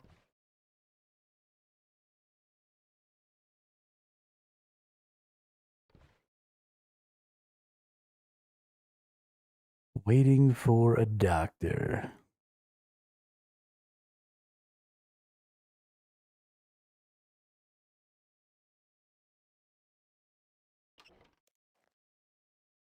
Somewhere in the city is the thing. I have rather unkindly poisoned the mourner's stew by putting rotten apples into it. At least the mourners aren't very nice people, so I don't feel bad about this.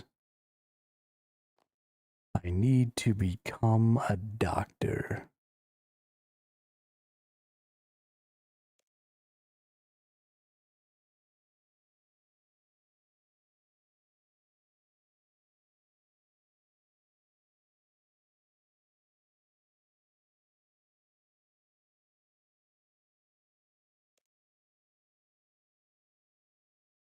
This is the priest's house.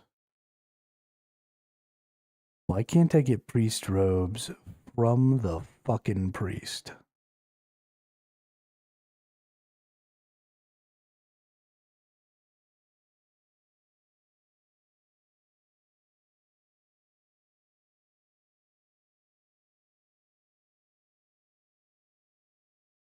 Maybe I can go in the back door? Maybe that's the play. Oh, there's another manhole here. That's interesting. I kind of want to go see. Takes me to literally the same place.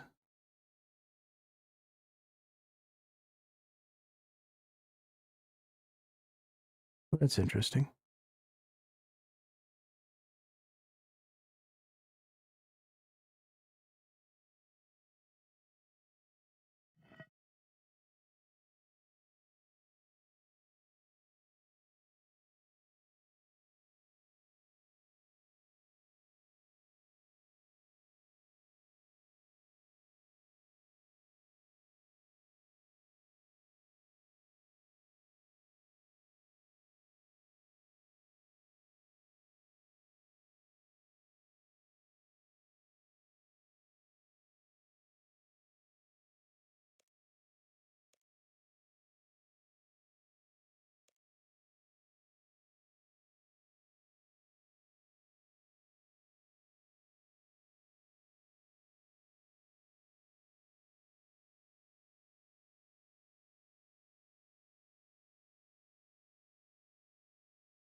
Doctor, doctor, give me the cure. I got a bad case of loving you.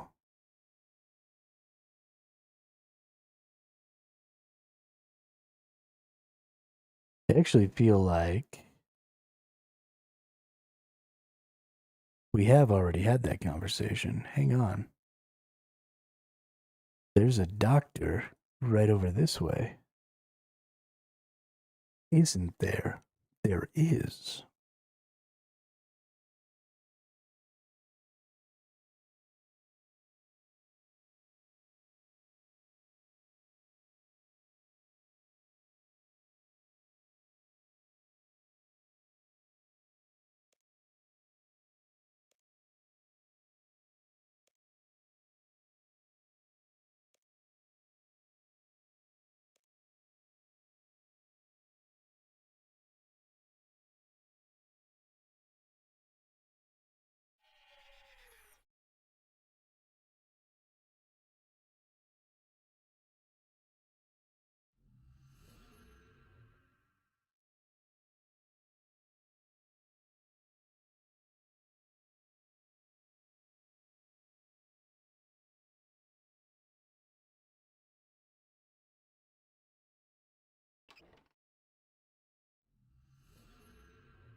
Right. We talked to this dude. He's a doctor.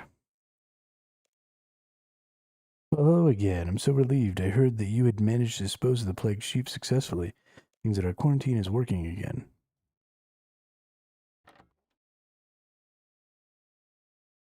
Well, fart knockers.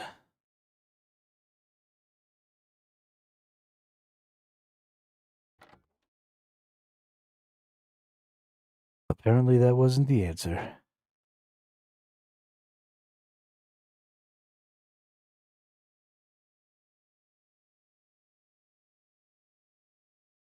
Do I maybe have to wear that outfit that he gave me?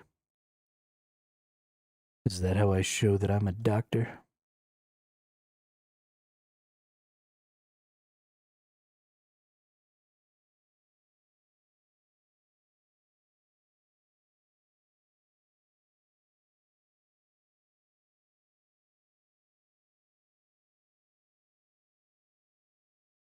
Man, some of these quests are fucking rough, dude. So little information.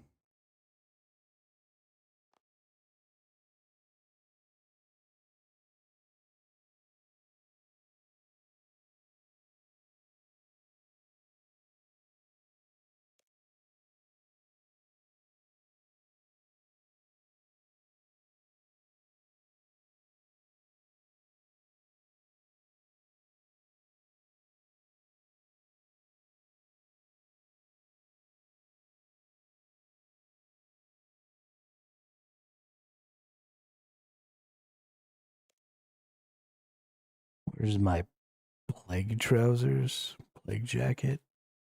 Maybe these will work to pretend that I'm a doctor.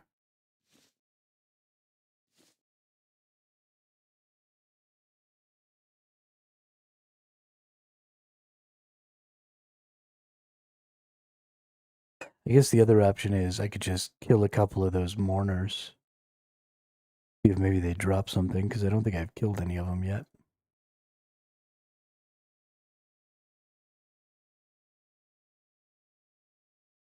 I don't know. This has been one difficult quest so far.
What if I kill the head mourner?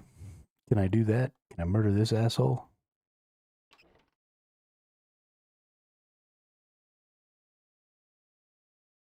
Examine the table. A table. Examine the shelves. Shelves.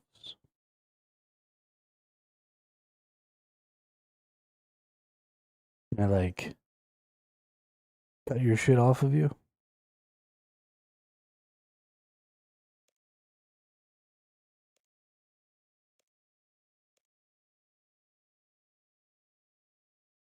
Um...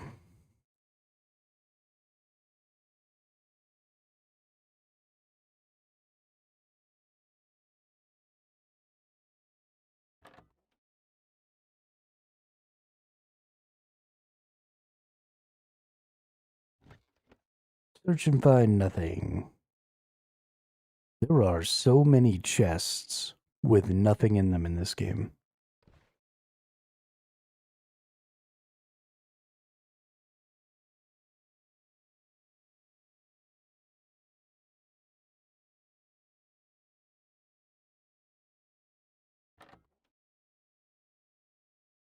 Where's the doctor?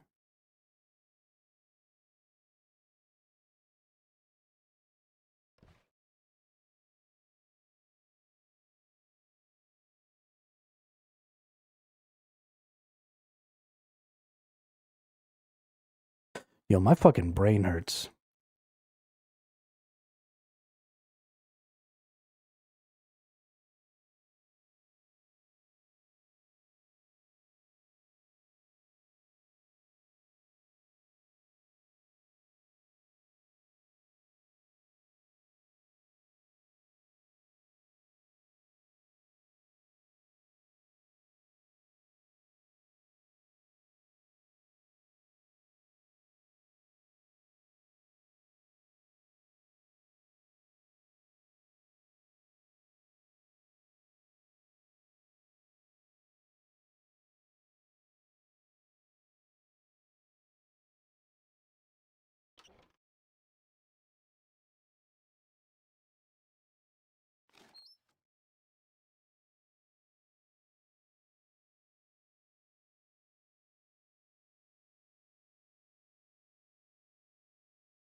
Can I kill this priest?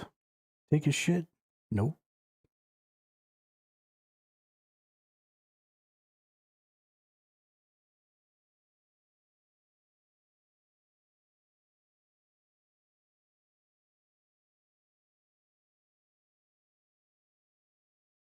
I'm all down for like figuring shit out, but holy crap.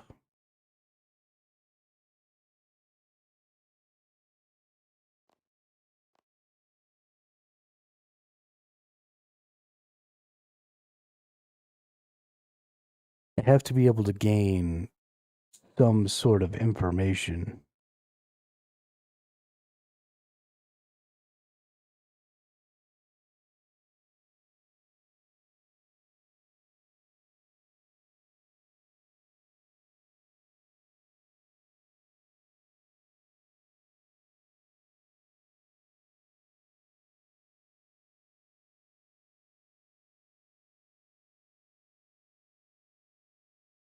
Doing things that aren't the objective, but that seem like they could be related, has to narrow down what the objective actually is by telling me literally anything.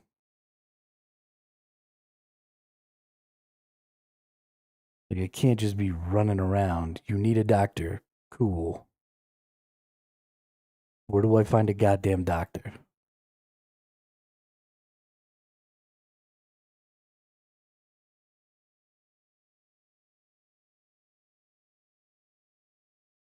There's a general store over here.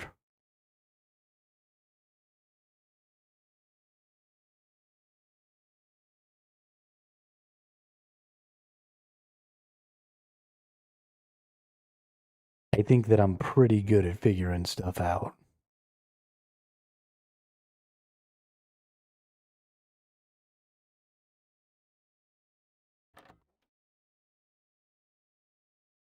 Let's trade Chadwell. You get some priest robes or some doctor robes or something? No? You're a totally useless pile of shit? Cool.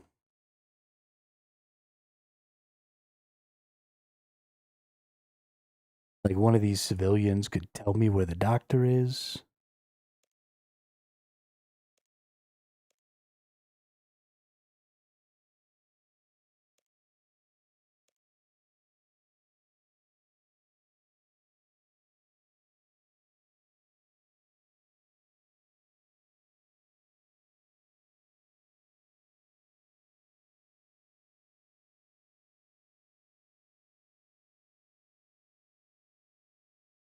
But there is no information. It doesn't tell me where the doctor is coming from.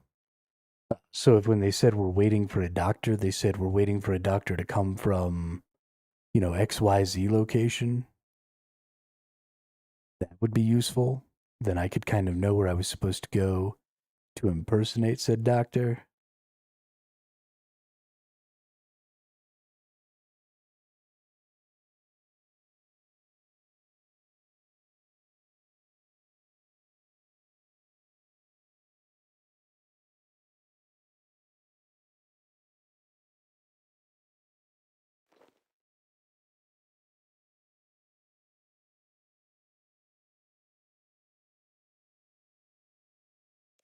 Well, that's not what I wanted. I was going to try putting another rotten apple in there. Not that I actually think that'll work, but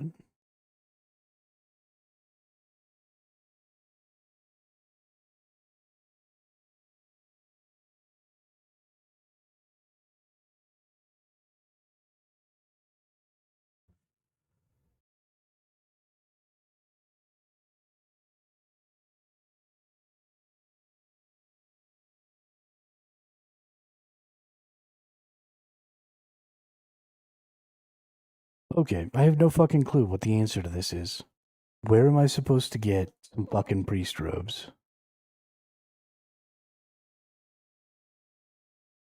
This is fucking dumb.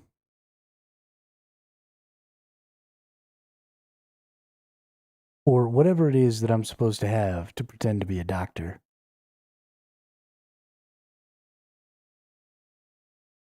Because I don't even know, really, what I'm supposed to have to pretend to be a doctor.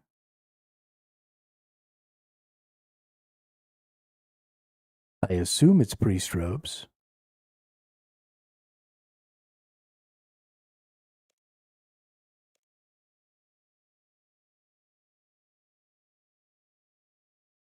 Because that's what the dumbass quest says I need.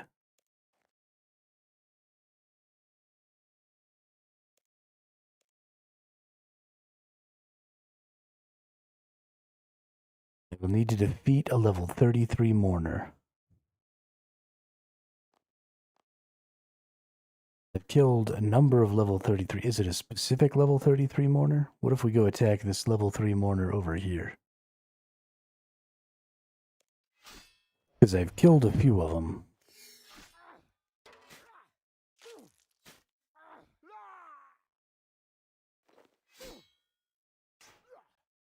So far, they just drop bones.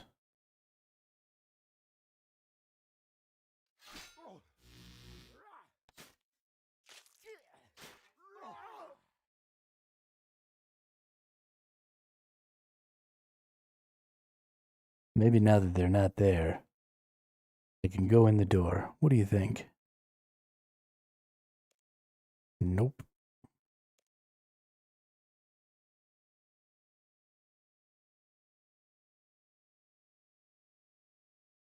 What about killing these ones in the back? That seems reasonable.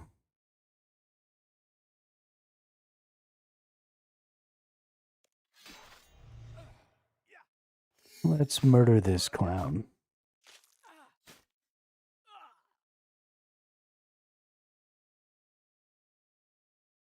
What about you? You just gonna say the same?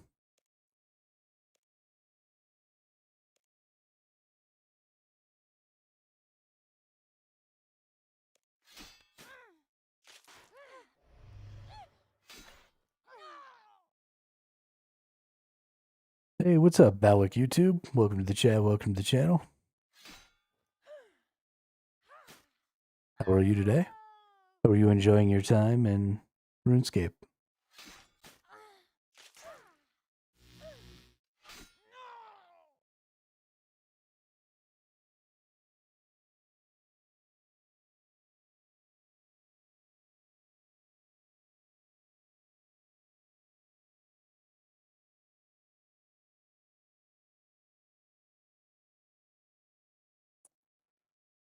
Okay, none of those jackasses drop what I need.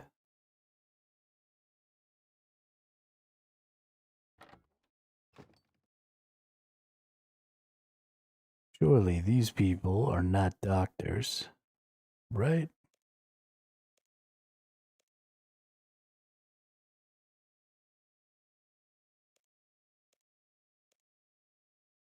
Right.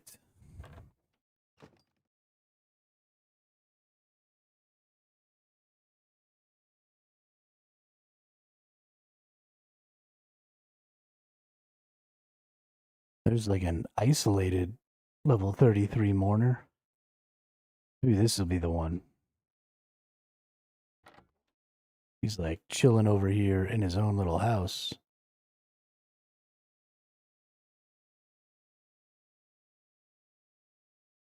How do I get into his house? Oh, he's got an X on his door.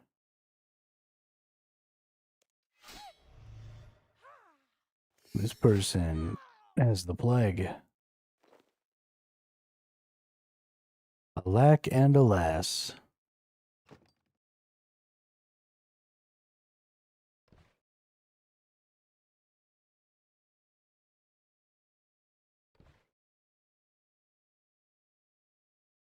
There appears to be nothing.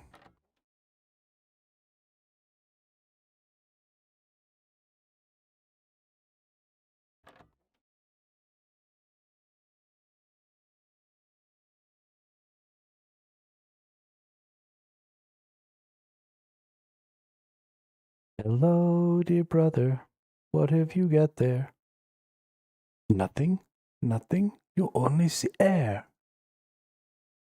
Don't be silly. I love you very much. Yes, I shouldn't touch. Oh, look, it's a smithy.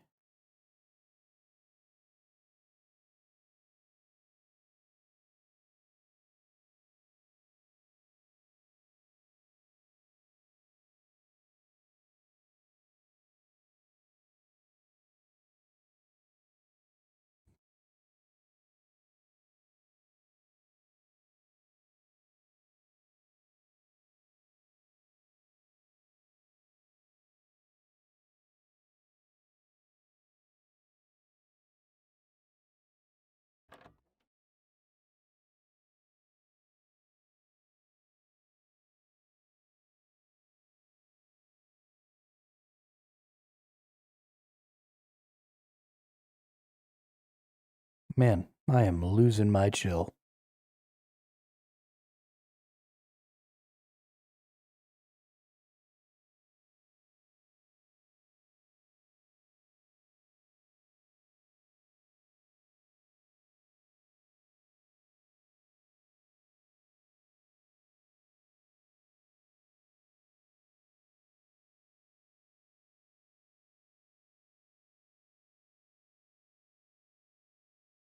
Hmm? There's something purple glowing through here. Let's see what's going on in the purple glowy thing.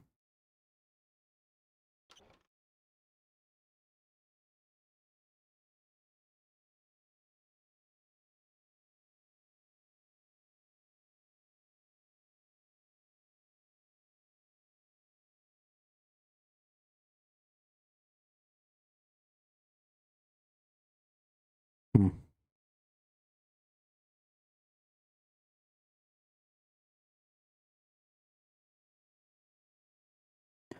Hello there, Dark Mage. Oh, it's the Liberator of Ardonia. Why do you interrupt me? Just looking around? There's nothing to see here, just despair and death. Cool, dude. Koftik? Got anything to say, dude? Koftik doesn't seem interested in talking. What about going in here? Must complete the biohazard quest. Okay. Do I need to poison this little batch of stew or whatever also?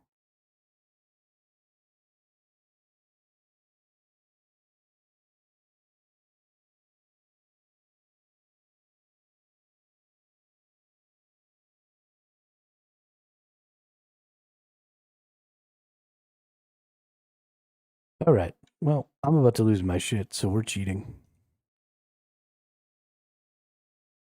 RS3 Wiki Biohazard.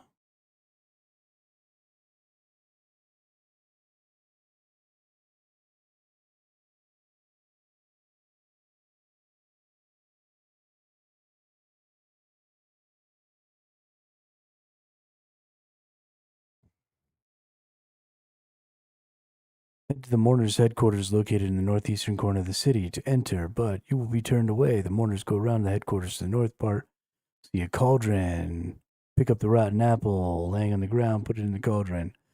Right click to use the apple. Head to Nurse Sarah's abode, the building with multiple bunk beds located in the southwest of Ardonia Church. And next to the wall.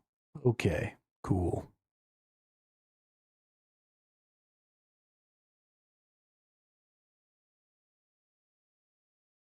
Southwest of Ardonia Church, next to the wall.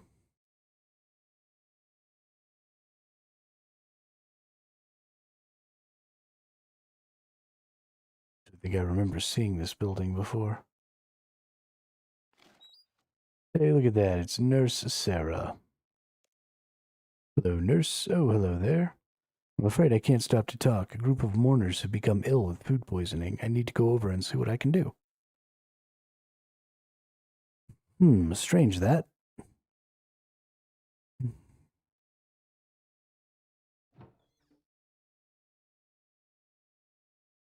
Hey, look at that.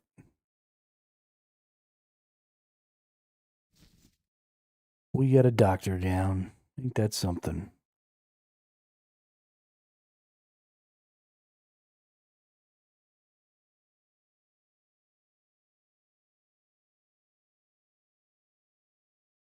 That was a rough one right there. Let me tell you.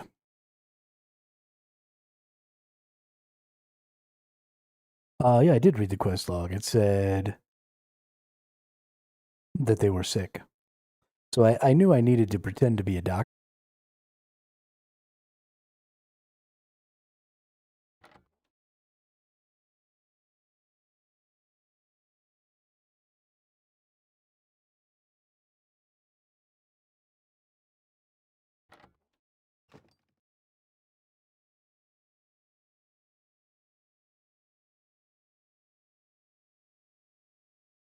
Bet you this guy's got the key.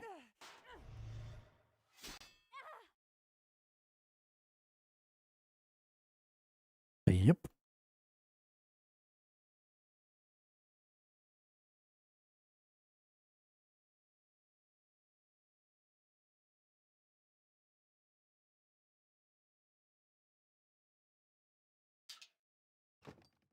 Search the crate. Surely it's the differently colored one. You find Elena's distillator. Hey, return the distillator to Elena. Ain't that something?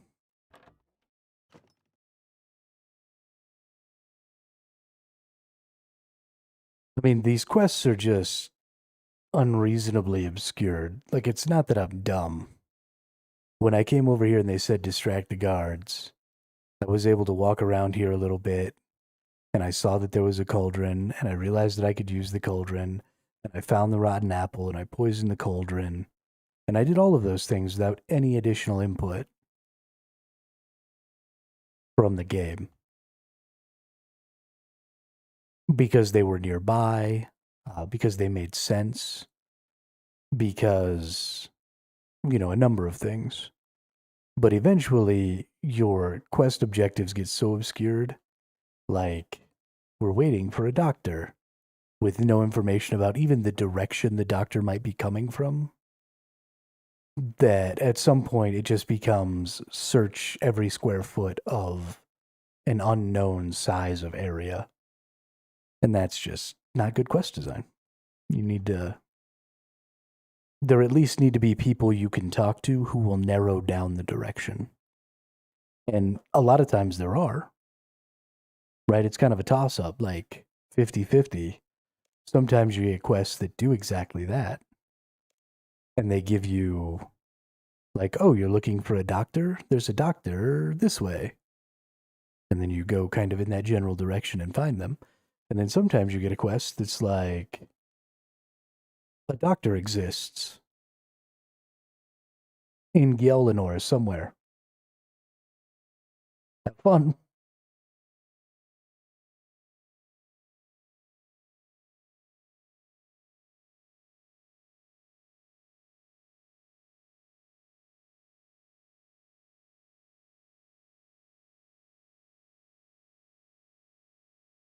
All right, lady.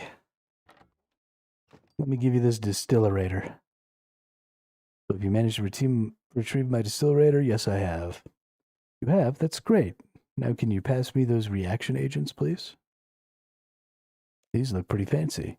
Well, yes and no. The liquid honey isn't worth much, but the others are especially this colorless Athenia. Be careful with the sulfuric bromine. It's highly poisonous. You're not kidding, I can smell it from here. I don't understand. The touch paper hasn't changed color at all. You'll need to go and see my old mentor, Gaidor. He lives in Varick. Take these vials and this sample to him. But first you'll need some more touch paper. Go and see the chemist in Remington. Just don't get into any fights and be careful who you speak to. What? Those vials are fragile and plague carriers don't tend to be too popular. Okay. Well, let's find the bank. Actually, there's a bank right over here in my farm, a personal farm. Let's bank a bunch of this shit. Let's put my clothes back on. I may need the doctor outfit. I don't think I probably will, but I suppose it's possible.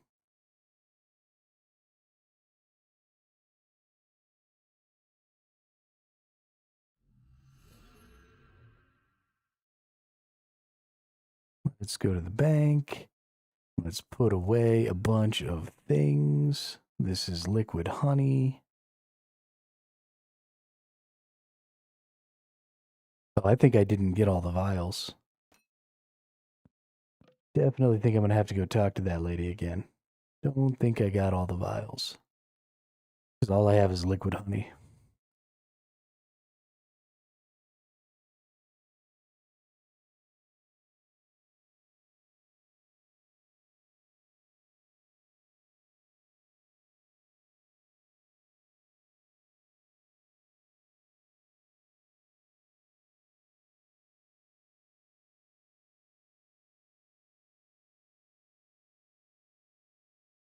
Failure.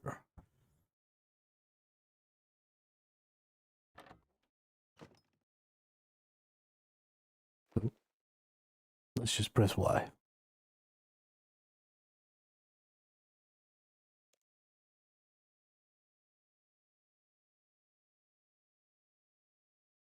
Where did the plague sample go?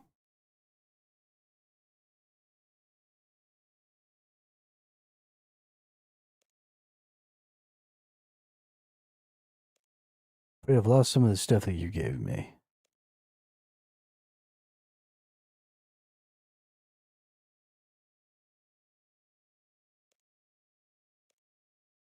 All right, got it. Fantastical. So we need to go to Remington. How much you want to bet I'm not allowed to teleport?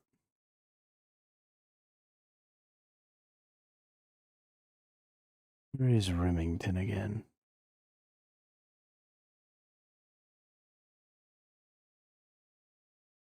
There it is.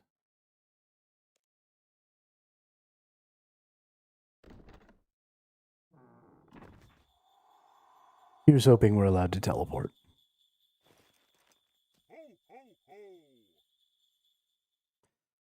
Nope.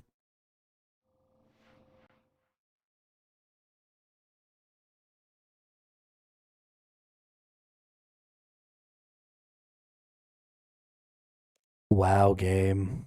Wow. No teleporting for me.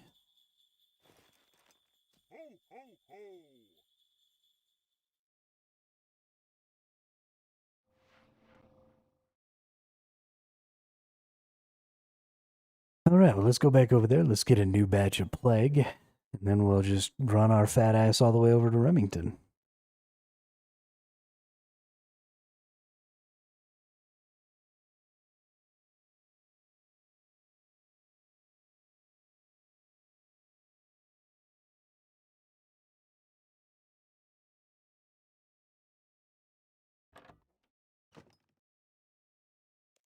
Hey, I lost some of the stuff you gave me. She says it's okay that I lost some of that stuff. Like, she's not giving me samples of the plague. And I'm just like running around, teleporting around, dropping this shit. But she's just like, it's fine. It'll be fine.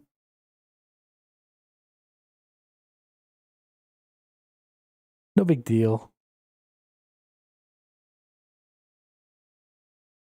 Oh wow, we've got to go like all the way around. Yo, this game's not fucking around.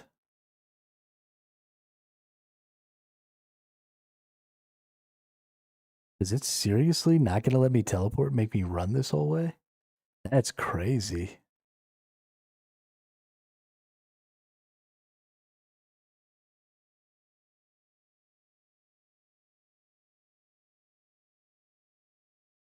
I don't even know what to say about that.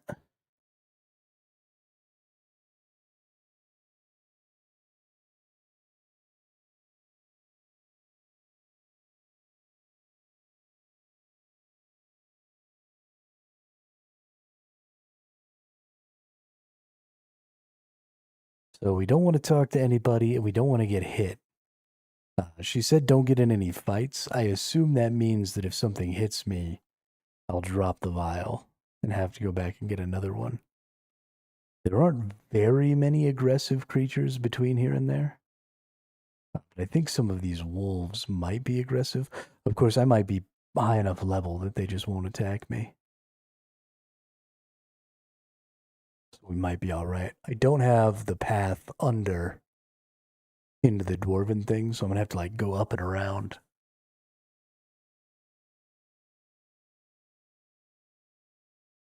Don't fight anything. In fact, probably best to just go ahead and use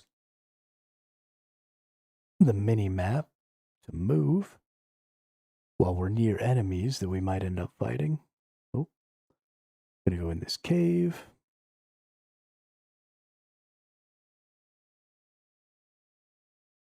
Okay, we've gotten out of the cave and we head down into Taverley.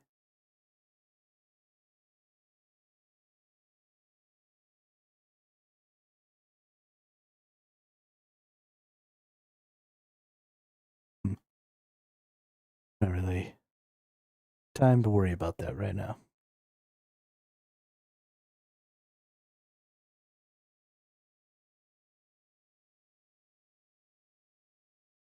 Well, apparently this was not the way.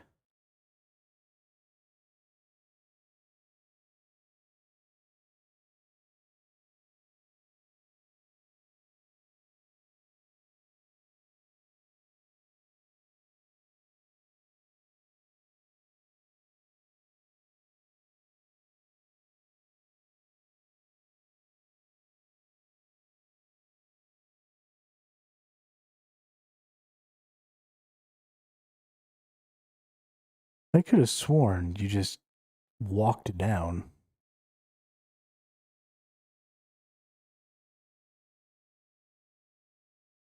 We definitely aren't going to be able to glide down.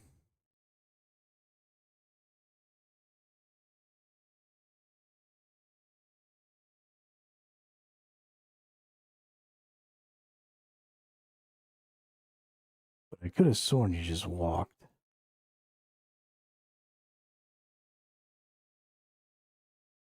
But it doesn't seem like there's a way to just walk down here. Definitely it's not the glider.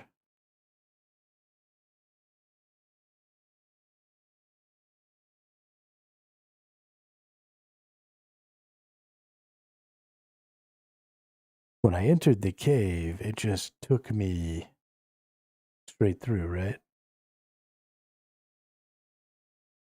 Okay, well, it's been a while since I did this to get over here, but it must be one of these.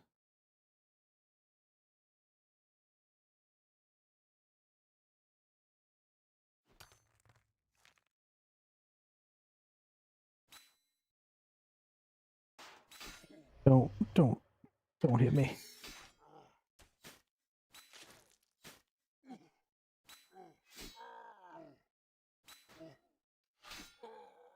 Oh, thank God I didn't lose my freaking vial.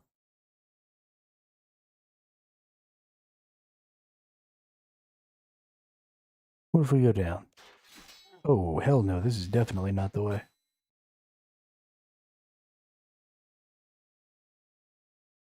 Oh, there's the cave.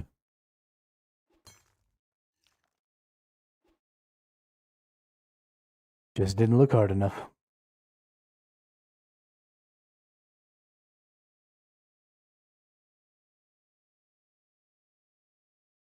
Just didn't look hard enough. All right. Into Taverley we go.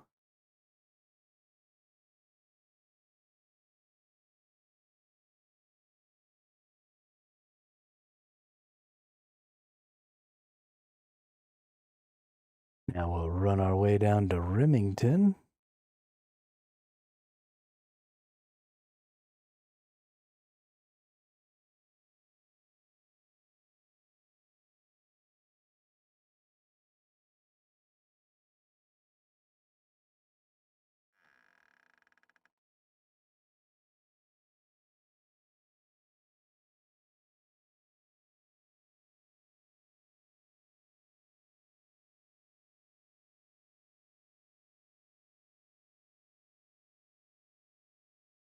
Let's see. Okay, so down this side is a good way to go.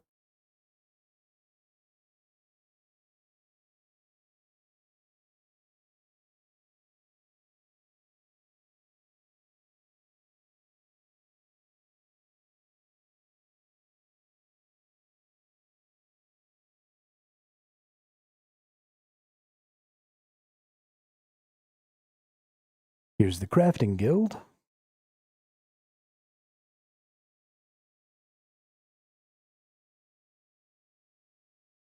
Which I am maybe able to go in.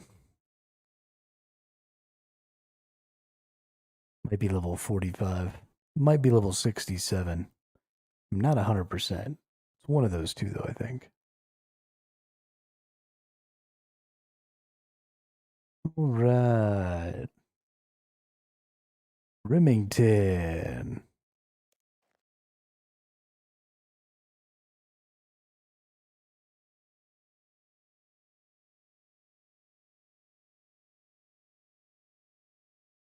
Touch paper from the chemist in Remington. All right. Who is the chemist? Surely. Oh, they've got purple going on in here.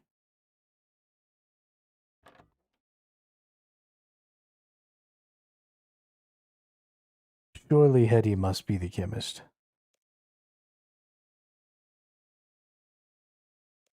You look like a witch. Yes, I suppose I'm not being very subtle about it. I fear I may get a visit from the witch hunters in Falador before long. Nope, not the chemist. What is this? That is...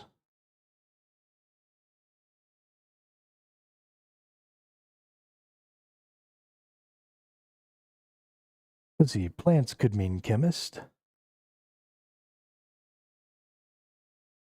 I don't think so.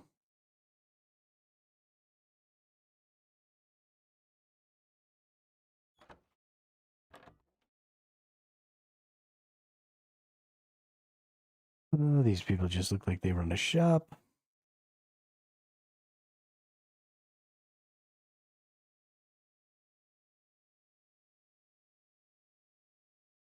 This is definitely the chemist.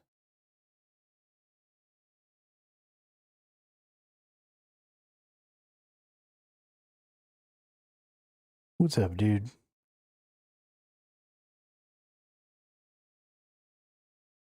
Ask about the biohazard. Sorry, I'm afraid we're just closing now. You'll have to come back another time. Just can't wait. I'm carrying plague samples. You idiot. A plague sample should be confined to a lab. I'm taking it off you. I'm afraid it's the only responsible thing to do.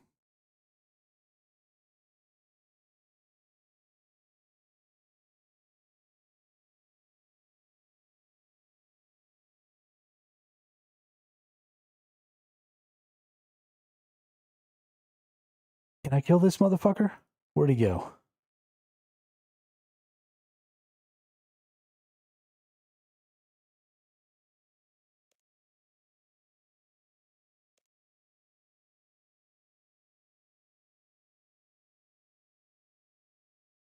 Ooh.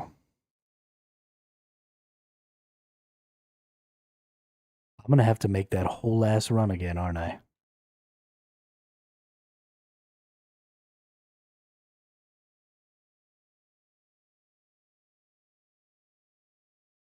That's not cool, dude. Not cool.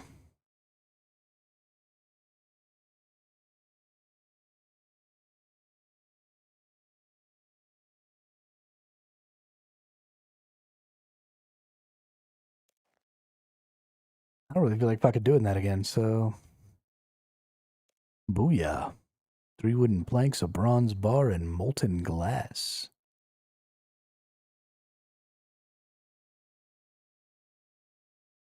I don't really care about that either.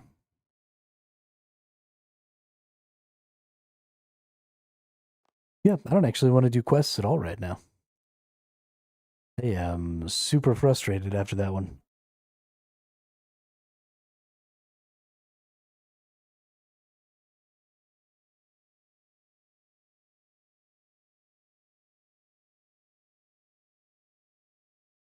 Thankfully, I don't have to do quests.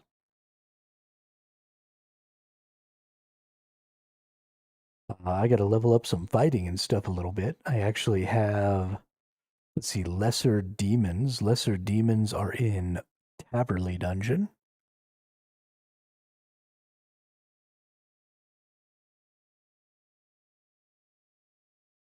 So let's do some Slayer tasks. Let's try and get ourselves closer up to level 50.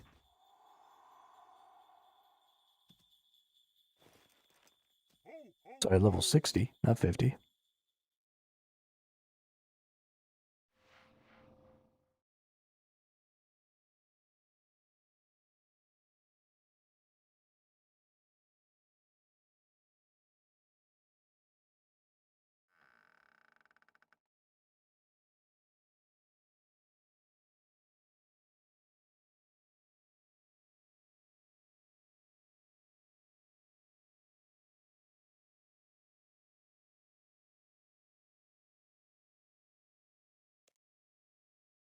Let's go find our way around to some lesser demons here. Actually, probably should have brought some food with me, but that's fine. Let's see, we don't need our gas mask. That's nice.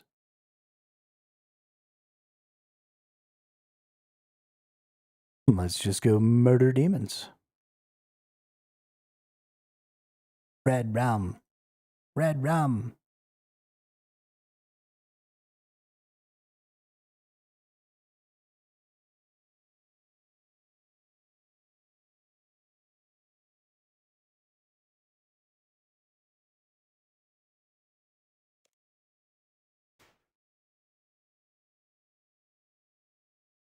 I love how far you can just sort of automatically go in this game. Like, I clicked way back up here. It's going to run me all the fucking way around. The pathfinding sometimes is, like, really good in this game. And then sometimes it's really, really ass. But I like it when it's good. And I can just click and go somewhere that I need to get to. It helps quite a bit with getting around. Because sometimes it's a little difficult to tell, like, what is the path that I'm supposed to be on to get wherever I'm going here.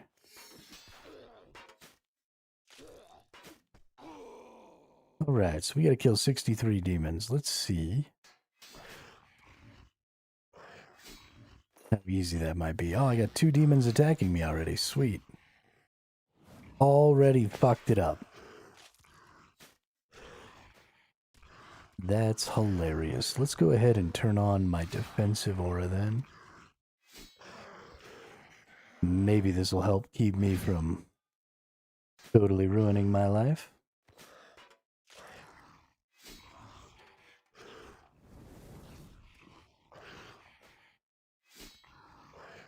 Went ahead and used our heal. That was a good spot to be using our heals, so at least there's that. How much XP are we getting for each one of these bad boys?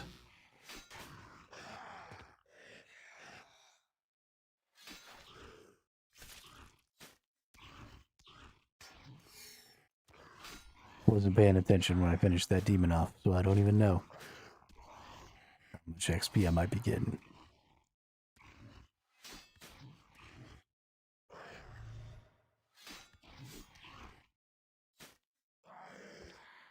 $415, is that really it? That's not much. For a level 70? I mean, they don't have a ton of hit points, but they still whack pretty hard. That's not nice. I don't think I like it. Especially, it's even a Slayer task. That's crazy.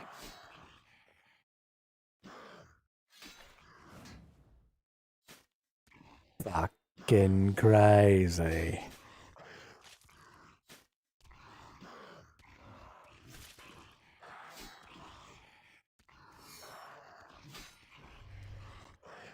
Also, doesn't really seem like we're going to necessarily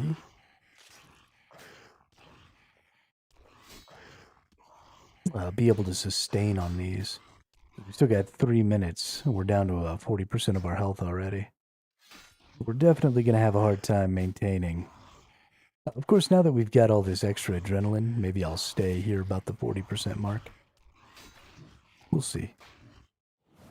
We'll see. Adrenaline goes a long way towards making fights easier. Ooh. And they gave me a Robster.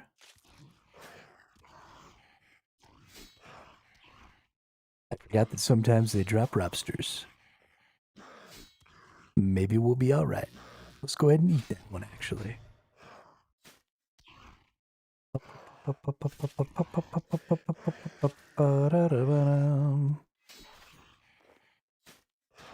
Don't you come over here and fight me, you stupid dwarf. Let's get this dwarf killed so we're not getting attacked by 2 things, because the dwarf will die real quick. And then we'll take this dude down. Take some grapes. Ooh, some cosmic runes. Nice, nice, very nice.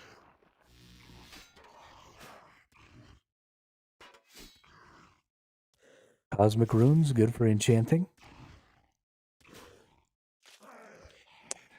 Always happy to get those.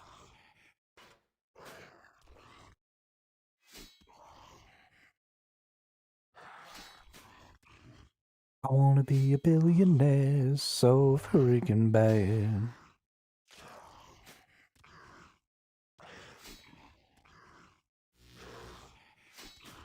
Buy up all the things I never had. Please don't have two of them attack me. You gotta, like, attack quickly so that the one that you attack is the one that's aggroed to you. Because one of them will always just, like, randomly aggro after a second if you don't have any other aggro. So you gotta, like, make it aggro you. You gotta hop pretty quickly between, so you don't get the same time that you do in a lot of cases where you can just chill between fights and, like, heal up with adrenaline. Which I might not make it. I don't know, it's gonna be close whether or not I make it all the way to this 45-second mark. And I can actually use my heal again. That dude's gonna drag me all the way back in here. That sucks.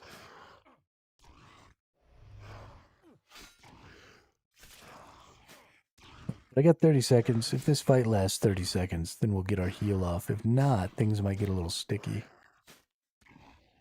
Looks like they're not. So let's go over here. Let's go fight this demon. Please don't aggro me, demon. Good. Should work out. We should be okay. We should get our heal off in just a couple of seconds here before we die.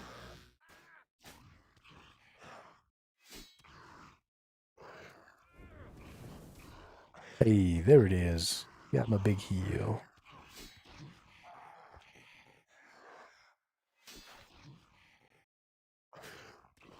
Which will honestly only take us up to about 50% health. Not even. It'd be nice if we found some more Robsters. Otherwise, we're gonna have to leave here real soon.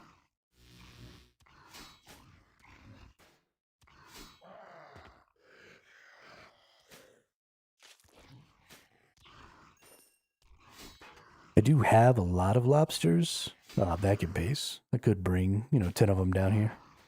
Have to go put a bunch of shit away, but...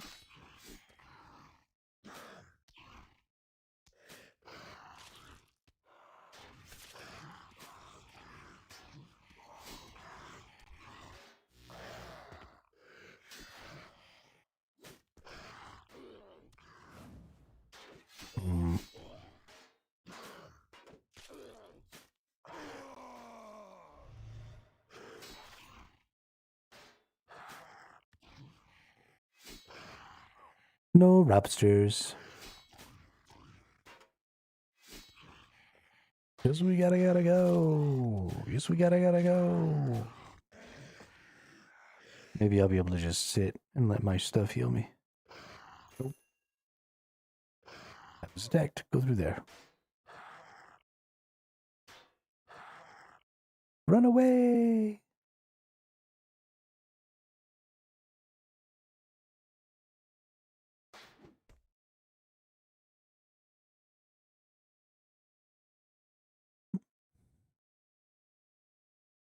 I guess I could just Christmas teleport.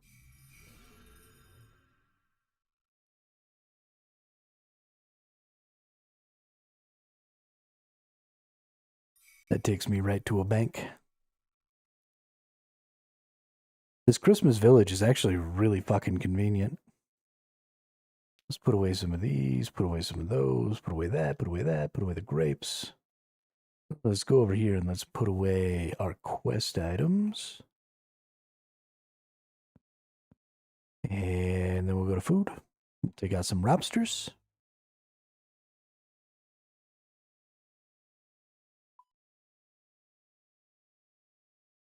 Back up to Taverley.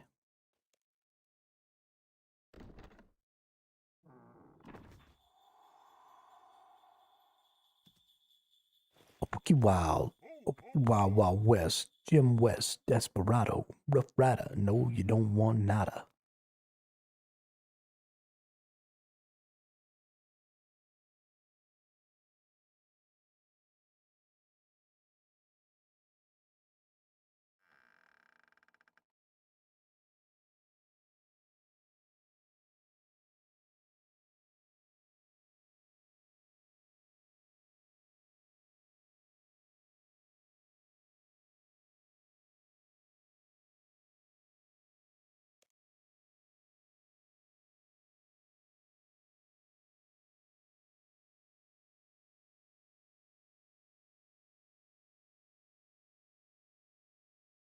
Ba-dum, bum, bum, ba-dum, bum.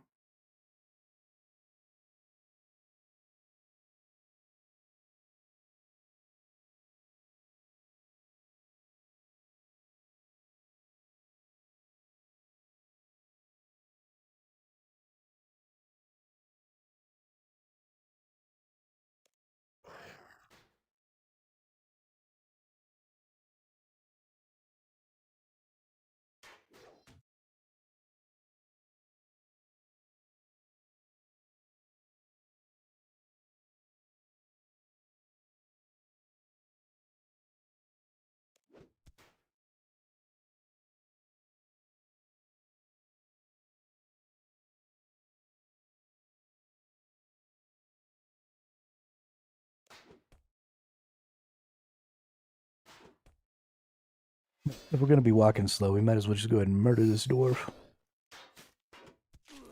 Maybe he'll give me some more cosmic runes. Nope. No cosmic runes. We're also going to murder this dwarf.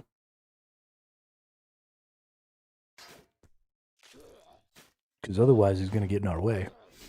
And then we're going to come over here and we're just going to let one of these attack me instead of trying to pick one. Yeah, and then we'll just attack that one. And then we won't end up in the problem we were having earlier. Where some jackwagon wanted to attack me 2-on-1.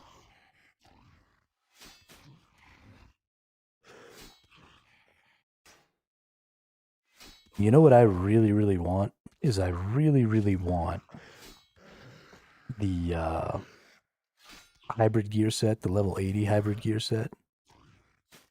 That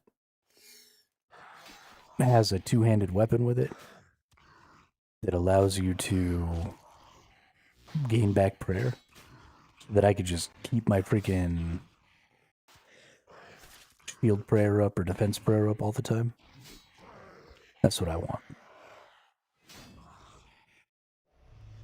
Hey, we got a Robster. Eat Robster, pick up Robster.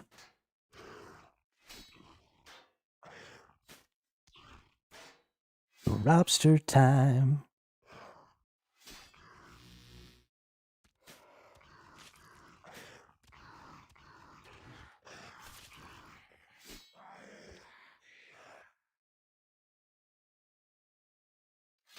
$374 coins. Ain't that something?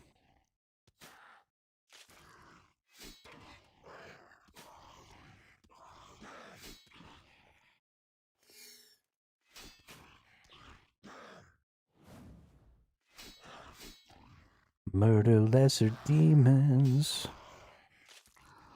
Killing all the demons. Ooh, another Robster. See, I brought Robsters this time. So now the game's like, oh, you brought a bunch of your own? Well, here's some more. Run away, snowman. Hillbilly Joe. Get out of here, dude. Run away.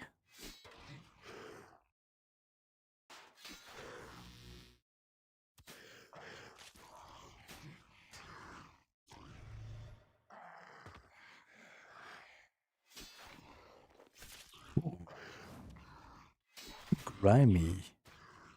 Avanto. Avanti.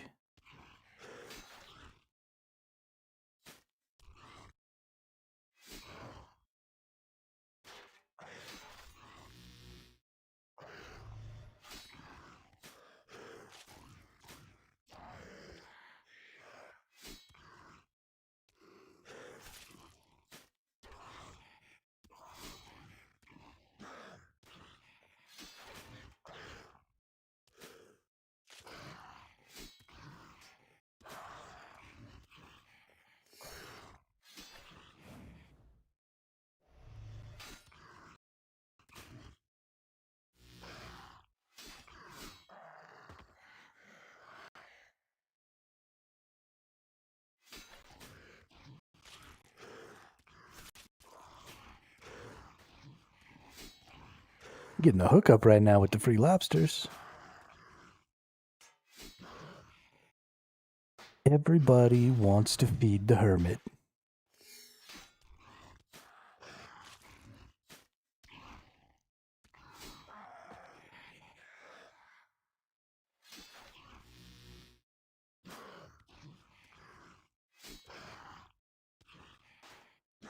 It's so nice of the lesser demons to share their food with me. I really appreciate it. Keeps me healthy while I kill all their friends.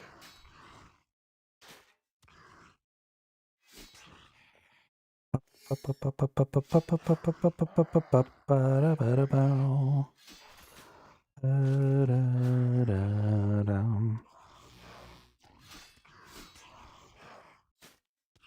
also can't believe that I only have 6,700 hit points in this hybrid gear. Wearing this hybrid gear isn't actually doing me any good right now because I'm not using it for what it's worth. I guess I have an extra 6% chance to crit. But if I want to be making the use of this hybrid gear, I really should be going ahead and using my spells. For example, if I hit that dude with that spell right there, which always hits, it reduces the amount of damage they do by 5%. And so that means I'm taking 5% less damage. So even if I get 5% more armor, which I don't know what the percentage of armor that I gain from the regular gear versus this gear is, I should probably check. But if I'm getting more armor from my other gear, this is still technically giving me the same defensive values. Now I can make it hit 5% less, I can make it do 5% less damage, and I can make me do 5% more damage. So I think the hybrid is a really, really good value. It's not really a good value for this though, right? Because fighting these enemies, I'm not going to have time necessarily to cast all these curses. It takes time. So overall, it's just not having the same impact that it would if, say, I was fighting a boss like the mole. Now, I think the mole, this has some really serious value on. Because being able to, get hit 10% more times, being able to do 5% more damage is pretty good. And eventually it'll be 10%, right? Eventually you get the better spells. So eventually it's 10% more damage dealt to them, 10% less damage dealt by them, and 10% less chance to hit by them, which is just really valuable.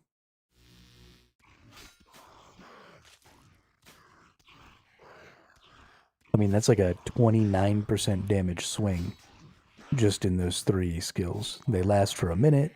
They just cost a couple of runes.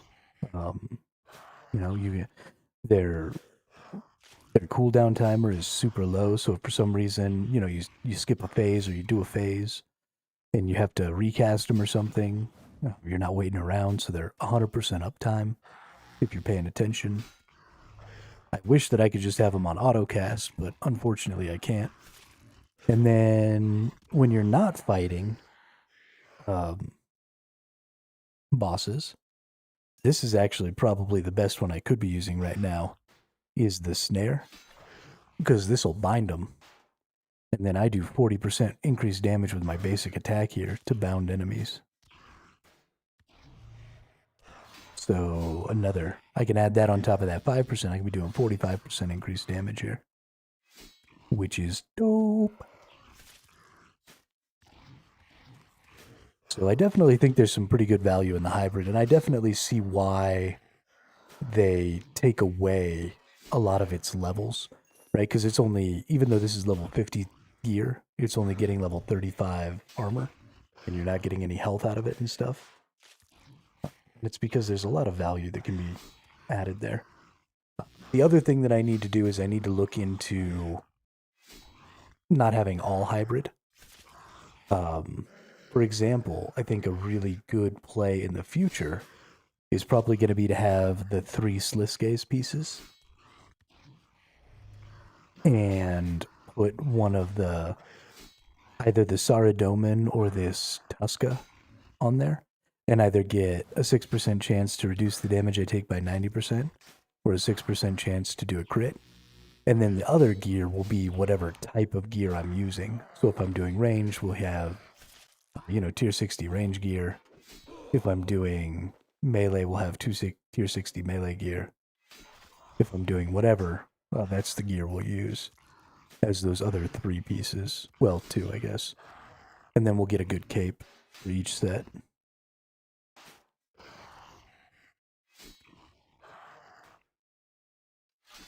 And then for our true hybrid, I don't know exactly what the overlap is between Slisgaze and the prayer gaining, but there will come the best not AFK, but the best AoE farm, I think, is true hybrid, using all the different stuff with the prayer regen.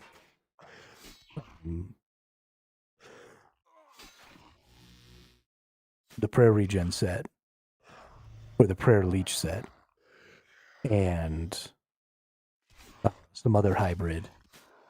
Honestly, actually, you might not need true hybrid. You might be able to just do 2-hand, because 2-hand's got a lot of AoE, actually. So you might just do the prayer regen, and then you'll have to use the necro, because you'll have to use the shield, so that you can cast some of the shield skills. Because you won't be carrying a shield, because you have to carry a 2-handed weapon for that prayer set. But hey, level 55 Slayer. That feels good.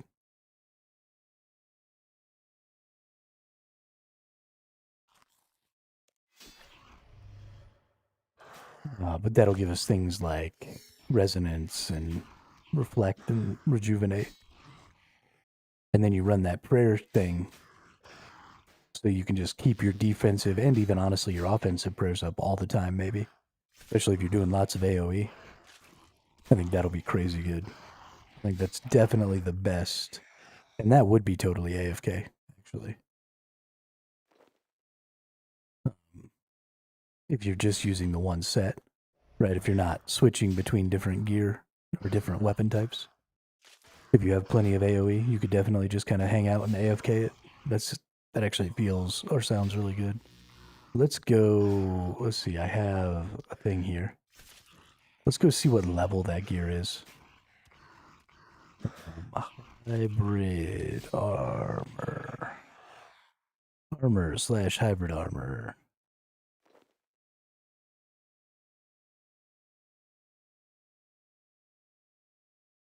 It is the accuracy. So it's a level 70 set. So we're not actually terribly far off. We'll get there eventually. Accuracy, the Doomed's equipment. It requires a hood, a robe, and a robe skirt. And if we go take a look at Slisgaze,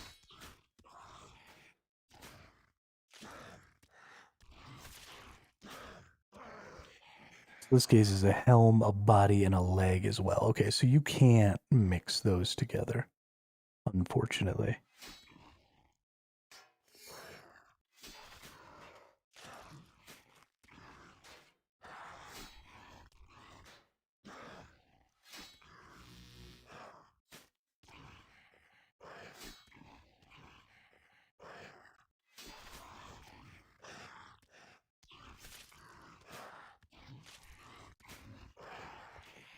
But I think 3 pieces of gear being able to give me a 6% chance to reduce the damage I take by 90% is going to be pretty massive for my tankiness. That's all I really care about, is my tankiness. It'll probably be a part of all of my sets. Be-doo, be-doo, beep, beep, be-doo, be-doo. How close are we to level 59? Hey, only 5,000 away. We're getting about 500 XP, so we only need about 10 more kills. We got to kill 20 more demons. So we're definitely going to get to level 59 here. Then we'll turn our defense XP back on, because we're going to want to hit 60 defense as well. Then we'll have to make a decision between what we're wearing right now and the Orichalcum. Probably end up having to wear the Orichalcum because this gear is 50 as it stands right now. And it's actually tiered down to 35 because it's hybrid. And so once I can start wearing level 60 gear, that should put me, even just the basic Orichalcum stuff is probably just going to be better, which is unfortunate. But once we hit 75, we'll be able to get back into our hybrid and feel pretty good. Or even once we hit 70, we'll get our prayer leeching hybrid gear, and that'll feel really nice.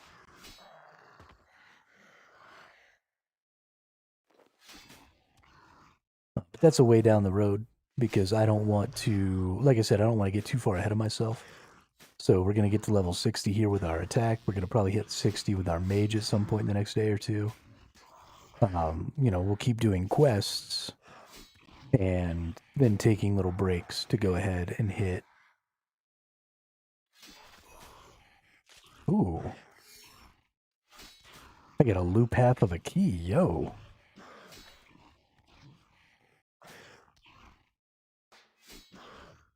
That's dope.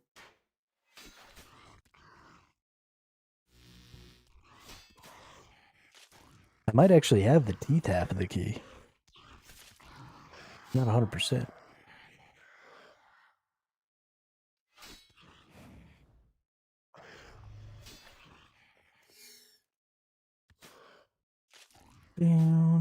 What is our level 55 Slayer? Oh, wow. Level 55 Slayer gives us access to all kinds of shit. Leaf-bladed spear also requires 50 attack. Broad arrows requires 50 ranged. Broad-tipped bolts requires 50 ranged. Slayer's staff requires 50 magic. I wonder what the Slayer's staff is about. Leaf-bladed swords. They're faster than the sword that I'm wearing right now. Nope.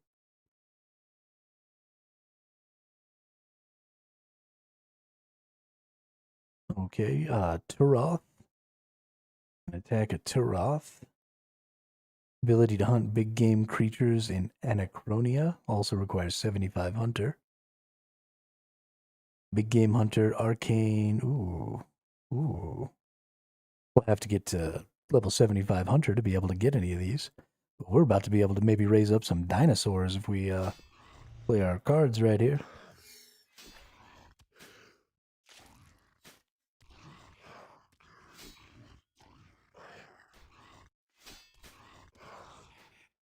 Oh, that's right. Hunter is part of how you do your personal Slayer thing too, isn't it? Don't you have to have Hunter to be able to like get their souls or whatever, so you can put them in your Slayer tower? Is that how that works? Soul Gazer, Rush, Slayer Codex, Skill Mastery. I don't know.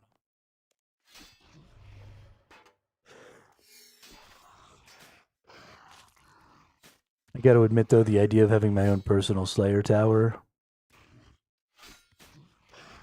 kind of makes me happy. I think it's going to be massive as an Iron Man. So I can go in there and just farm up resources and shit.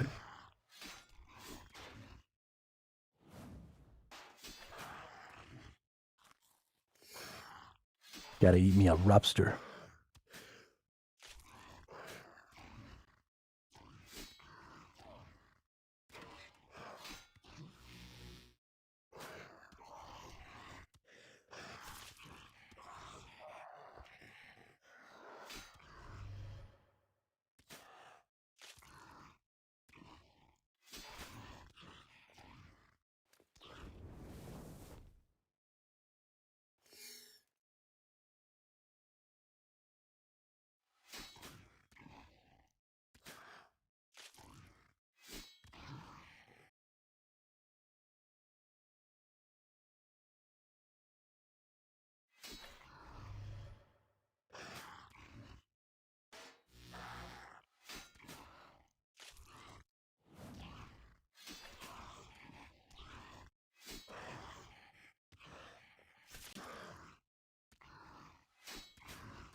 Okay, well,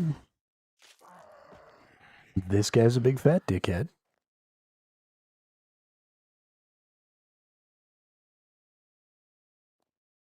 Who doesn't have enough brain cells to hop to a different world and not be in my way.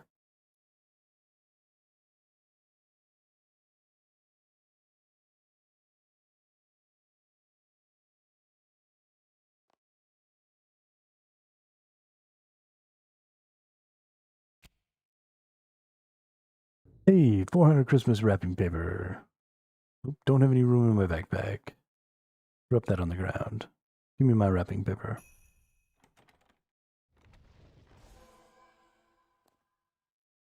Dope.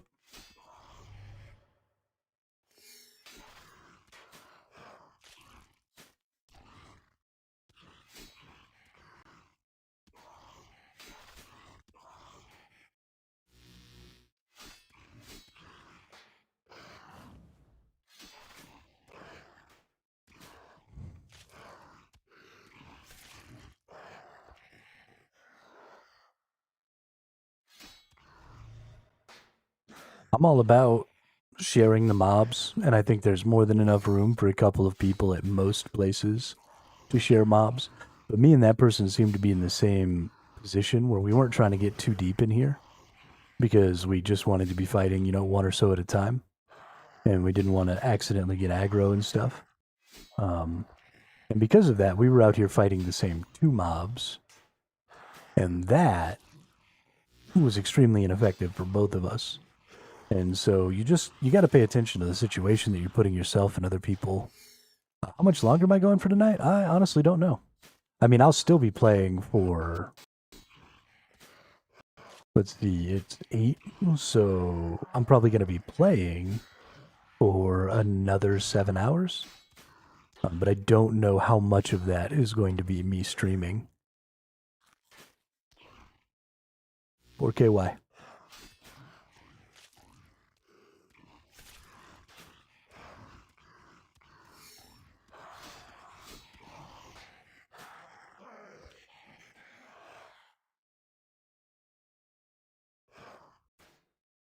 Nope, don't go attack that dude.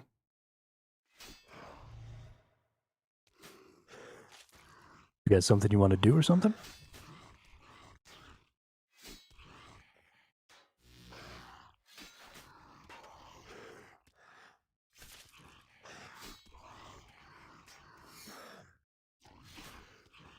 Chill mode stream incoming. I don't normally stream if I'm not going to be like actively talking and stuff. Because I still can't. I don't feel like I can like sit and watch TV and stuff like that. So I try and actively be talking and, narrating what's going on and stuff like that the whole time I'm streaming. And so usually I can only do that for about 6 or 8 hours a day before I'm a little tuckered out by it. And then even if I keep playing, it's usually like really, really AFK style shit. And I usually like play through my TV screen. So I put like a TV show up and then I lower the opacity so I can see through it. And then I watch TV and then I play the game through the TV. If you get it. So I can't do anything that actually requires me to be able to see.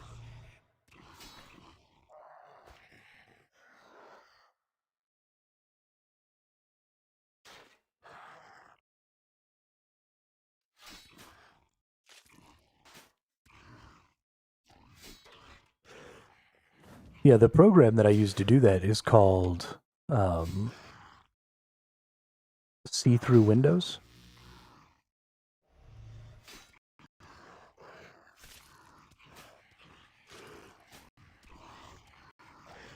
And apparently, an hour ago, my stream disconnected, apparently. I didn't realize. That's obnoxious.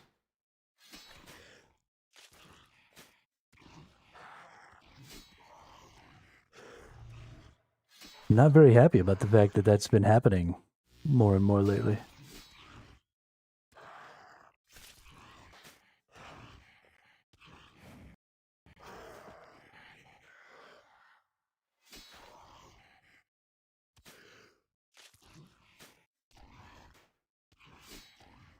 Yeah, it's super fucking annoying, man. Super fucking annoying.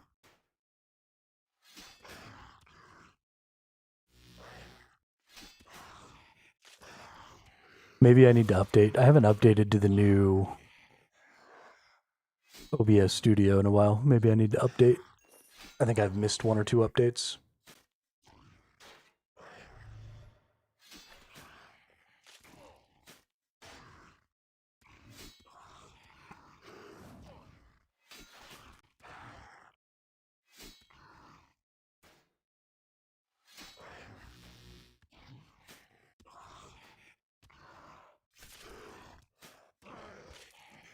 I need to start getting in the habit because I don't want to update before I start streaming because I usually don't have the time because I like wake up and get ready and start streaming.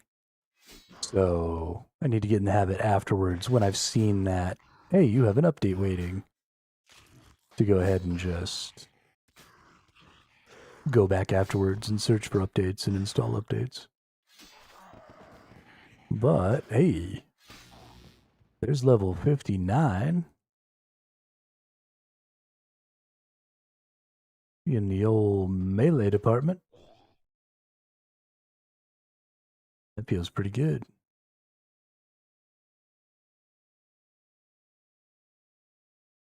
Feels pretty good.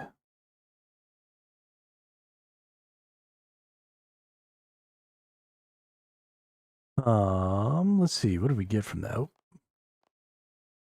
getting attacked by little ghosty dudes.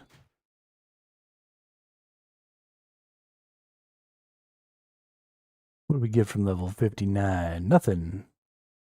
Nope. One more level and we can rock some orichalcum, though. I do love me some orichalcum. Boo-doo, boo-doo-doo-doo-doo-doo-doo, boo-doo-doo-doo-doo-doo-doo, boo-doo-doo-doo-doo-doo-doo.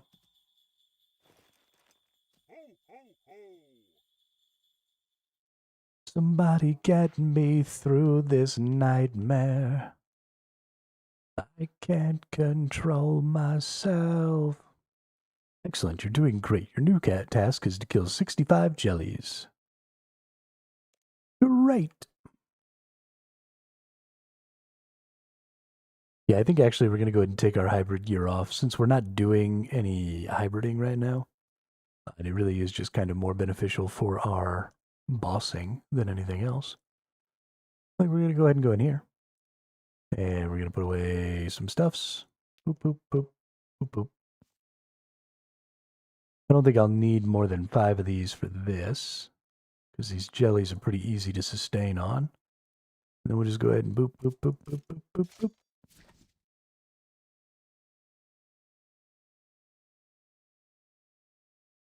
I didn't click this. I wonder why it's doing that. I don't know. Whatever. It's fine. And then let's take one of these out. Oh, no, I don't have enough of those. Never mind. Let's see. Is that all of it? It is all of it.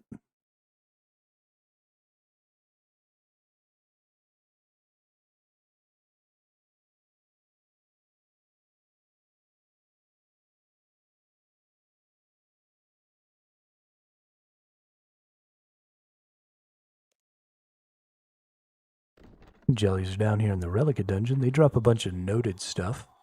I actually really like these jellies because they drop noted water vials and noted other things. Noted big bones. That's what they drop. I've actually found quite a few enemies lately that drop noted bones, which I love because that's going to be really valuable for both my necromancy and my prayer. So I totally dig that. Totally dig that.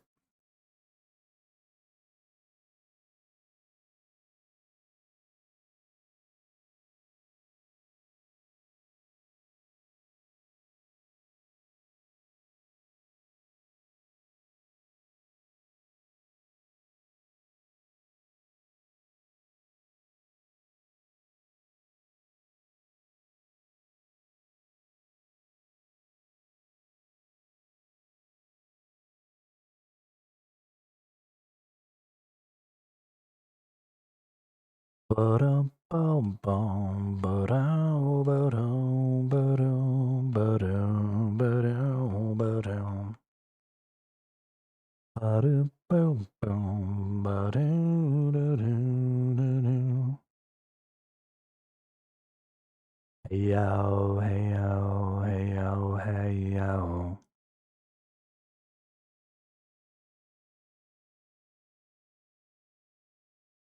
I thought the jellies were in here. Oh, yeah, they're right here. Okay. Hello, jelly.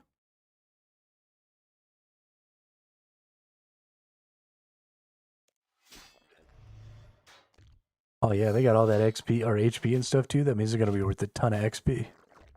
I think the amount of XP you get from enemies is primarily based off of their XP, or their HP, not their level. At least that's what it seemed like to me in the past.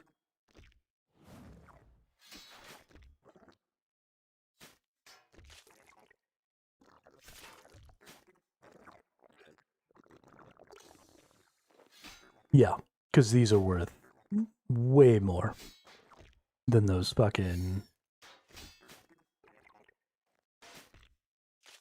those lesser demons. I think the demons are level 63. So yeah, I think the demons are a higher level than these. But they're worth less because they don't have as much HP. Which is hilarious.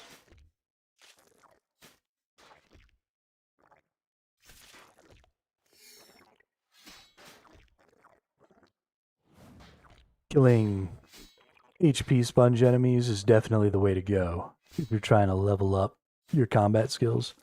Not because, you're getting XP per HP, sort of, which means that your overall XP rate isn't necessarily going to be higher. But because these enemies with higher HP values tend to have lower damage values, they become much easier to sustain against. And so you can end up killing lots and lots more of them without having to worry about going back to town or, refooting up or whatever. You can just kind of sit here and beat the shit out of them. And if you've got some good AoE skills, I mean, if I was in my magic set right now, I could just rock some chain and just blow everybody up. I might need some extra food for that, just because I'd be getting hit quite a bit more, but maybe not. Who knows?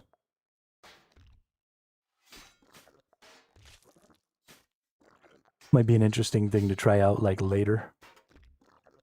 When I'm, like, in level 70 or 80 or something, and I could blow these guys up really good and they wouldn't do a lot of damage to me.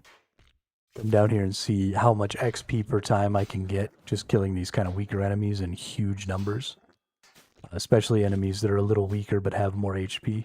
Lower level but have more HP. Seems like a good source of potential XP value. If I'm getting 600 from each of these and I could maybe be killing like 3 or 4 at a time, I could be getting like 2k XP at a time. They respawn pretty quick, and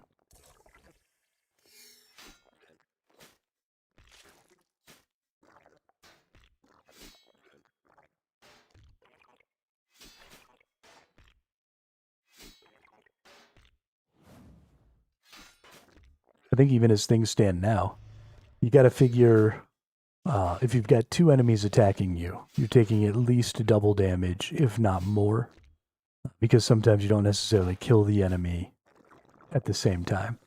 So you need to be doing AoE, obviously, because you can't, if you're attacking them one after the other, then it's dumb to pull more than one, because then you're just taking double damage without getting double the kill speed, and that doesn't do any good.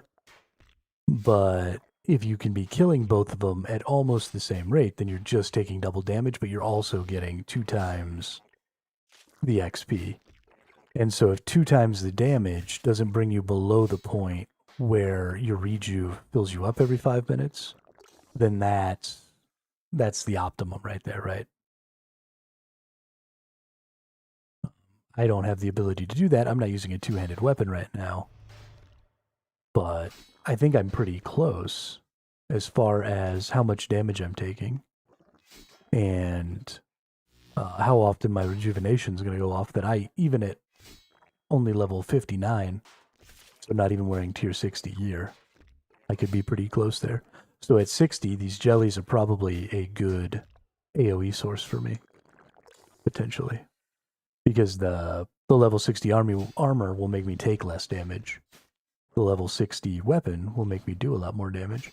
I'm going to wait until I get down to closer to where this defense is before I go ahead and turn my defense back on, and then we'll ding 50 defense and 50 attack pretty much at the same time. That'll be nice. I think I needed about 25k for this one, so I've already gained 3 or 4k.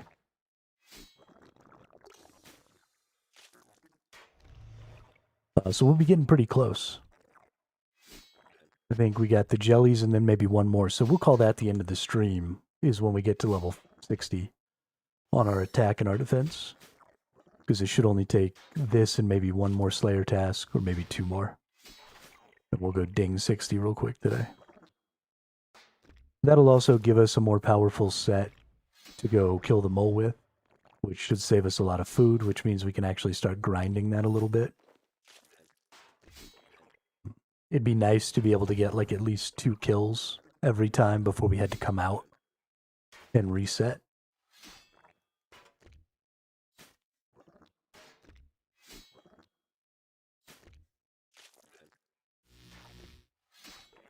So if I can get it down, and we'll just do our melee build.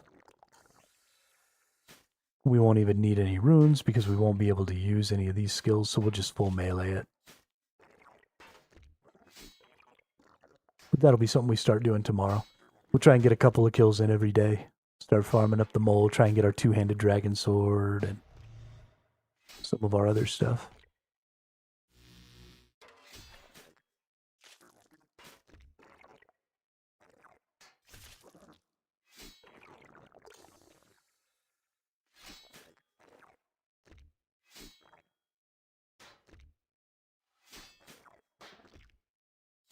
Hey-o, hey-o, hey-o, hey-o.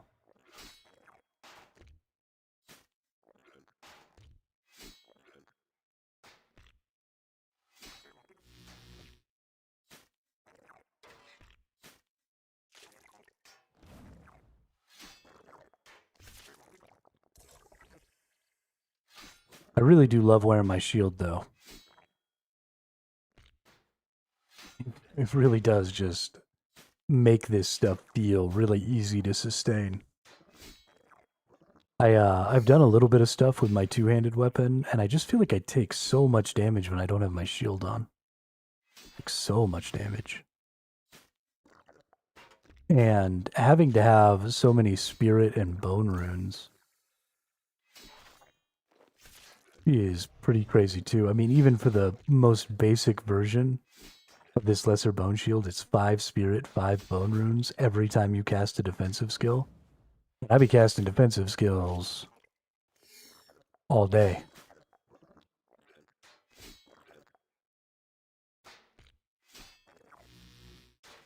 I could burn through those runes so hard.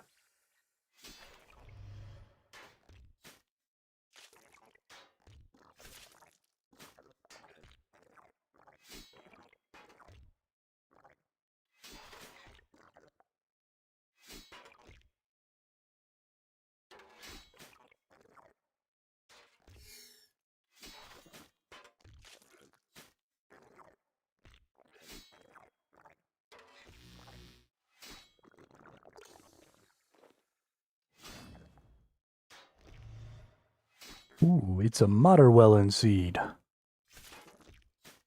Modderwellen.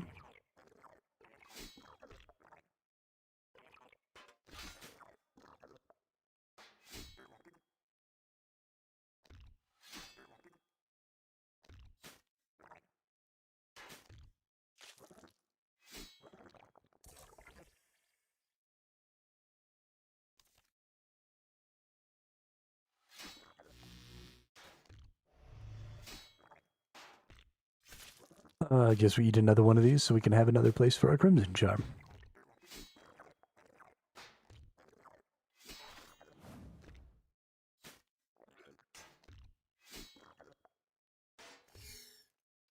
I need my charms. Hey.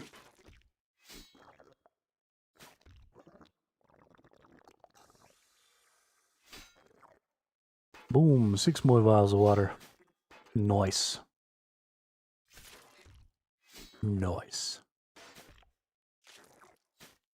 We're not terribly far out of... we're not terribly far out from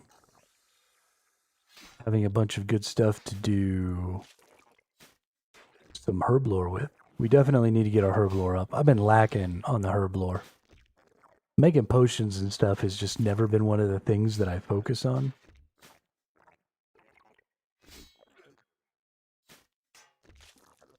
Things kind of have a hierarchy to me in my brain when it comes to crafting and stuff, and it's always smithing, and then like cloth and leather armors, and then, you know, making staves and bows and stuff like that with fletching, and then all the way down at the bottom is like consumable stuff, which, because I like to play markets, is a little stupid, because consumables are always the most consistent money makers in any game with a market.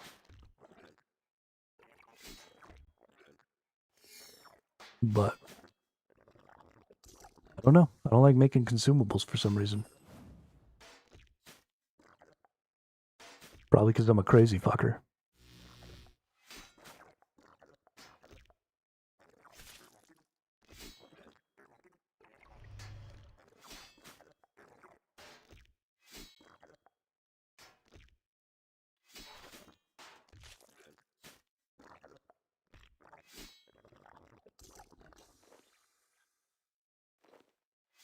Another orange. I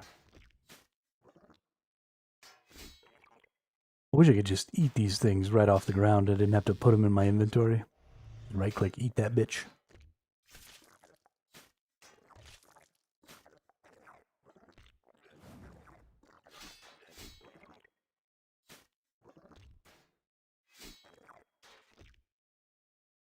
Ooh, we're real close. Nice. Hey, 6 more vials of water. That's nice. Stuff like that and buckets I'm just going to need a lot of. Because that's one of the things, I guess sort of from my Ark days, I really like having an ass ton of stuff just chilling. Right? I don't like only getting as much as I need. I like to get a lot more. So having like a ton of potions, like unfinished potions, would probably make me really happy. So that if I need a potion, I can just fucking grab the secondary, grab the unfinished version, and finish it out real quick. You can do sort of a lot more preparation if you prep ingredients than if you prep entire potions with a lot less work. So if you think about, if I want 1,000 of every potion, I could make 1,000 of every potion. And that means I need thousands of unfinished potions. That's thousands of vials of water.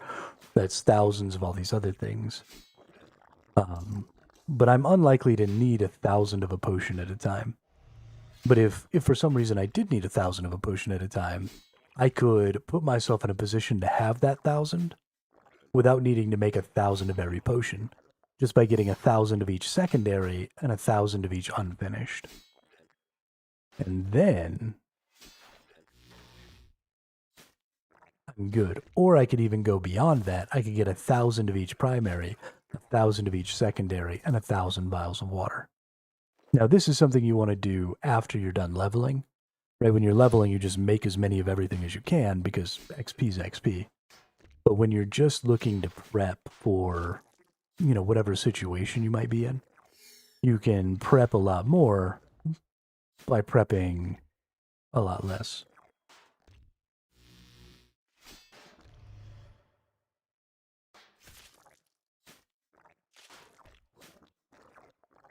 not needing to have, 6,000 vials of water and only needing to have 1,000 vials of water would go a long way. Now, if you already have all the vials, then fuck it. But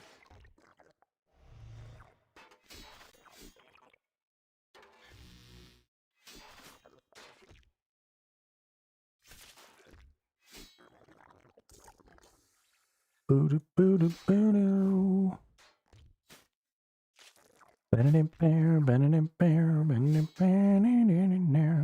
Now, I guess there's one thing.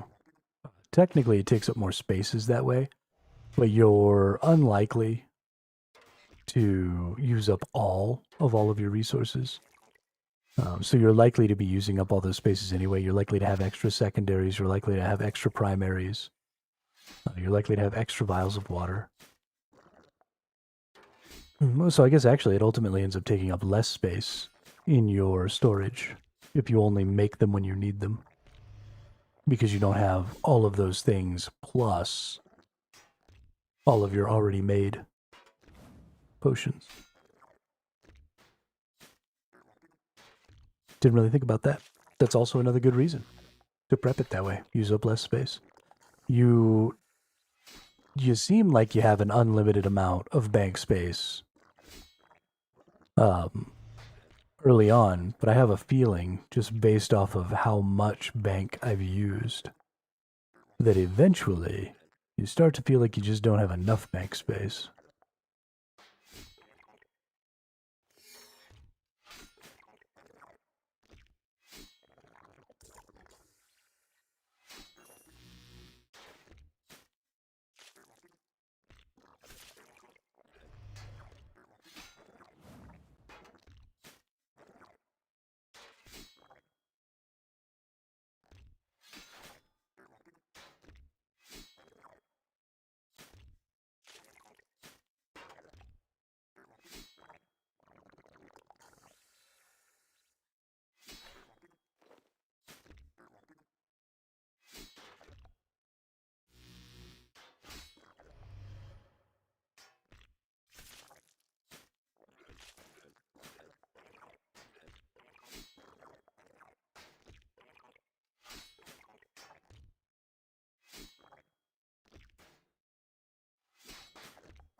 Oh, I fucked up.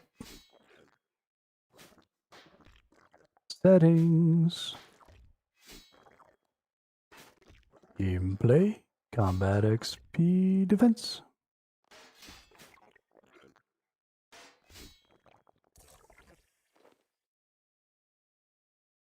We're not going to hit them both at the same time. They're going to be like 6 enemies apart.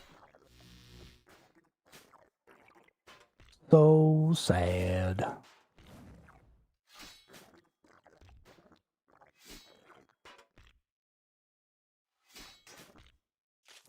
Depending on how close we get, we might just sit here and kill jellies the whole time.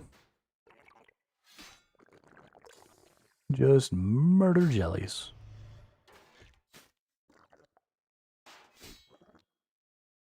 Jello.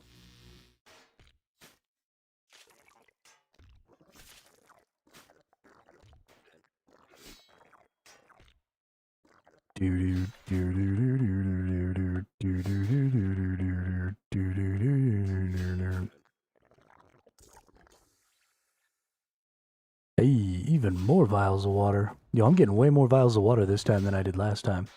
Last time I had to kill 80 jellies instead of 60. And I think I've already gotten more vials of water this time. This feels good. Feels real good.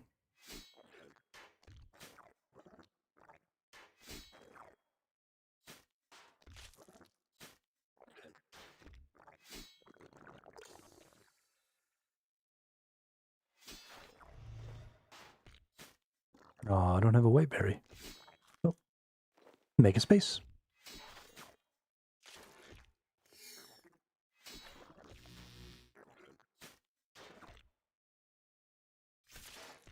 Gotta keep them seeds up. Gotta keep them seeds up.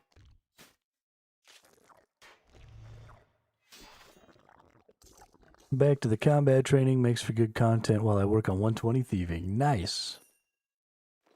Good luck with the 120 thieving. Where you at there, Chixel?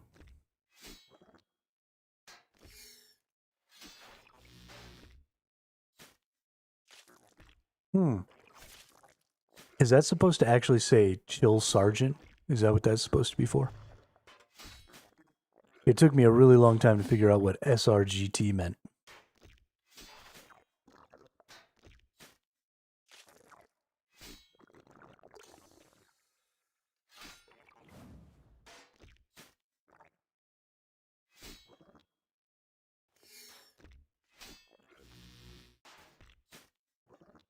Damn, I feel dumb.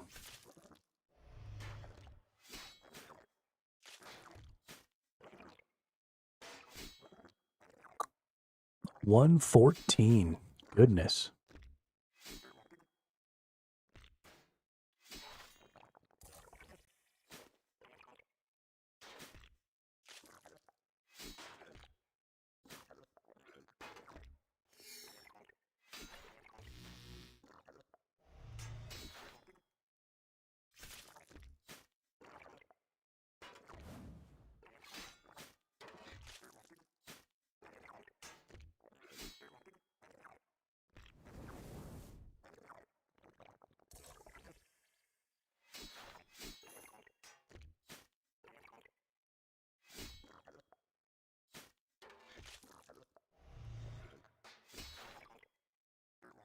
One of these days,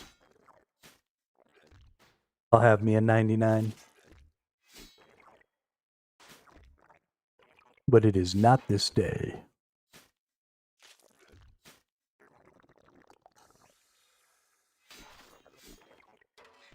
It is not this day.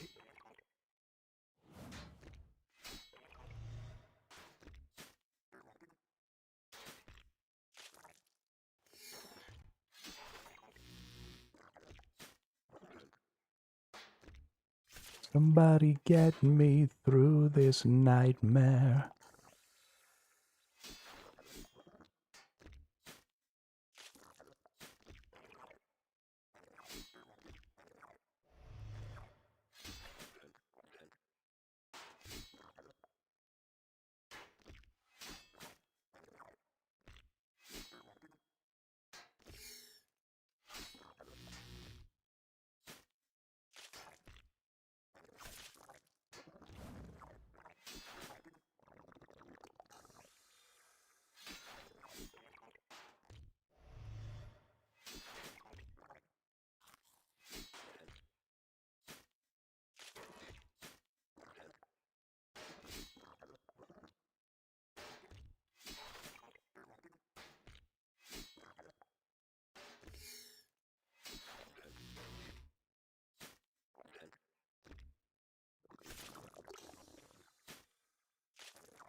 Hey, limpwort seed. I need some seeds. I did do a little bit of seed thieving. I passed about 4 levels thieving seeds the other day. Over at the seed stall while I watched some TV. But it's been a bit. Been a bit since I did any seed thieving. I also haven't really been using my seeds. I really do need to get after that. Been being a lazy bum about it. I haven't gone and checked on my farm in days. All of my animals are probably starving to death. Sure, it's just in a right state. In a right state. But I can't be asked. Just can't be asked. Hey. Ooh. Look at that. More vials of water. Goodness gracious.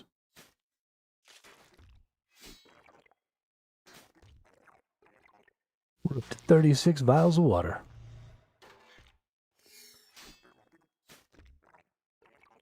You shake my nerves and you rattle my brains.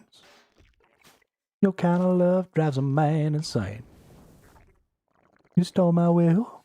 What a thrill.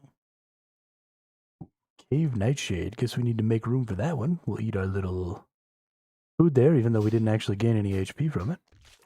But I definitely want this Cave Nightshade seed. I don't know why. I don't know what level this seed is. I just know that I don't get them very often. And so when I see things I don't get very often, I want to get them. That seems like a reasonable way to go about things.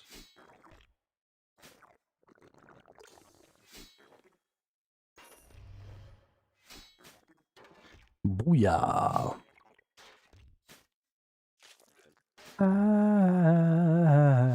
I'm hooked on a feeling, banana mom. I'm high on believing that you're in love with me.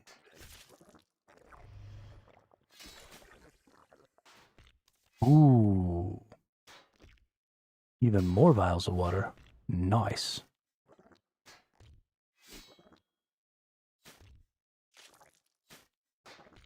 Getting them 6 at a time, that means I've picked them up 7 times, 6 times, 7 times. 6 times. 7 times.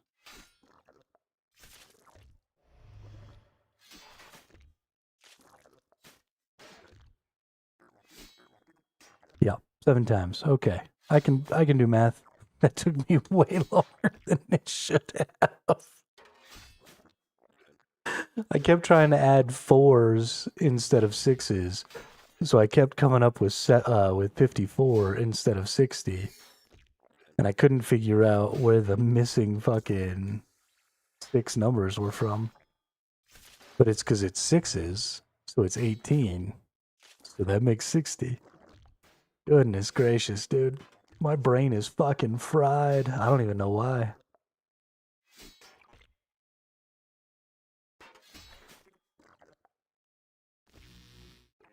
Fucking fried, dude. Hey, some more big bones. I'm not fat, I'm just big boned.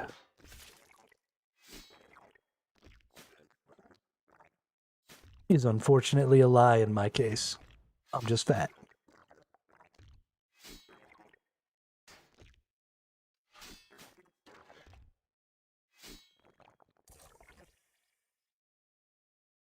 Cause I'm bad, you know it.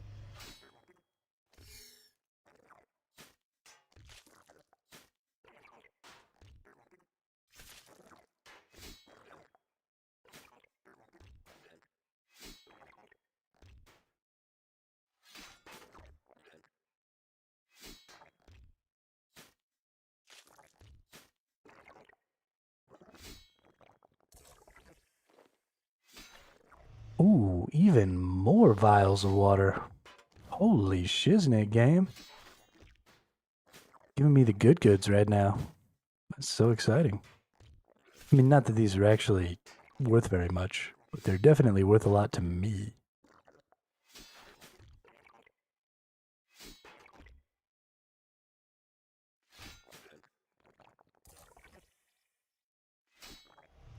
I imagine that these jellies could be extremely valuable to like a one chunk or something. If you ended up in a chunk up here. Needing a bunch of these things.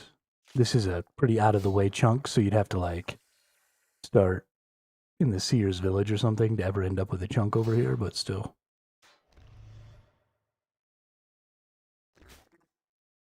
Whoops.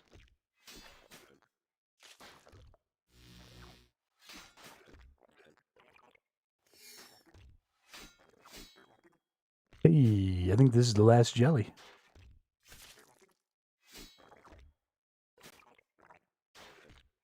Are you gelling? I'm so gelling. Completed 56 tasks.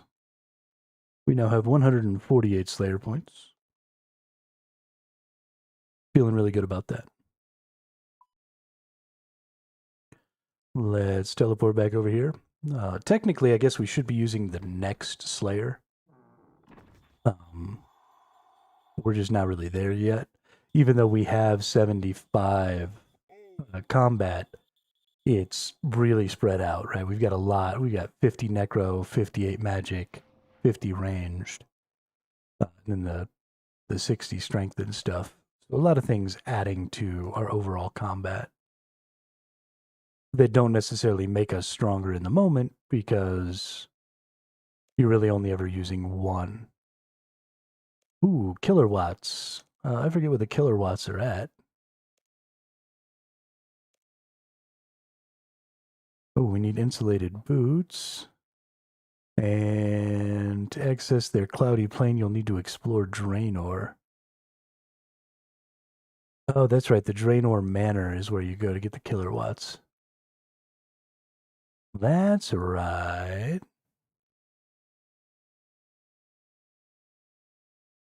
So we go in here.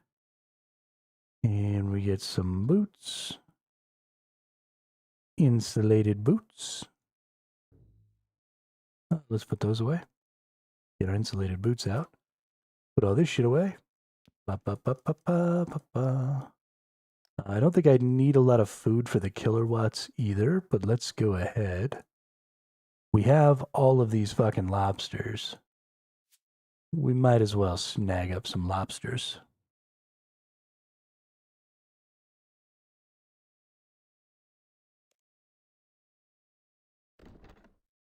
It would just be silly not to.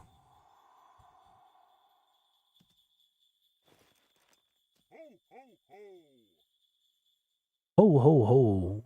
Merry Christmas.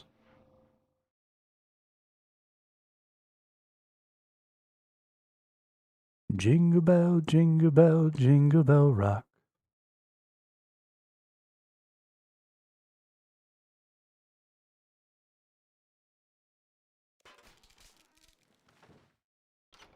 That tree just attacked me. How rude.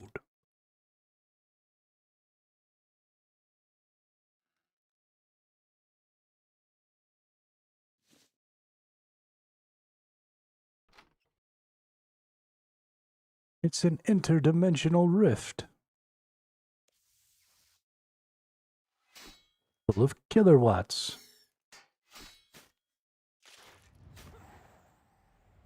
Oh, if I was wearing Orichalcum already, I'd be rocking a crush weapon.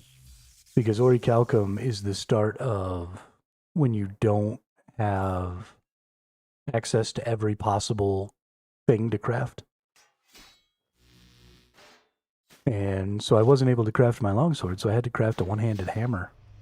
A kite shield instead of a tower shield. It made me so sad.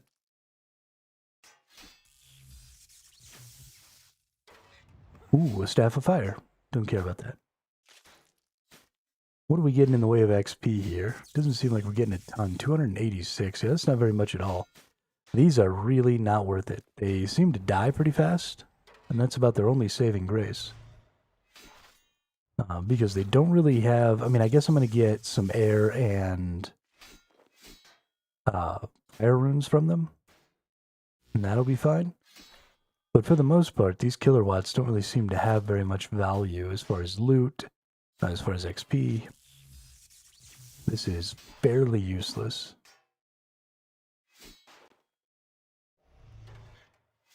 And that makes me sad. But hey, murder a bunch of killer watts. Move on with my life.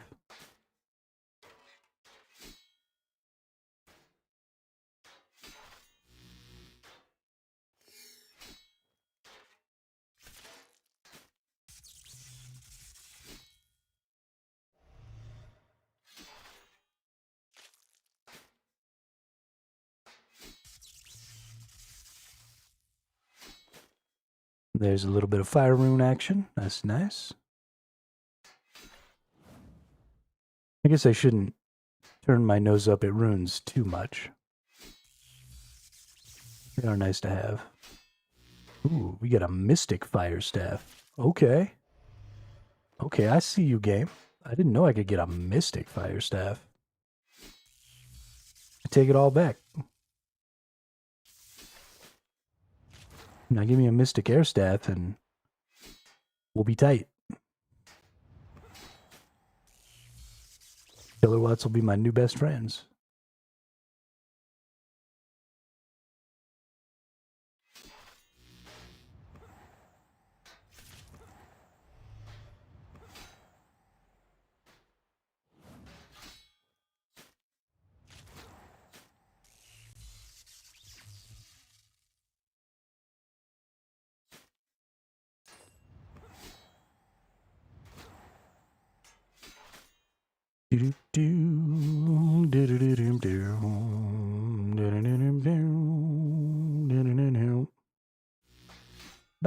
Baby, here I am. I'm a man on the scene. I can give you what you want, but you got to come home with me.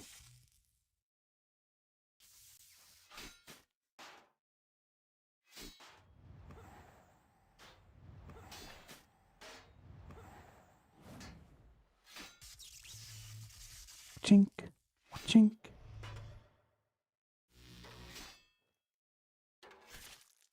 I wonder if our music is still broken, because we had to turn the music off earlier, because it was all broken.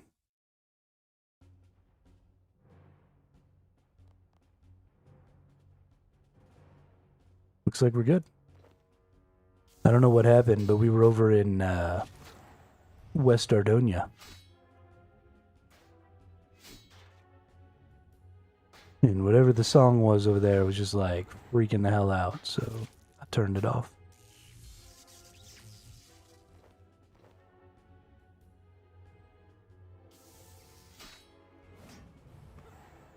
Turned it right the hell off.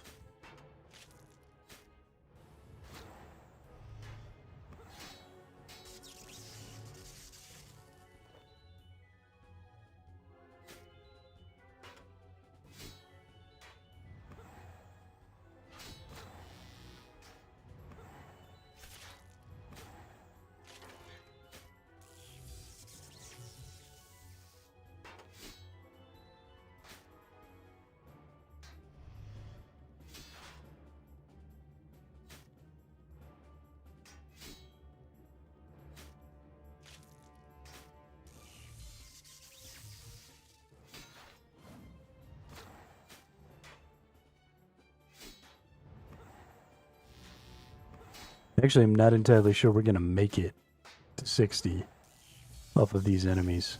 They're so weak, they just don't give any value.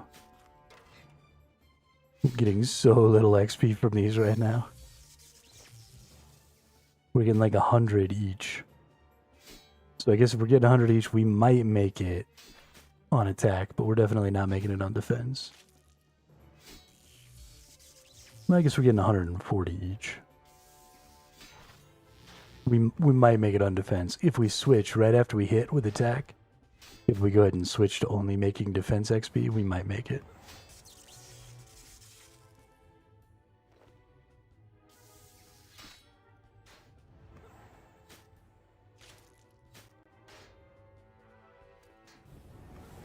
Goodness.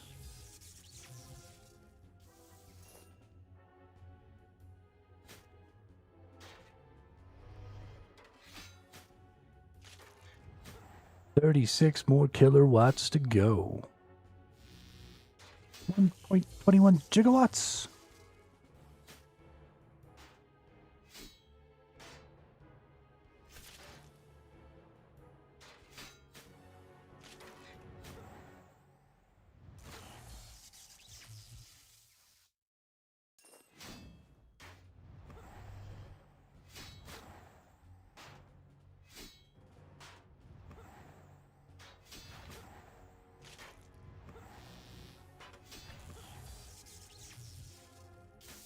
This is such a weird little place.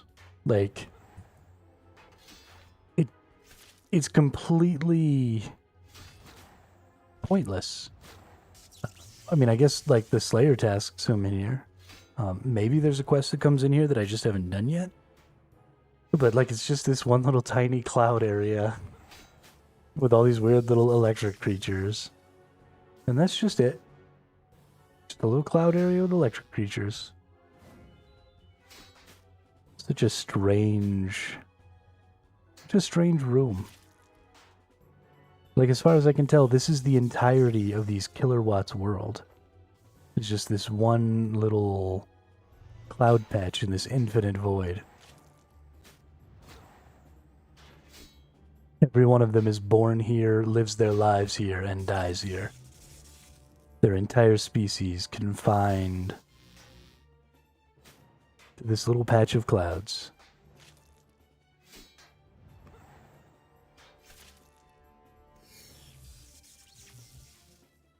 So strange.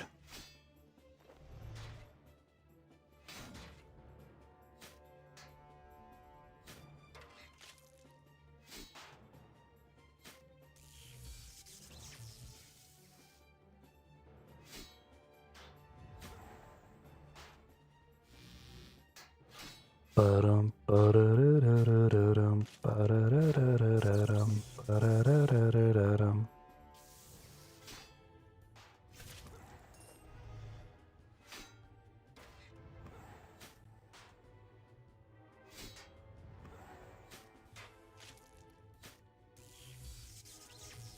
Rounding deep in my sea of loathing, broken your servant I am.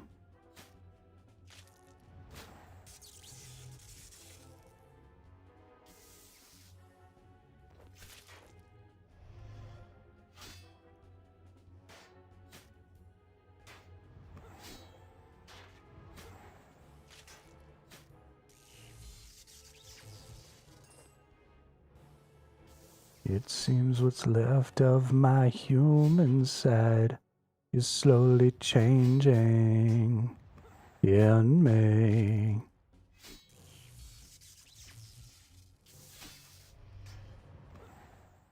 Looking at my own reflection, when suddenly it changes, violently it changes.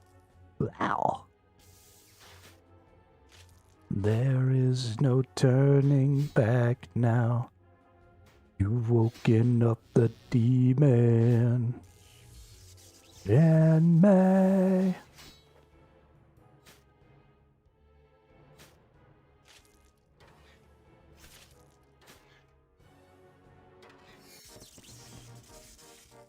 Hey, another level in Constitution. We don't get anything until 70. That's sad. Access to Zamorak's fortress in the God Wars dungeon. Ooh. Combat abilities, Storm Shards. Combat abilities, Shatter. Wonder what those are like. It's very exciting. Very, very exciting.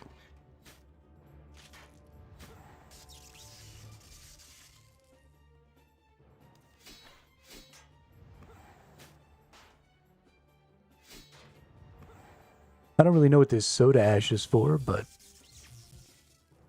it's kind of nice. I do like getting noted items. There's almost never there's almost always value in getting noted resources, especially as an Iron Man. Because then I don't have to, if I want to stock something up, I don't have to like keep running back to the bank over and over again, right? I can just fight the enemies that are giving them. Especially for like Slayer tasks and stuff. Super good. Really like it. Because I'm going to be killing these enemies anyway. And so I might as well be getting to just maximize the value of the resources I get.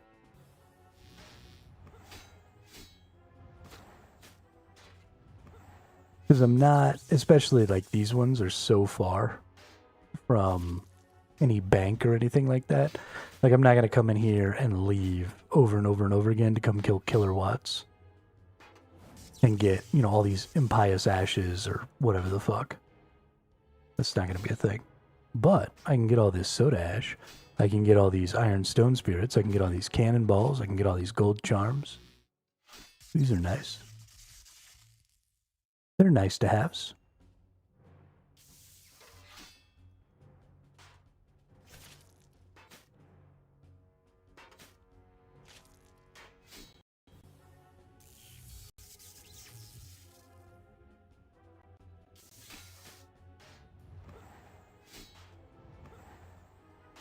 We're getting real close here to leveling up our melee. And then switching over to all defense. We're probably just going to go ahead and kill a couple extra Killer Watts. I don't think we're quite going to make it off of this particular Slayer task. But we'll probably just go ahead and switch it on over. And then just keep killing them just to finish it out. Because it's only going to be a couple hundred XP short, I think.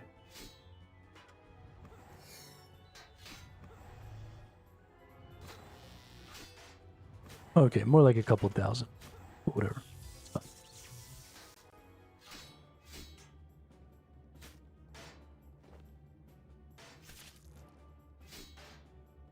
A couple of G's. Then I'm going to go put my shit on and look at myself. Look at how powerful I am in my red orichalcum gear.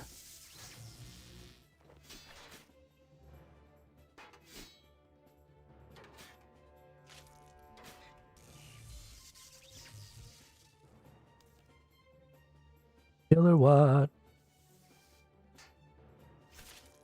Killer Watt. Killer Watt. Gonna murder this Killer Watt.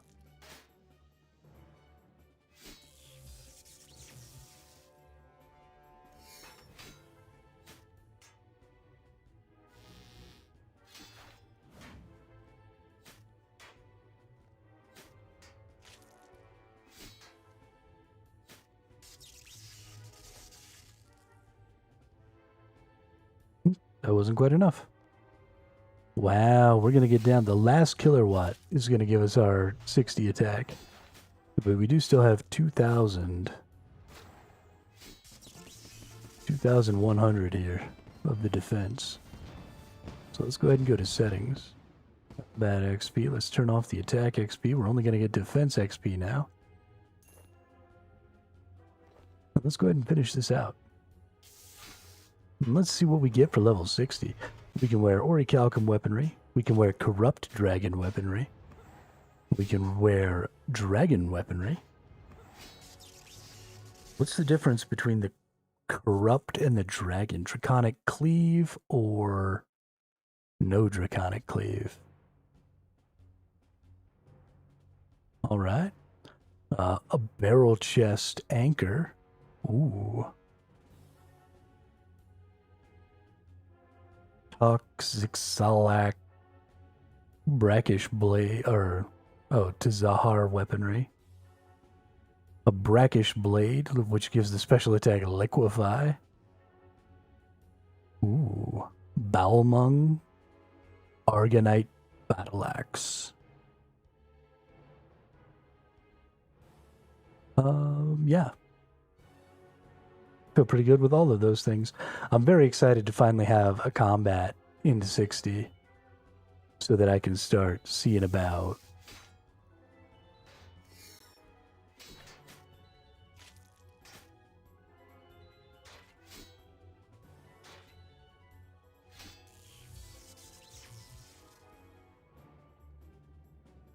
Sorry, I was hearing a weird noise.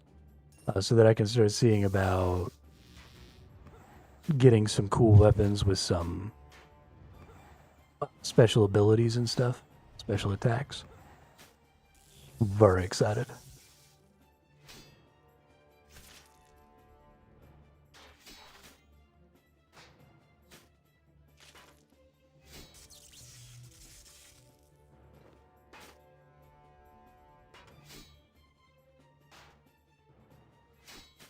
And we're about to hit this level 60. I hope that there's some cool level 60 gear I can wear.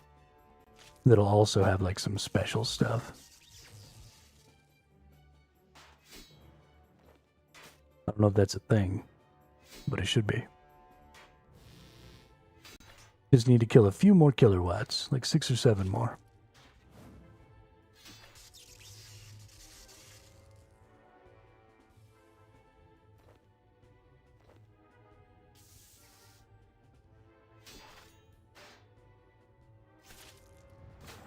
Rolling down the street, smoking Indo, sipping on gin and juice, laid back.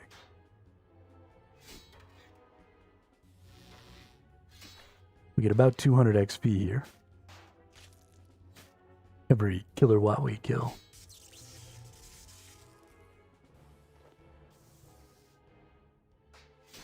I guess it's only like 150. Goodness. We don't get shit for XP in here. Yo, this place sucks. What a worthless zone. Unless these impious ashes are just like the greatest thing since sliced bread, this place is useless.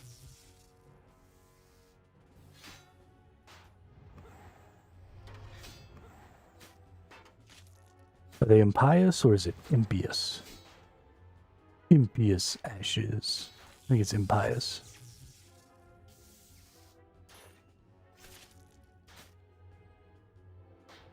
Don't know what the fuck impious means. Like, of an imp. Impious ashes.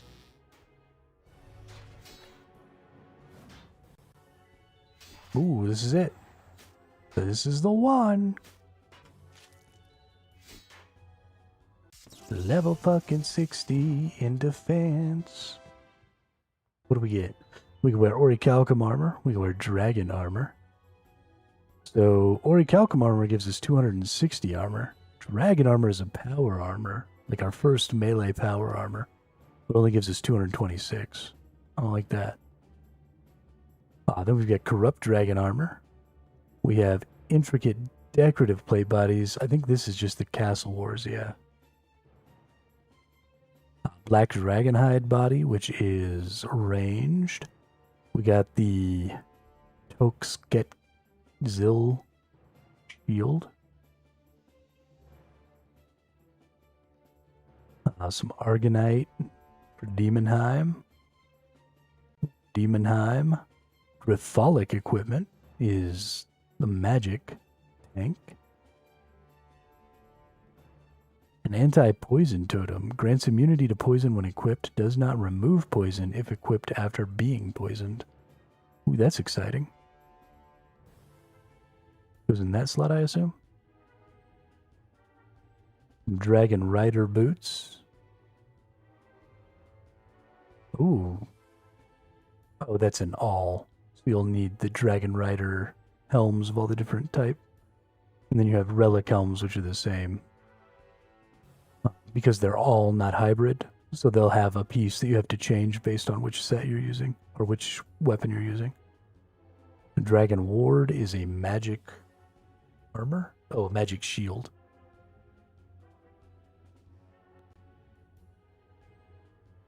Elder Shield Bow. We get Longbow for Demonheim. And Death Warden Robes. So necromancy. Cool. I'm very excited about that. Yo, look at all the peeps in here. That's funny.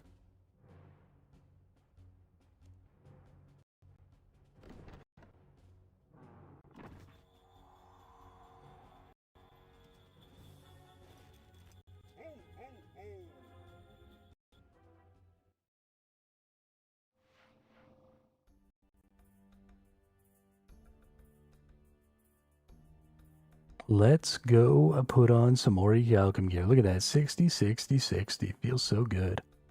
Since we've got 60s on everything here, let's actually go back into our settings just to make sure that we don't fuck it all up in the future.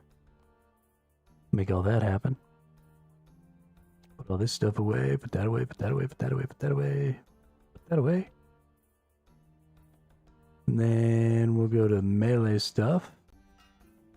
Whoops.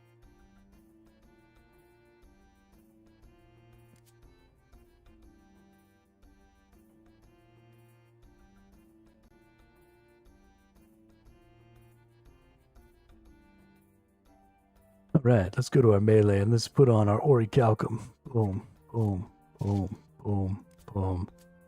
Kite shield. Hammer. That's actually better. Because it's got +1 melee bonus. All right.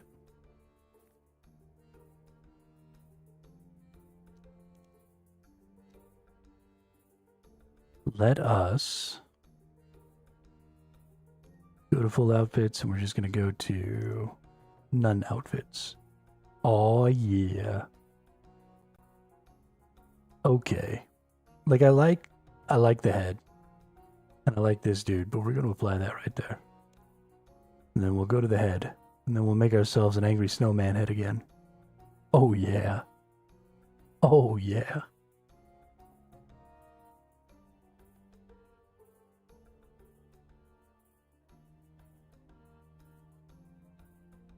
Law.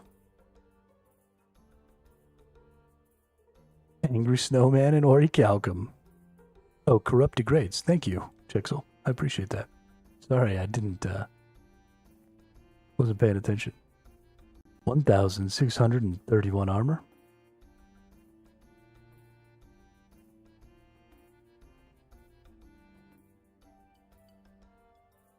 I feel so powerful. We've been wearing rune melee gear for a minute.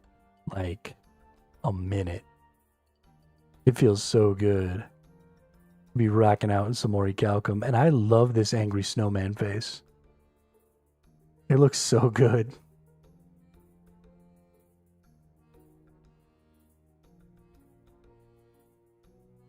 Booyah, dude.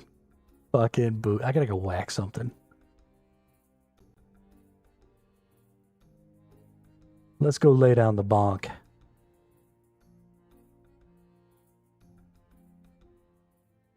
Go kill a couple of vampires. I need vampire ashes anyway, because that's how I make my vampire bats. So we're pretty much always out here killing vampires. I honestly need to just come out here and spend some time. Just stack up like a couple hundred. Oh yeah, look at that bonk. Oh, get bonked, dude.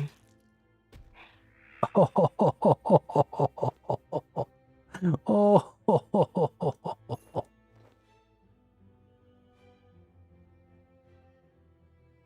That feels so good. Oh, yeah. It feels so good when I'm bonking. Oh, look.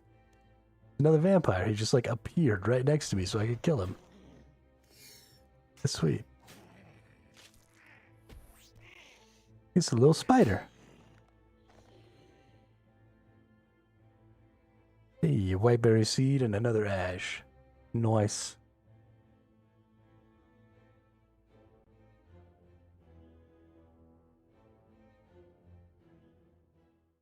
Okay. Do we? Yeah, we'll save that till tomorrow. We'll go bonk the mole tomorrow.